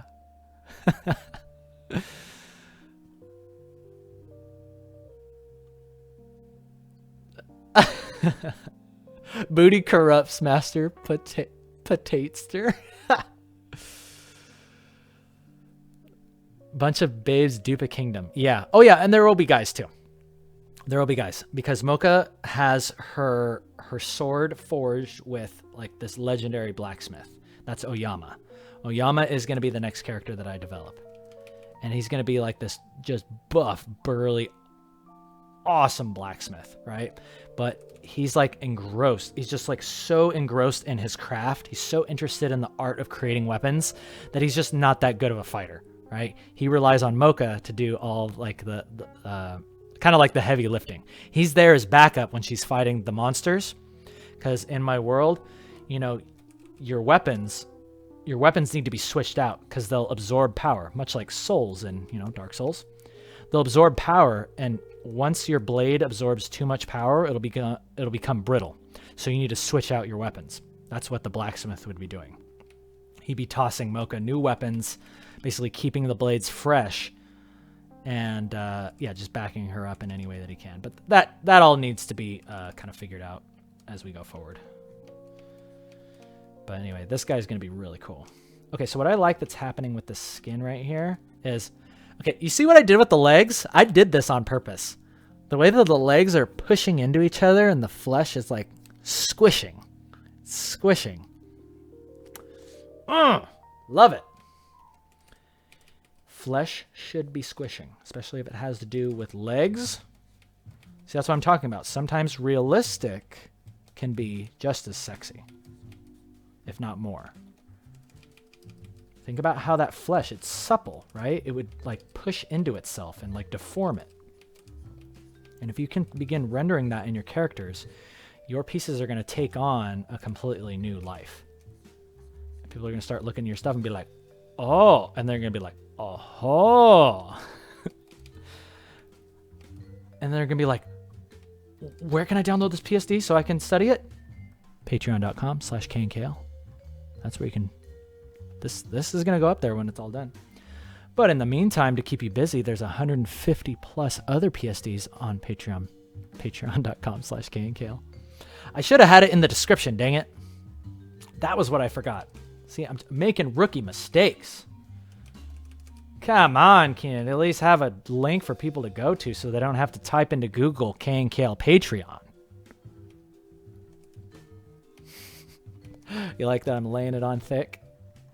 Guys, there's 150 PSDs on there, just like this one. You could get in there and like dissect it and be like, oh, wow, that's really interesting, you know? Well, at least I hope you'd say that. So yeah, see how much overpaints do? You take those lines that were there and then you define them with values. Take the lines that were there, define them with values. You're going to have yourself an awesome time. All right, ladies and gentlemen, I'm liking the way that butt's looking. That's a thumbs up for that butt. Back to break. Oh, and also I'm going to back this up. I'm going to back this up like right now. Another thing I would highly recommend all of you do as artists is, because this will happen to you one day and it's going to make you cry, and I understand that. Your computer is going to break down on you. It's going to shut off and it's going to corrupt your file. And if you didn't send that to an external hard drive, all of those hours of work are going to be for nothing. So don't let that happen to you, as it has happened to me one time and then never again. Get yourself an external hard drive, and then, just every hour or so, just send that file to your external hard drive. Pluto Gaming. Aw, thank you for the super chat, Pluto. That should be popping up in just a moment. Everything is going well since you showed up and decided to support the stream. Thank you so much. Pluto, for that amount of money, you could also be pledging on my Patreon and download 150 of my PSDs, right? Before you guys super chat on here, I'm just saying, $5 is what it is on Patreon. You could literally just pledge that, download all 150 of the PSDs, and then take off your pledge. I don't care if you do that. I really don't care. If you want to keep it going, I'm uploading new ones every month, every week. I just appreciate that you guys are supporting me in any way, shape, or form. Especially when how come that thing didn't show up? Pluto. Okay, well, I'm going to show your cute little icon here because you got this cute little alien. They say, hey, Keenan, it's Void. Hope everything is going well. Thank you, Void. I'm sorry your thing didn't show up. I think it's because I switched from my host scene to my game scene, and it effed that up. Yeah, sometimes it does take a few minutes to show up. I don't know why that is. But then I've also noticed like people will do something and then I'll switch the scene and it'll cut them off. Makes me make a sad face. But anyway.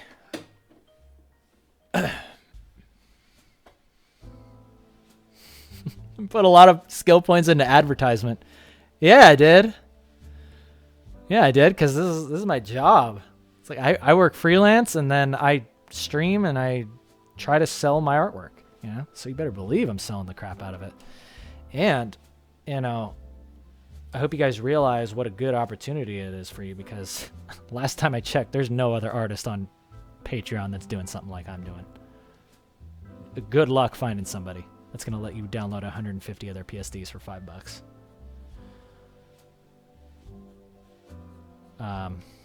But yeah, and also it's just like I understand the value. There's values there. There's values in the paintings and in the PSD, but there's value there. So I'm not afraid to put it out there. So I know if you do it, you're going to become a better artist. And it's going to help you. It's going to inspire you. Okay, so this flesh pushing into itself like that. You know what I need to get? I'm going to switch my... I'm going to switch one of my gifts that plays here to like the Pacha face, going like this. He's like this. Because that's how I feel. That's how I feel sometimes.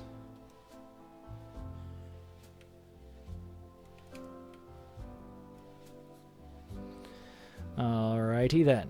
I will eventually go in there and like do all this lace work. I'm going to do a bunch of lace work in this, but not today. Not right now. Or actually, I don't know. Maybe we could be doing it today. You know what? Screw it. How long do we got? We got at least an hour? Yeah, we got an hour and 5 minutes. Hello, Rocky. And Knight. Yeah, Pacha. Pacha. And for those of you who don't know what I'm talking about, I'm going to show you Pacha face.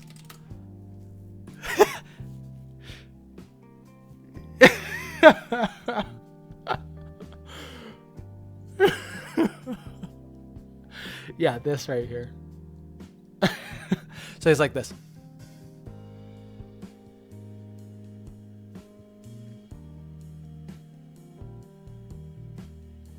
That's how we feel.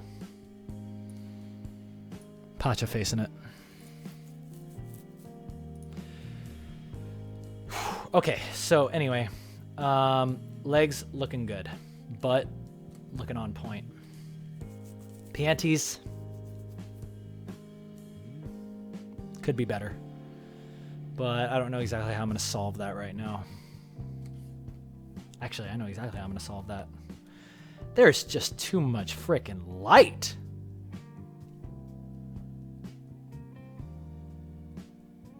There's too much light. What was I thinking? Gotta darken that crap down. This is like in shadow. We need to control that. Okay, so this is where we, again, work big. Work big. I'm telling myself I need controlled values in here. So what are we going to do? We're going in there, and we are controlling dim values. Saying, okay, here's the edge of the skirt. Let's go ahead and work big. Sometimes I'll just draw a line of where that shadow is going to be, and then I'll go back in and paint it away, or paint in and fill it back in. Like that.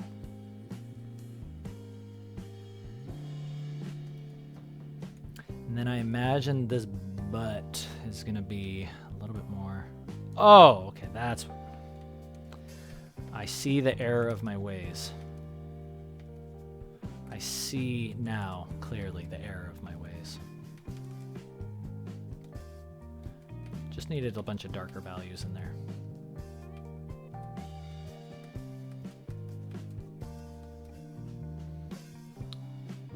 That's more like it. That's more like it. Okay, so this is going up like that.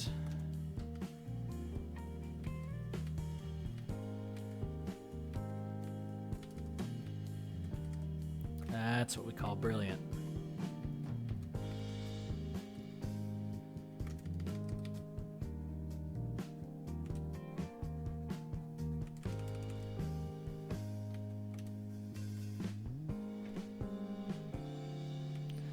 That looked good. Anne, thank you, Anne. If you are a lovely lady, I always trust a lady's opinion when it comes to painting sexy stuff. I trust a guy's opinion too, but especially when it comes to like outfits, I'll always trust a girl's opinion. I'm like, oh, like if I show this to a girl and she's like, oh, those are really cute panties, I would totally wear those. I'm like,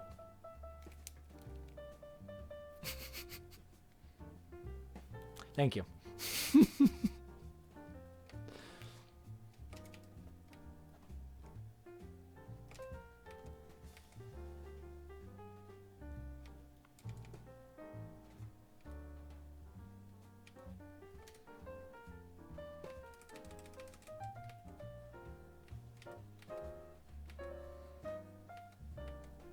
But you know, whatever. Whatever. All right, that's looking pretty good. Nice low contrast in there. We've got a little bit. Yeah, that's what it needed. That's exactly what it needed. Let's go ahead and flip that. It's looking pretty good. It's still not 100% there, but it's getting really close. It's getting really close. I need to take a close look at this and see what I want to do with the last hour. And in the meantime, it's a little breaky break time. Let's examine the piece as a whole. Let's examine the piece as a whole. I like saying that. And let's take a look at how far we've come. Save it out, and let's go back to where we started. That's where we started today, ladies and gentlemen. Look at that. Oops. From there to there. That's some pretty good progress for how long we've been streaming? 4 hours? That's what I'm talking about. That's what I'm talking about. This thing is nearing completion. I'm looking at this. I'm like, I'm feeling really good about that. 56709. I can see you're really enjoying the artwork. Thank you for that comment. You love the pose? The pose was taken from a live model, a live nude model. I can show you the original. While we're waiting. This model alone made me make the Pacha face. Get out there and draw, ladies and gentlemen. See that butt? That was taken from a live model. Also, that curvature from the shoulder to the neck. See how that shoulder is going towards the head with one clean line? I made sure to steal that. That's exactly what's happening there. Oh yeah, and then the hands. You can see the photo that I used for the hands right there. So I combined those two, and voila! You have your own original pose, don't steal.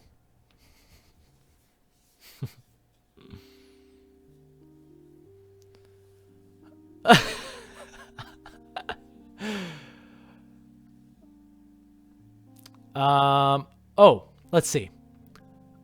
Anne, you're saying when it's just bare skin, you have to think of some clever ways to incorporate those hard contrasts. Oh, yeah. Fabric adds an extra layer of volume. Yeah, I don't know. I find it fun to just draw. I mean, I drew this. I drew the pose naked at first. You guys saw that. Here, I'll show you just for the people that came in. So yeah, I totally start my stuff.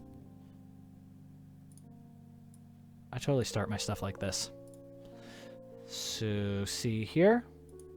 You go take all this stuff off and then disable that layer mask. See?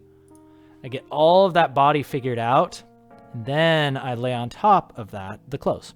Because it's so much easier to be like, okay, if the ribs are there, if the boob is there, I can see how the cloth is going to lay over top of it.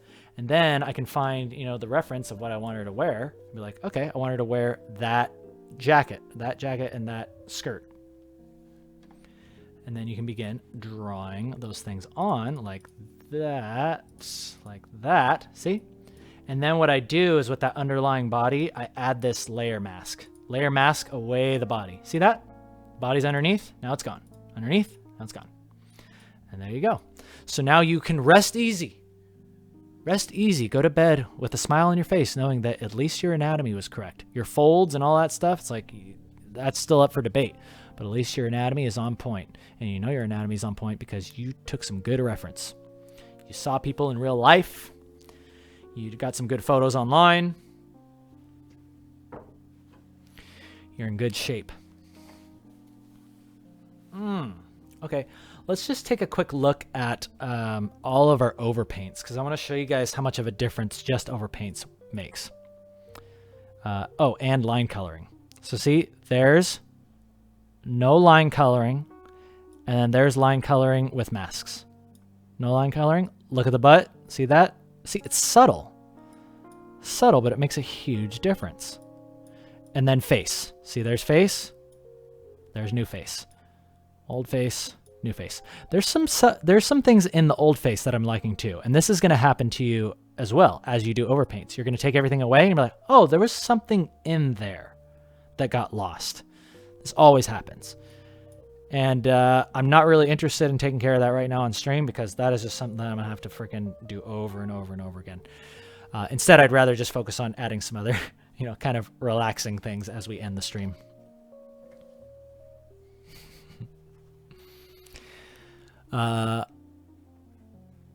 Let's see here.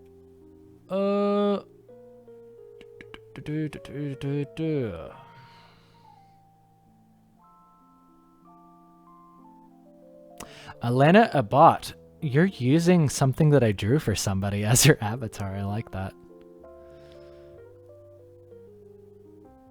And Knight, you're saying you don't like it when your art is too shiny? Yeah, I don't like it either. I like just a tad bit of shininess, right? Just a little bit. See how I got a shine on the butt, but see how it's not like this? This is what I used to do. It's like, oh, hey, I want it to be a shiny butt, so let's go ahead and do this. And I'll put like that shine on there, and then it like goes down like this, and then for some reason that shine continues into this. It's like, see, it's like, what is she, like slathered in oil? Like, what is that? I mean, now you know how to make your character look like they're slathered in oil. See, you just add those colors to the side, and all of a sudden, whoa, shiny waifu. Very shiny. But see, it's like too much. I'm like, ugh, it doesn't look like real skin. It looks like she's stepping out of a pool. Which actually, there is another piece that I'm working on where Mika is stepping out of a pool. Let me show you that. That is right here. That would be this one. So she's actually exiting some sort of liquid substance. So here we could do that. Here we could say, okay, we can make the legs shiny. In fact, is that on its own layer? I'm just going to leave that there for those of you that want to take a look at that later. But see what I did? I made that material look shiny just by increasing the intensity of the highlight, or like the specular, and then putting some additional reflected lights on the side. All of a sudden now you have a shiny wet leg. And that's exactly what I'm going to be doing on those legs. You better believe it. You better believe it. I also really like that piece. It's really cute. I need to finish it. I really like the way her face turned out in this one. But you think the face looked like that from the beginning? Oh no. Oh no, it looked ugly. Look at this face, how it started. Okay, you ready? Look at this. So I was happy with the anatomy. See how I'm just laying in the anatomy first? See, I'm laying in the anatomy, getting all that figured out, but then I put on the face and I was like, it kind of works, just getting ideas down. But I really didn't really figure it out until I started getting in there and started painting and looking at real faces like, oh, the muzzle and the nose needs to come out more. There needs to be more depth happening there. And the eyes, I made much more, again, intense. Open them up. Open your eyes, make them more intense. And then now we have all these cool colors to play with. All these interesting colors. Look at how much we're Richter scaling in here. From this day forward, it'll be called Richter scaling or boomeranging. There's a ton of Richter scaling that's happening within here. Reds, purples, blues. It's a fun color palette. And again, but do you notice what's similar to all of these? See how they're all desaturated? Look at how close to gray we are. When you are in the gray area, in the gray zone, your colors can go freaking wild. Wild. Okay, so try that out. Control your colors and you'll find that you can do things that you never thought were possible before. never thought possible before. Your waifus will give you new laifus. But that's enough procrastinating. Oh, now I'm all excited to paint that piece. I'm like, yeah, I kind of want to draw some wet legs. I would like to draw that. So anyway, but the time calls for it. Right now, we're being a little more realistic. Okay, low contrast. At least to start. You know what would make me really happy to end this stream with? Finishing the hands, or at least getting a start on the hands. Because these hands are beautiful, and I want to try to replicate what is happening with these hands as close as possible. So I'm going to go ahead, and copy that. I'm going to go ahead and paste that over, and let us begin getting these hands down. Down! We got a nice low-res picture to work with. That's great. That's good enough. Good enough. Let us begin. So I'm going to go ahead and grab this. Again, working big. Work big first. So I can tell already what's going to happen here. We're going to need some deep shadows. We're going to need some deep chaos control up in this piece. And the shadows, I'm just going to mimic these shadows. So there's a shadow there. All right? This is going to help separate that finger from the previous one. There's a shadow here. And there's a hedgehog right there. Okay? So see how already we're getting our thinking big first.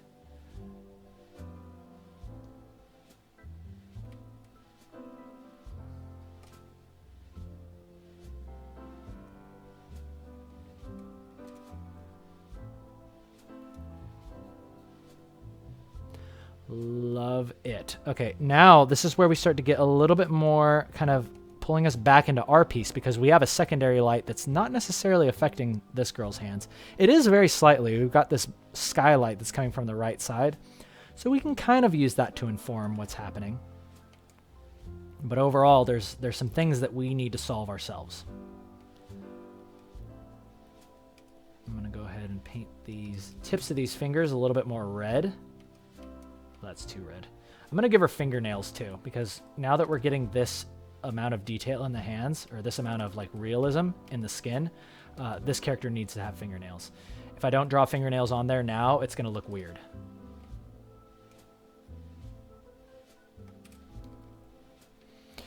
Take care, Liliath. Bye-bye, Anne. Thank you for hanging out. Hello, Chad. I love it when you guys get on, you're like, oh man, he's still streaming? Yeah, we go all day up in here. And I just really wanted to paint this today. We've got 48 minutes left, and then I am going to sign off, and I'm going to kick my feet up and play some games or something. I don't know what I'm going to do. I thought about playing games on stream, and you know what? I realized, guys, I'm sorry to disappoint, but games is my time. I've realized that now. Games is my time to relax. I like having that privacy to myself. Does that make sense? You guys have things like that where it's like decompression, and I can't decompress fully on stream. On stream, I'm always on. You know what I mean? I literally just said that twice. We've been going at this for about 4.5 hours. Here's where we were at the beginning of the stream. We were there at the beginning of the stream. We slapped all these colors in today. So in all, I would say, I don't know, at least maybe 6, 7, 8 hours on this piece. Which is way cool. It's not bad, not bad. If I can complete a piece, I would ideally like my pieces to be around that 8-hour mark. Something I can do in a day would be perfect for me. So I'm always on the lookout for a style that allows me to do that. Because I feel like that's what my art book is going to be. If I end up making this into an art book, which I would really, really love to. Who just released their art book on Kickstarter? Oh yeah, it was Guwais. Or Guways. Fantastic artist. Just released their art book. It's doing fantastic on Kickstarter. I would love to be just like Go Eyes and release an art book and have it do even just 10% as successful as that, you know? If I could just have 10%, Go Eyes, please share.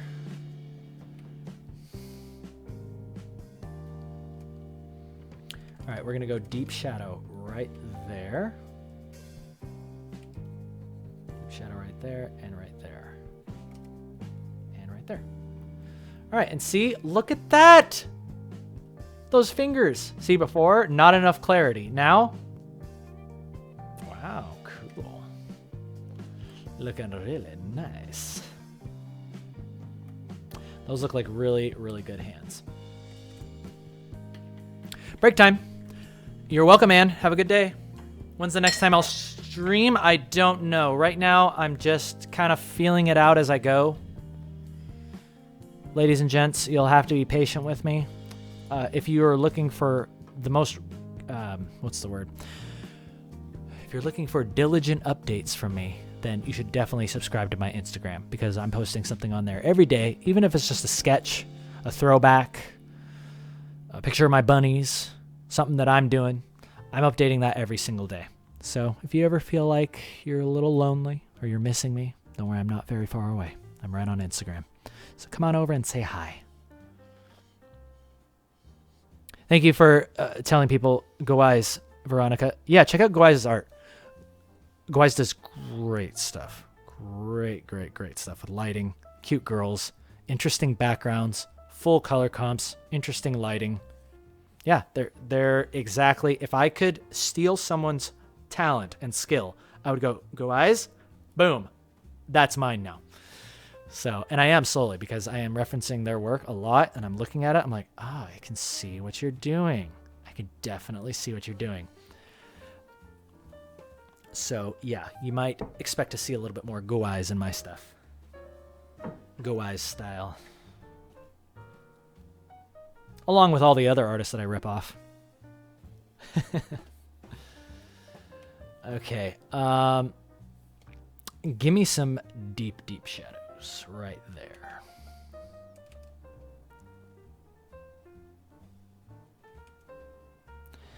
And that needs to go boom, boom. And I will need to go boom, boom sometime today. Luckily, my diet has been very, very good with my tummy, and I have not had any troubles lately. Hey, you showed up for the stream, okay? You're gonna get the personal details. You're gonna get the TMI. That, and it's nearing the end of the stream, and right around this time is when I start getting really silly, so you guys will have to forgive me for anything that I say that is inappropriate.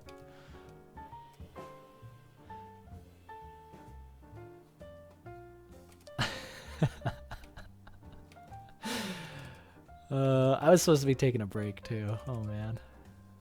Well, that failed.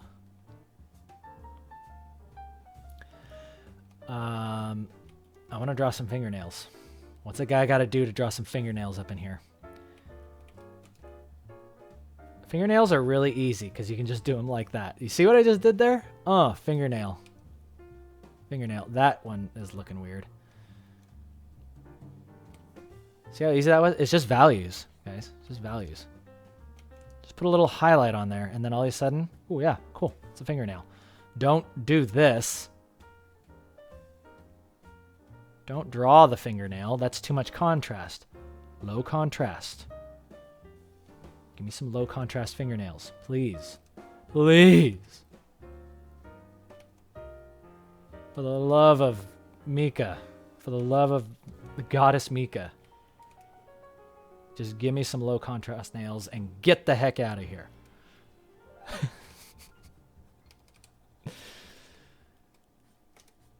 All right. This has officially become too much fun.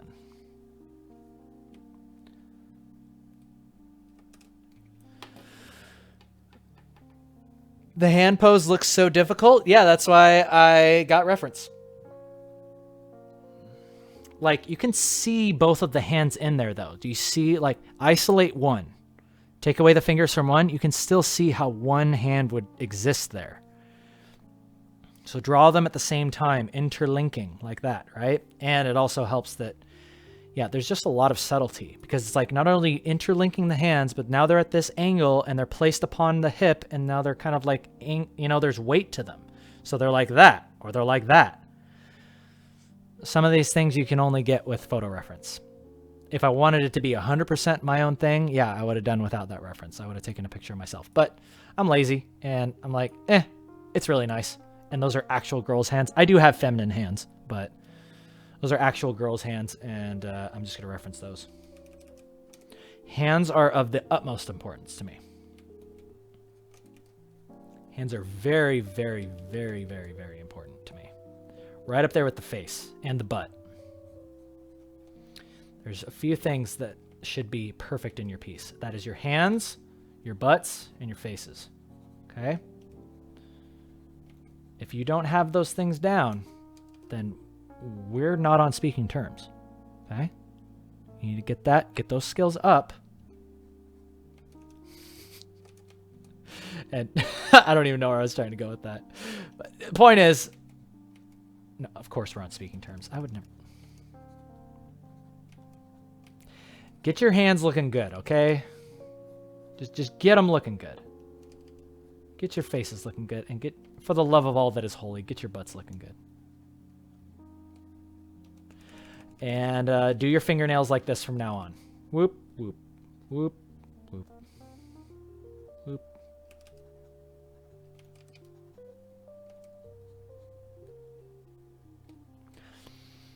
I'm telling you guys, it's easy.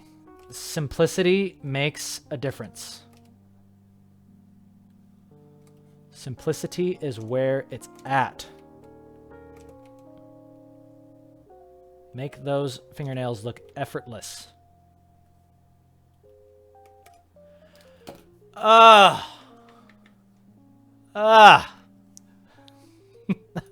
It's break time. Break with me. Break with me, my friends, and let us reflect upon what we have done today. Save that. Oh, Master Potato, I love that Pacha emote. That's really cute. I'm going to show that on the stream.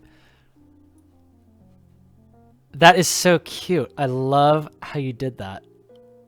The kissy face and the okay hand. That makes Pacha face.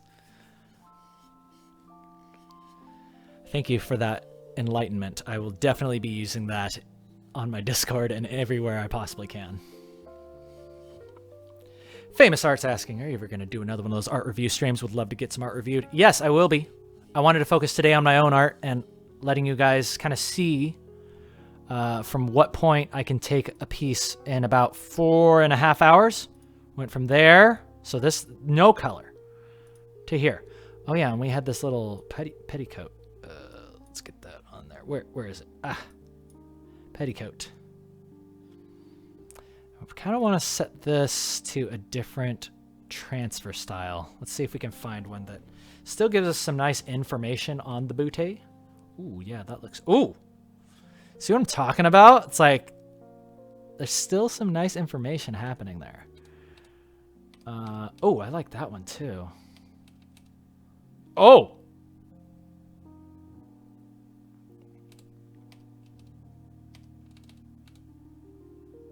I really like that one. I like that one a lot. Let's see here. See, I want that information to still be there, but it's like, you know, subtle. Some subtleness to it. Oh, yeah, I see what's happening. That's on Lighten. Okay, yeah, that one's not going to work as much as I do like it. That one's kind of nice, too. So, yeah, it should be some sort of sheer fabric. Let's go ahead and kick this up to 100%. Ooh, yeah, that one looks pretty good. What's that one? Hard light? Hard light might just be the way we go with it. That one's too dark. However, I like what's happening in there. Maybe we can lower the contrast.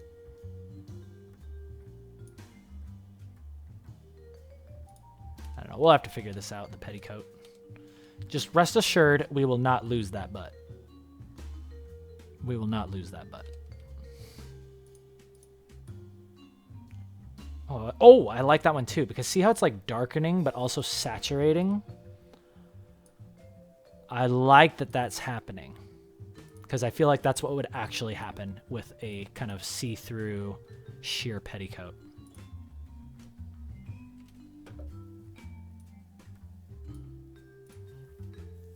So let's go ahead and do this. Maybe a combination would work. So we'll have a normal one here. Like that. So maybe something along those lines. I don't know. But rest assured, just like the song, we will not lose that butt. I like this, however, because, oh yeah, see, this is why I like it. Because I look at this now, and my focal point is I'm going to the face first, then the hands, and then I'm like, oh, there's something like down there. Whereas with this, it's like straight to the butt. No, it's not gonna work. It's not gonna work. So I like to be a pleasant surprise. The sexiness of my art, I like it to be a little bit subtle, a pleasant surprise, as you could call it. Yeah.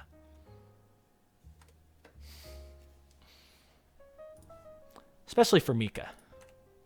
Ashar is definitely probably going to be the most overt kind of sexual character, I would say, which is very clear from her design. If you would not agree.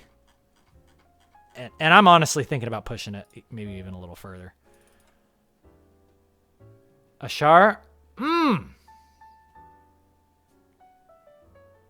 You know that emoji where it's like with the tongue out? That's how I feel.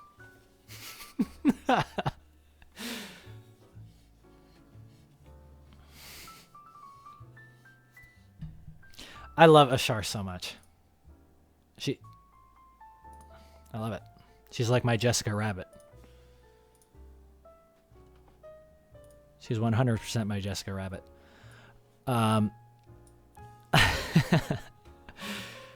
So I'm excited. I'm very excited to explore all of my characters and render them in all sorts of situations and fun types of things. It's going to be a good time. Famous art? Oh yeah, I use PRF. I use PRF all the time. The only reason I'm not using it right now is because I want you as the viewer to see my references. I want you to see what I'm using and how I'm using it, as opposed to being like, okay, I'm looking over at the screen. You can't see it, but you know, I want you guys to see how I'm incorporating and using this information to make that. Okay.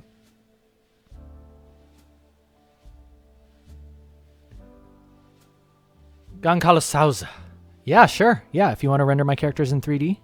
Yeah, absolutely. Render it out, post it up on my Discord. Post it in the Made of Metal channel so I'm sure to see it. Anything that gets posted in the Made of Metal channel on my Discord, I look at. And I personally react to it. If not, comment directly on it and tell you how you made my day. All right, I'm thinking I want to take a little bit of a longer break because we're winding down now, guys. We're winding down. So I have no problem with just taking my sweet butt time. Massaging my back, checking my posture. I drew today without my glove on, and that makes me sad.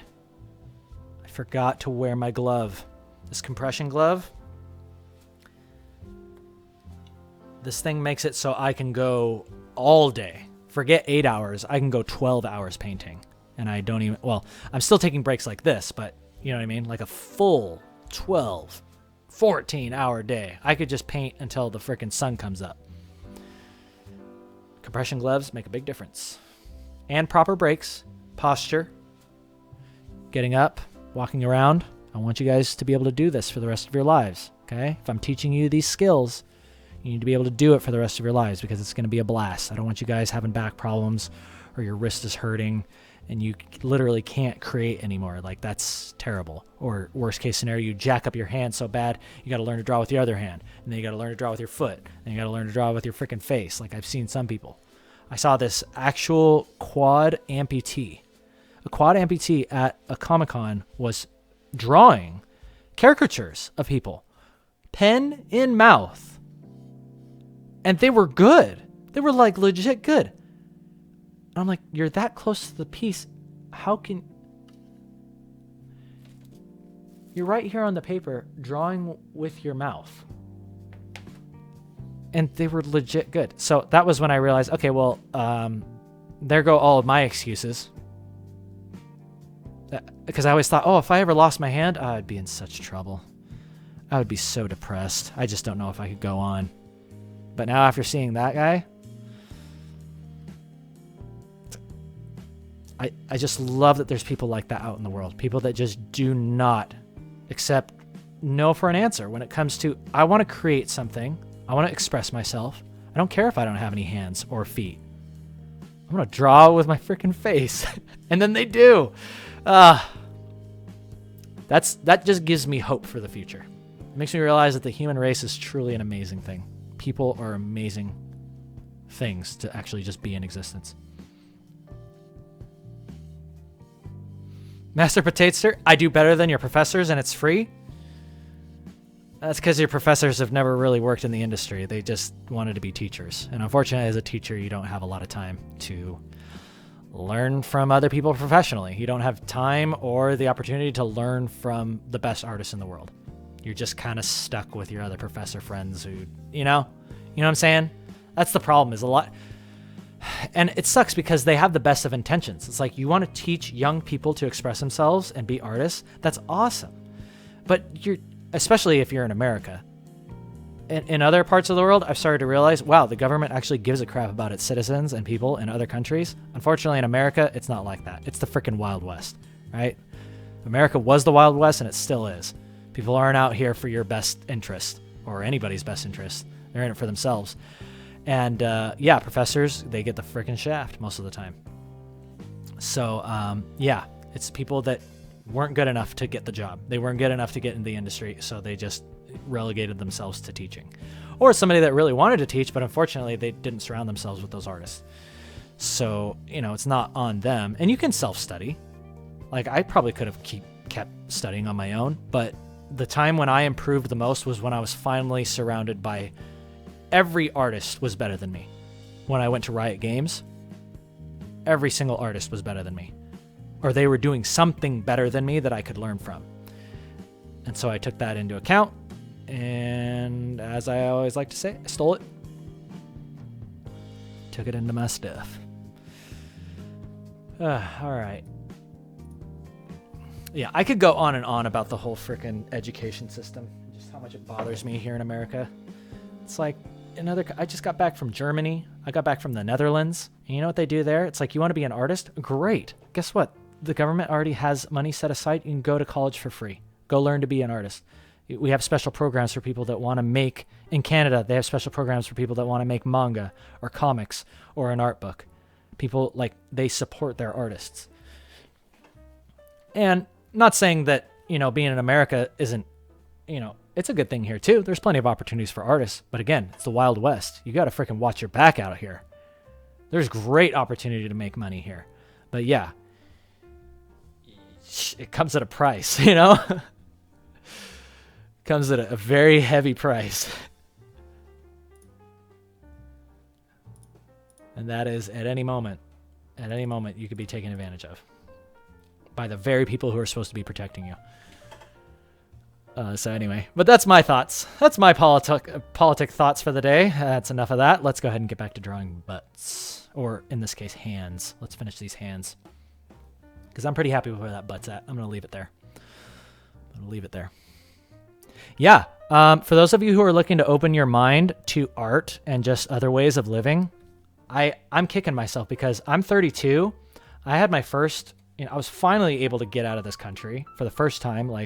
I went to Japan a couple of years ago, but then going to the Netherlands, going to Germany, going to, where else did I go? Oh shoot, it's Amsterdam. All these other places are it made me look at life in a way that I have never seen it before. It just gave me new perspective. And visiting some of the museums there was really cool too. Going to a museum where you can see true master class paintings from history, you will start to realize that, oh wow, I could study art for the rest of my life and never be this good. that means that my journey is never going to end. And for me, that got me really excited, because there was a point in my life where I realized that I was getting really just kind of jaded and sad, thinking that I had kind of hit the end of something. I felt like I'd given all I could give with the show. You know, the King and Kale show was great, but man, it's past its prime. You know, my skills, I don't even know if people are really learning from me anymore. There's tons of other YouTubers that are giving free lessons, and they're so much more concise and beautifully thought out. And, you know, these people are just better than me. So what value do I have to give? And then I realized, I was like, oh, well, worst case scenario, if that is all true, then the value that I have to give is to show people how I learn. I'm going to show you, yeah, you know what? Maybe I'm not the best artist, but I'm going to show you how I learn, while with the goal in mind of I do want to be the best. When I go out of here, I want to be known as the best artist that ever lived, or at least one of them. I want to have my stuff in galleries that people will look at for, you know, all time. You know, they'll be studying my stuff. I want that. And I think that's a good goal for all artists to have. Everyone should have in their mind that they want to be something that really makes an impact. You can make an impact with your work, whether it's freaking maid girls, like anime maid girls. Like this art, I do this because it affects you. Or at least I hope it affects you. It can give you all sorts of feelings. And I hope it gives you joy. I hope it gives you interest. I hope it, intrigues you. Tells a story. But anyway, I was rambling. Sorry about that.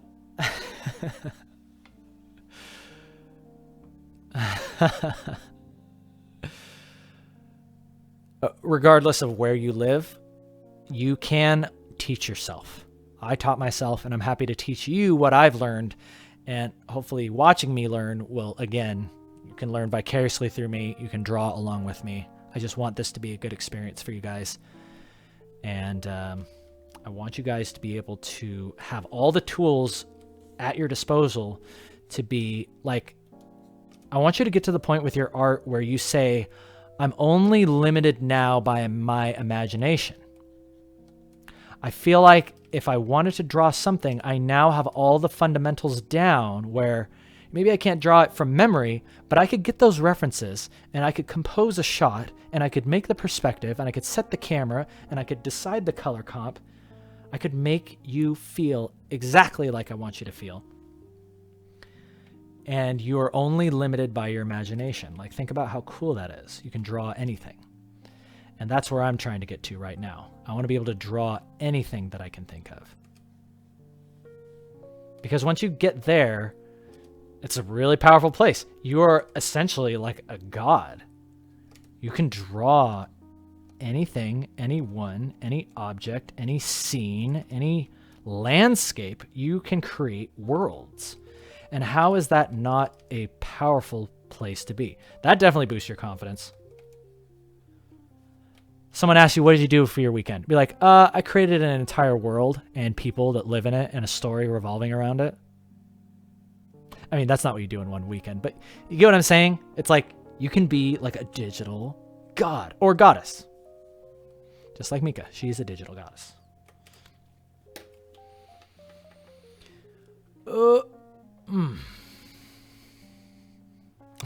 Footyzoo, the leg tip got you going crazy. Your legs are looking fine now. Oh, nice.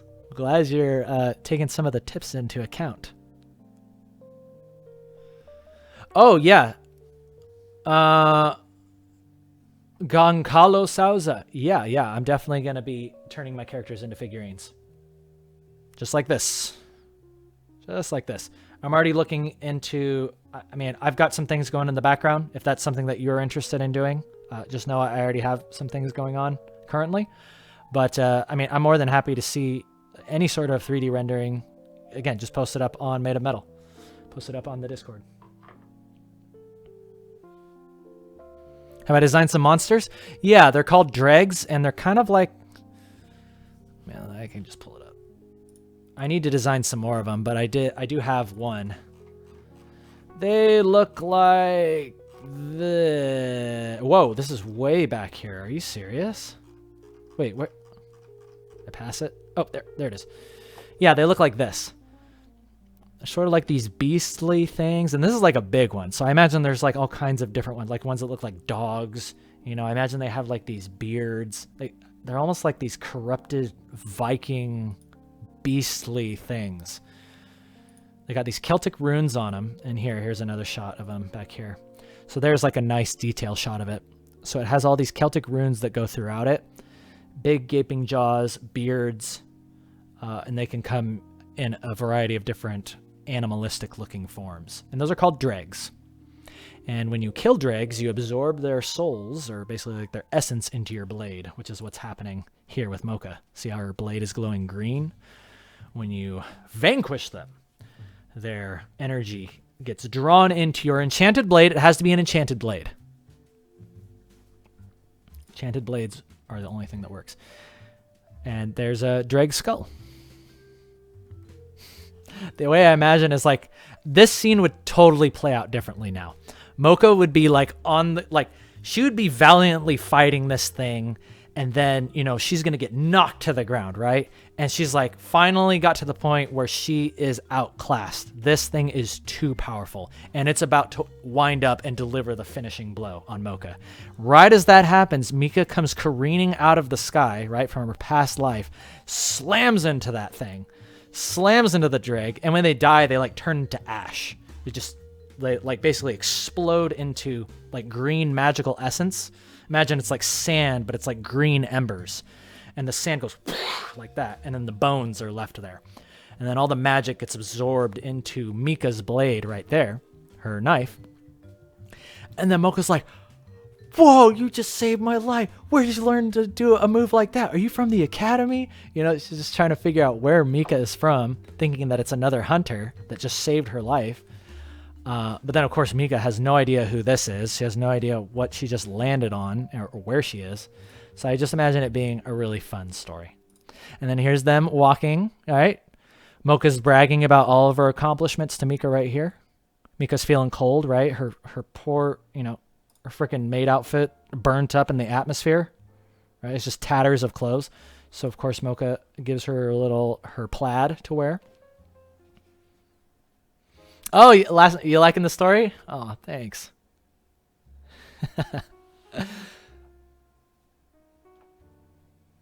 You guys are so cool. Thank you for listening to my stories, by the way.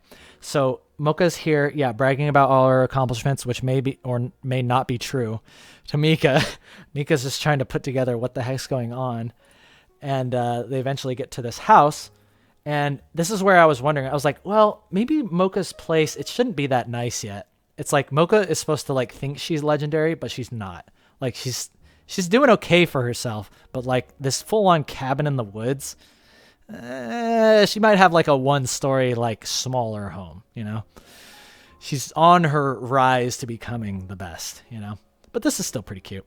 I guess if this is her hunter house, then everybody else's house needs to be like a freaking mansion or something. I don't know, but we'll figure it out. We'll figure all that stuff out. So yeah, that's my story so far.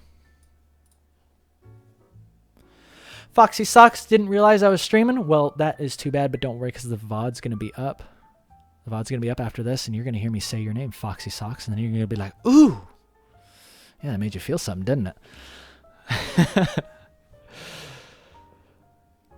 it? Dank Lulu, thank you for listening, and thank you all for listening to my story. It means a lot.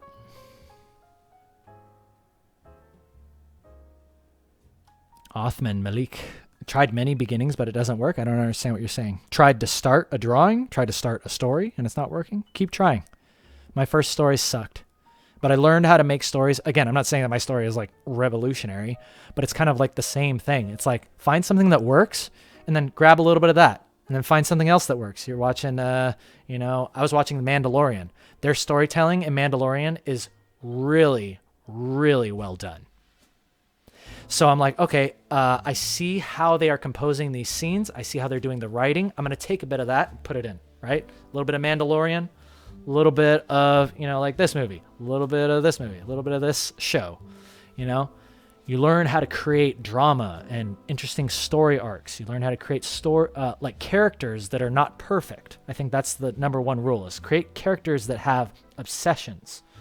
Create characters that are on their way to something. They're not perfect. They have weaknesses. Just like Mocha. It's like she wants to be this legendary, monster hunter, but she's like willing to like sacrifice. She's might be selfish. She might sacrifice her friends to get closer to that dream. That could be a weakness of hers. Or she could be full of herself. She's not that good yet, but she thinks she is. So there's all kinds of funny things that you can do, because when you make your characters imperfect, that gives your audience a chance to relate to them, which is arguably the most important thing that you can ever do with a character. Your number one goal with any character is to get your audience to relate to them. And you do that by, one thing that everybody has in common is, we all have our hang-ups. We all have imperfections. We all have things that we do that we're not proud of. And that's okay. That's what makes you human. And the sooner you can show that with your characters, I'm telling you, you're going to have a good time. You're going to have a really good time. And everybody who watches your show or reads your comic is going to have a good time too. Because the story is a chance for you, just like art, to affect somebody. You can affect somebody, and like, I don't know, sometimes comics can have very profound effects. I was watching My Hero Academia, and the story arc that All Might goes through, like, that affected me. It really did. I saw pieces of myself in All Might. I'm like, I'm like this person who I thought I felt like this superhero before. And now I have all of my powers like being taken away.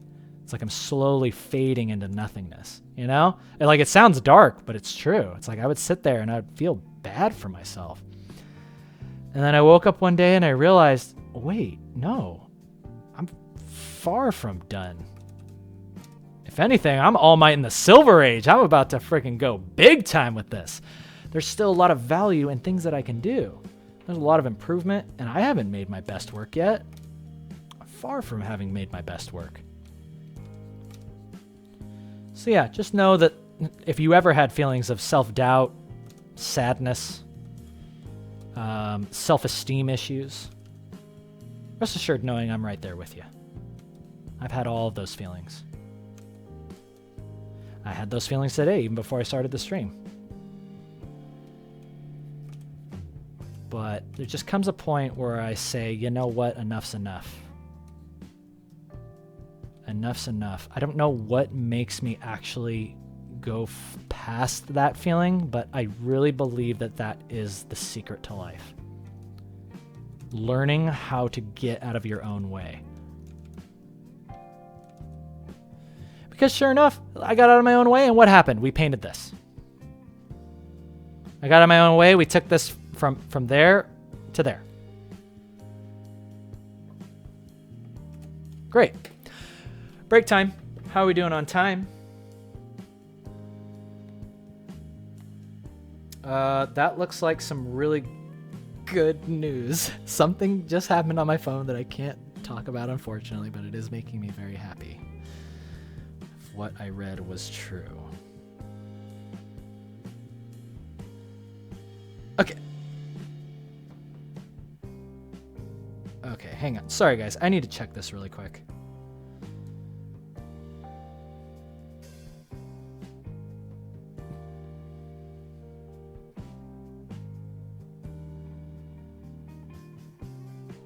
Might have some new possibilities coming in. That is good. Okay, sorry. I forgot why I even was pulling up my phone. What was I going to do? Oh, well, whatever. Oh, yeah. Taking a break. Cryonic Fire, hello. Thanks for stopping in and saying hi. Oh, yeah, I was going to check how much time we have left. About 12 minutes. We are finishing up today's stream, ladies and gentlemen. We've been going for 5 hours. I think that's the perfect amount of stream time. I'm happy with her face. However, there are some subtleties that are missing. Very, very subtle things that I'm just going to have to explore on my own. What leg tips? Oh, I mean, I can just tell you what I did to render these legs out. Oh, they might be talking about like how, okay, so see how these legs are like connecting to each other. They're like subtly pushing on each other. The flesh is contacting the other flesh. And when you do that, it makes your legs look awesome. The other thing that I did with the legs today was I was talking about highlights. So let's say you wanted your character to look like they were bathing in oil or they just stepped out of a pool. It's very easy. Like, see, that exists there. You get those colors going, and then you punch up the highlights and you punch up the ambient lights. As soon as you do that, now it's a wet leg. Boom, easy. Easy. Also, use values to indicate lines. Take a look at where we were at earlier today. So see how we were just using lines, but see how that shape exists right there? That's showing the ever so subtle dimple of the bum. Okay, and when we paint that in, see? Looks like a nice round bum to me. And that's done with shapes. Ah, this turned out so well. I'm very, very proud of myself. Very happy with how this is going. Yeah, I'm happy with how this turned out. Wet leg hentai trails. Just because it's wet. I don't understand. Why does that make it hentai? It's just a wet leg. There are plenty of wet legs in hentai. But yeah, I like that. It's just like making it shiny makes it kind of more sexy. You know what I mean? But like, if I were to just put that on here, it makes no sense. It's like, why are her legs shiny like that? Makes no sense. Unless there's like a bottle of oil being flung through the piece, you know, and some of it splashed on her legs. That's the only reason why it would be there. Otherwise, the skin is going to be a little bit more matte, less gloss. Why so shiny, right, Brick? That's what I'm saying. Brick Pro? Legs are shiny and nothing else. Yep, exactly. Acid Black Love. Yeah, it's finishing up, Leonardo. The stream will be up, the VOD will be up, and the full one will be up. It takes a couple hours usually. Sometimes it's really bad and it takes like 24 hours. But it like selects a chunk of 2 hours somewhere in the middle, and it just kind of sets that up. That's your little breadcrumbs, all right? You're going to have to hold out, deal with that in the meantime. But, you know, I had a great time streaming with you guys today. Thank you so much for being here with me. And hanging out, asking great questions, supporting the show. You helped me get out of my comfort zone today and paint more stuff like this live. I want to be able to do this live for all of you so you can see how long stuff takes. I want you to see mistakes that get made. I want you to just see my process.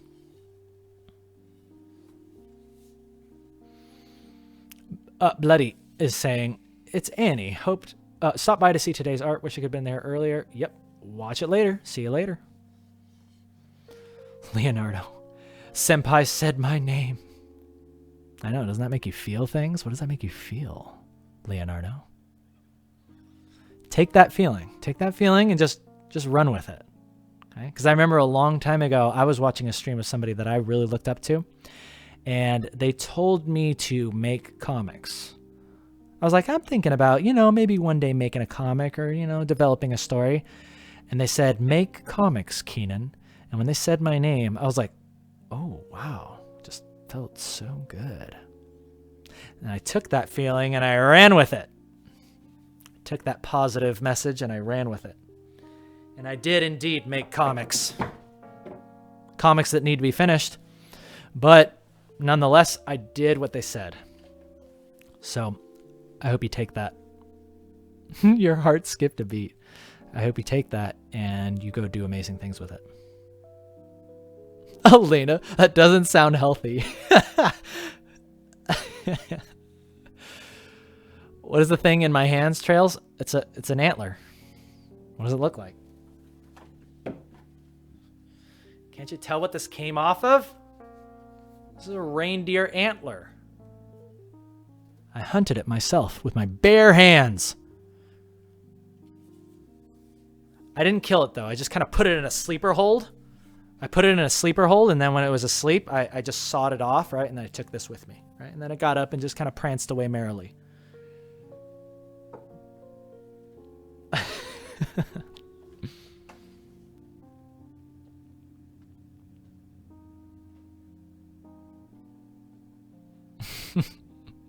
What glove am I using? Incrediwear compression glove. See that little eye on there? Incrediwear. Soon to be a sponsor of my show. Acid black love. I just lose all control. I'm just a person. Like, why is it important that I'm saying your name? I'm just a person with plenty of flaws and weird things, hang-ups, self-doubt. I have all that, just like you. Husky! Husky! Husky, please talk to me. Thank you for that super chat, by the way. €5? I know what that's worth. I know how that converts. That's good for me. That's really good conversion. Thank you so much for that super chat. Is it not going to read? I'm going to give it 30 seconds, and then I'm going to read it for you and put it on the stream. Is there anything else that I want to do with this as I'm winding down?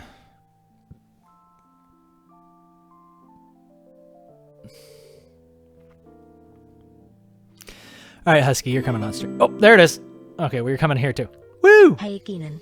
Missed your streams. Almost gave me art block. Hope you're having a nice day. Sparkles.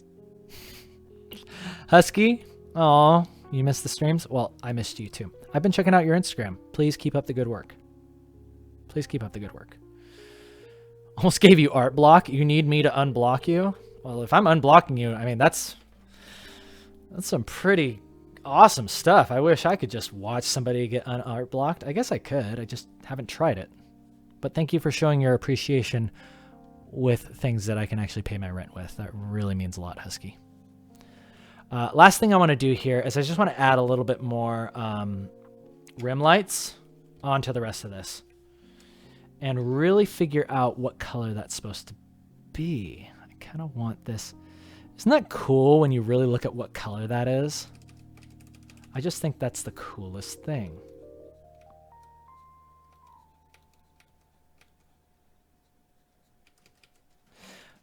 Some really good stuff happened today, guys. Really good stuff happened. I got out of my own way. I painted a picture of my waifu. That's spelled M-A-I waifu.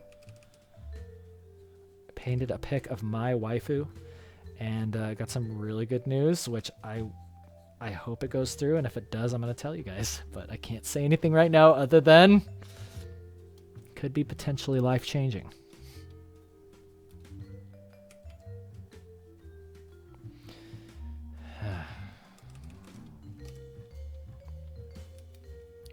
That's what happens when you get out of your own way, I guess. Good stuff happens.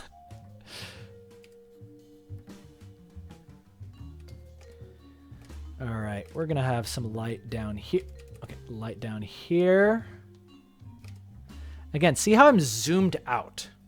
This is a constant thing that I feel like people mess up on. They're like, okay, I want to light this dress. Don't do that, okay? Zoom out. Look at the piece as a whole. Look at the whole piece and be like, okay, there needs to be some light there. Needs to be light in this region, sort of, like that. And don't worry if it like kind of blends over, because you're on your own layer. You can just kind of cut that back. Cut that back.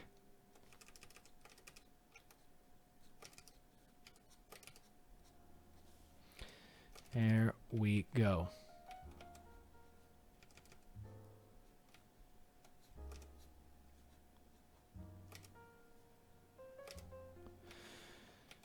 Yeah. All right, that's looking pretty good. I'm pretty happy with that. Mad Jocker, my girlfriend's pregnant.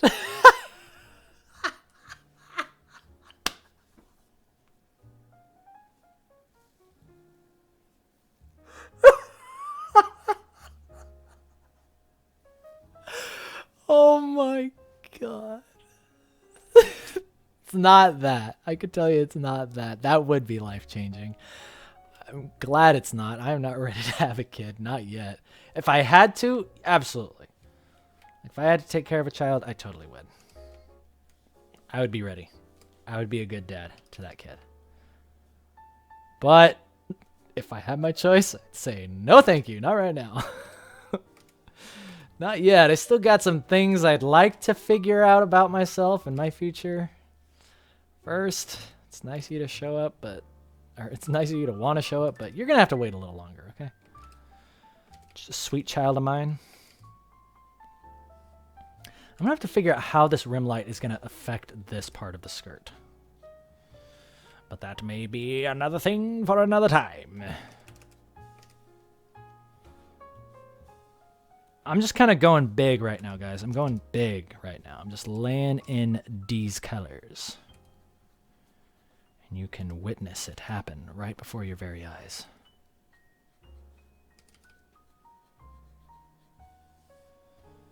Going big or going home.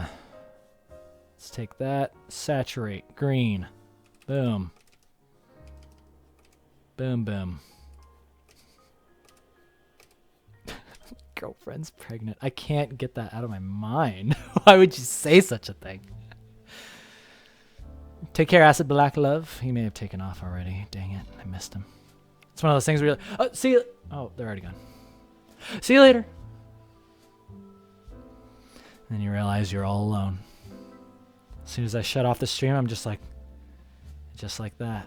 I'm back to being all alone.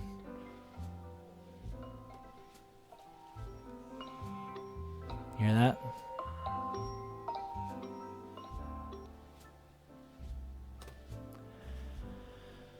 That means it's time to call it good, ladies and gentlemen. Our timer has ended.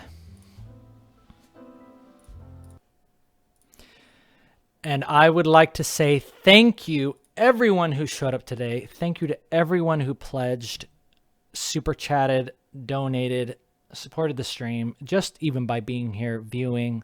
People who came over from Instagram, people who saw me on YouTube. Thank you to everyone who showed up today. I want you guys to go now to the rest of your day. And I want you to have a good time. I want you to go express yourselves. I want you to go draw. I want you to go study. I want you to go relax. I want you to learn how to love yourselves. And we got a super chat coming in right at the end from that boy. Aww. Oh, you even gave me Pacha face. Thank you. That's going to show up right over there in a hot second. But yeah, go on to the rest of your day and do me a favor. I want you to take a look at something about yourself that has given you problems before. Someplace that really hurts your self-esteem. And I want you to look a little bit deeper at that. I want you to ask yourself why you let that affect you so much. Is it really something that should be making you feel bad about yourself?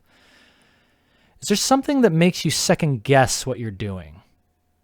Something that somebody said to you sometime that made you feel terrible? I want you to think about that time. THS stream is a blast. I learned something today. Smiley face. Day isn't wasted. Thank you. Kissing face. A-OK hand. See you later. A-OK hand. I like that. The stream is a blast. Learned something today. Thank you, that boy. Thank you so much for the super chat to end it. But yeah, take a look at something that makes your self-esteem drop. Take a look at something that makes you feel like crap about yourself, or something that someone said, something that gives you a lot of displeasure to think about. And I want you to try to make peace with that. And I want you to try to make peace with it through your expression. I want you to try to explore that through your drawing, through your hobby. Find something that allows you to finally set it aside and say, you know what? Either I'm ready to let this go, or maybe these feelings of self-doubt will always be a part of me, and I need to learn how to live with those. Maybe these feelings of self-doubt are always going to keep coming back, but instead of always running away from it, I want to start building resistance against it. I want to start using that as weight. It's holding me back. That weight is there. That adversity is there. That obstacle is there for me to push it off and build strength against it. I know this is totally turned into a thoughtful, but I want you to do that. Take your weakness, and instead of seeing it as something that you're supposed to run from, something that you're ashamed of, use it as a weight to begin building resistance. That's what I did today. I was afraid to start the stream today, guys. I was afraid to express myself. And instead, I said, I'm going to use that as a weight. I'm going to push back against it. I'm going to see what happens. And what happens is all of you showed up. We had a great show today. And I painted my waifu, spelled MaiWaifu.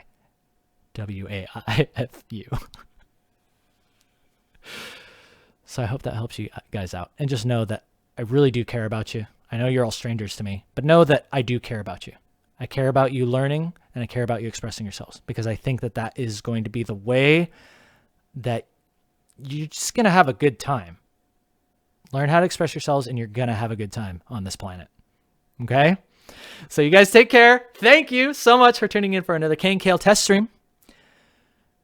You guys stay awesome. Those of you watching on YouTube, oh yeah, I'm going to update that freaking link in the description. You better believe it, because Patreon's going to be on there. Last plug of the day, 150 PSDs. Get on there. When this one's done, this is going to be going up probably within the next couple of days. And you guys can dissect this whole thing. Go over to Patreon. If you're on the stream right now, just Google Patreon Cane Kale. It's going to take you there. That's all I'm asking. That's the last plug of the day. You take care, guys. Until next time, you stay awesome. I'm going to end with, let's end with Mika taking you to her dimension. Take care, all. Take care.